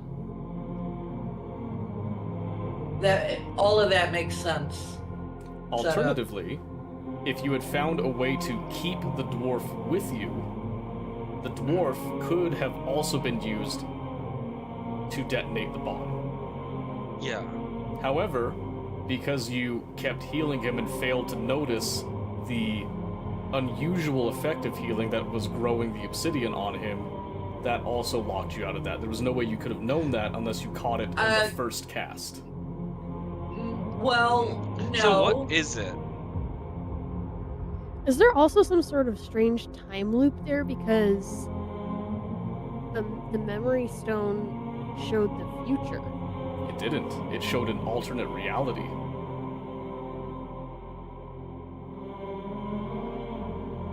Same people, Seto, different timeline.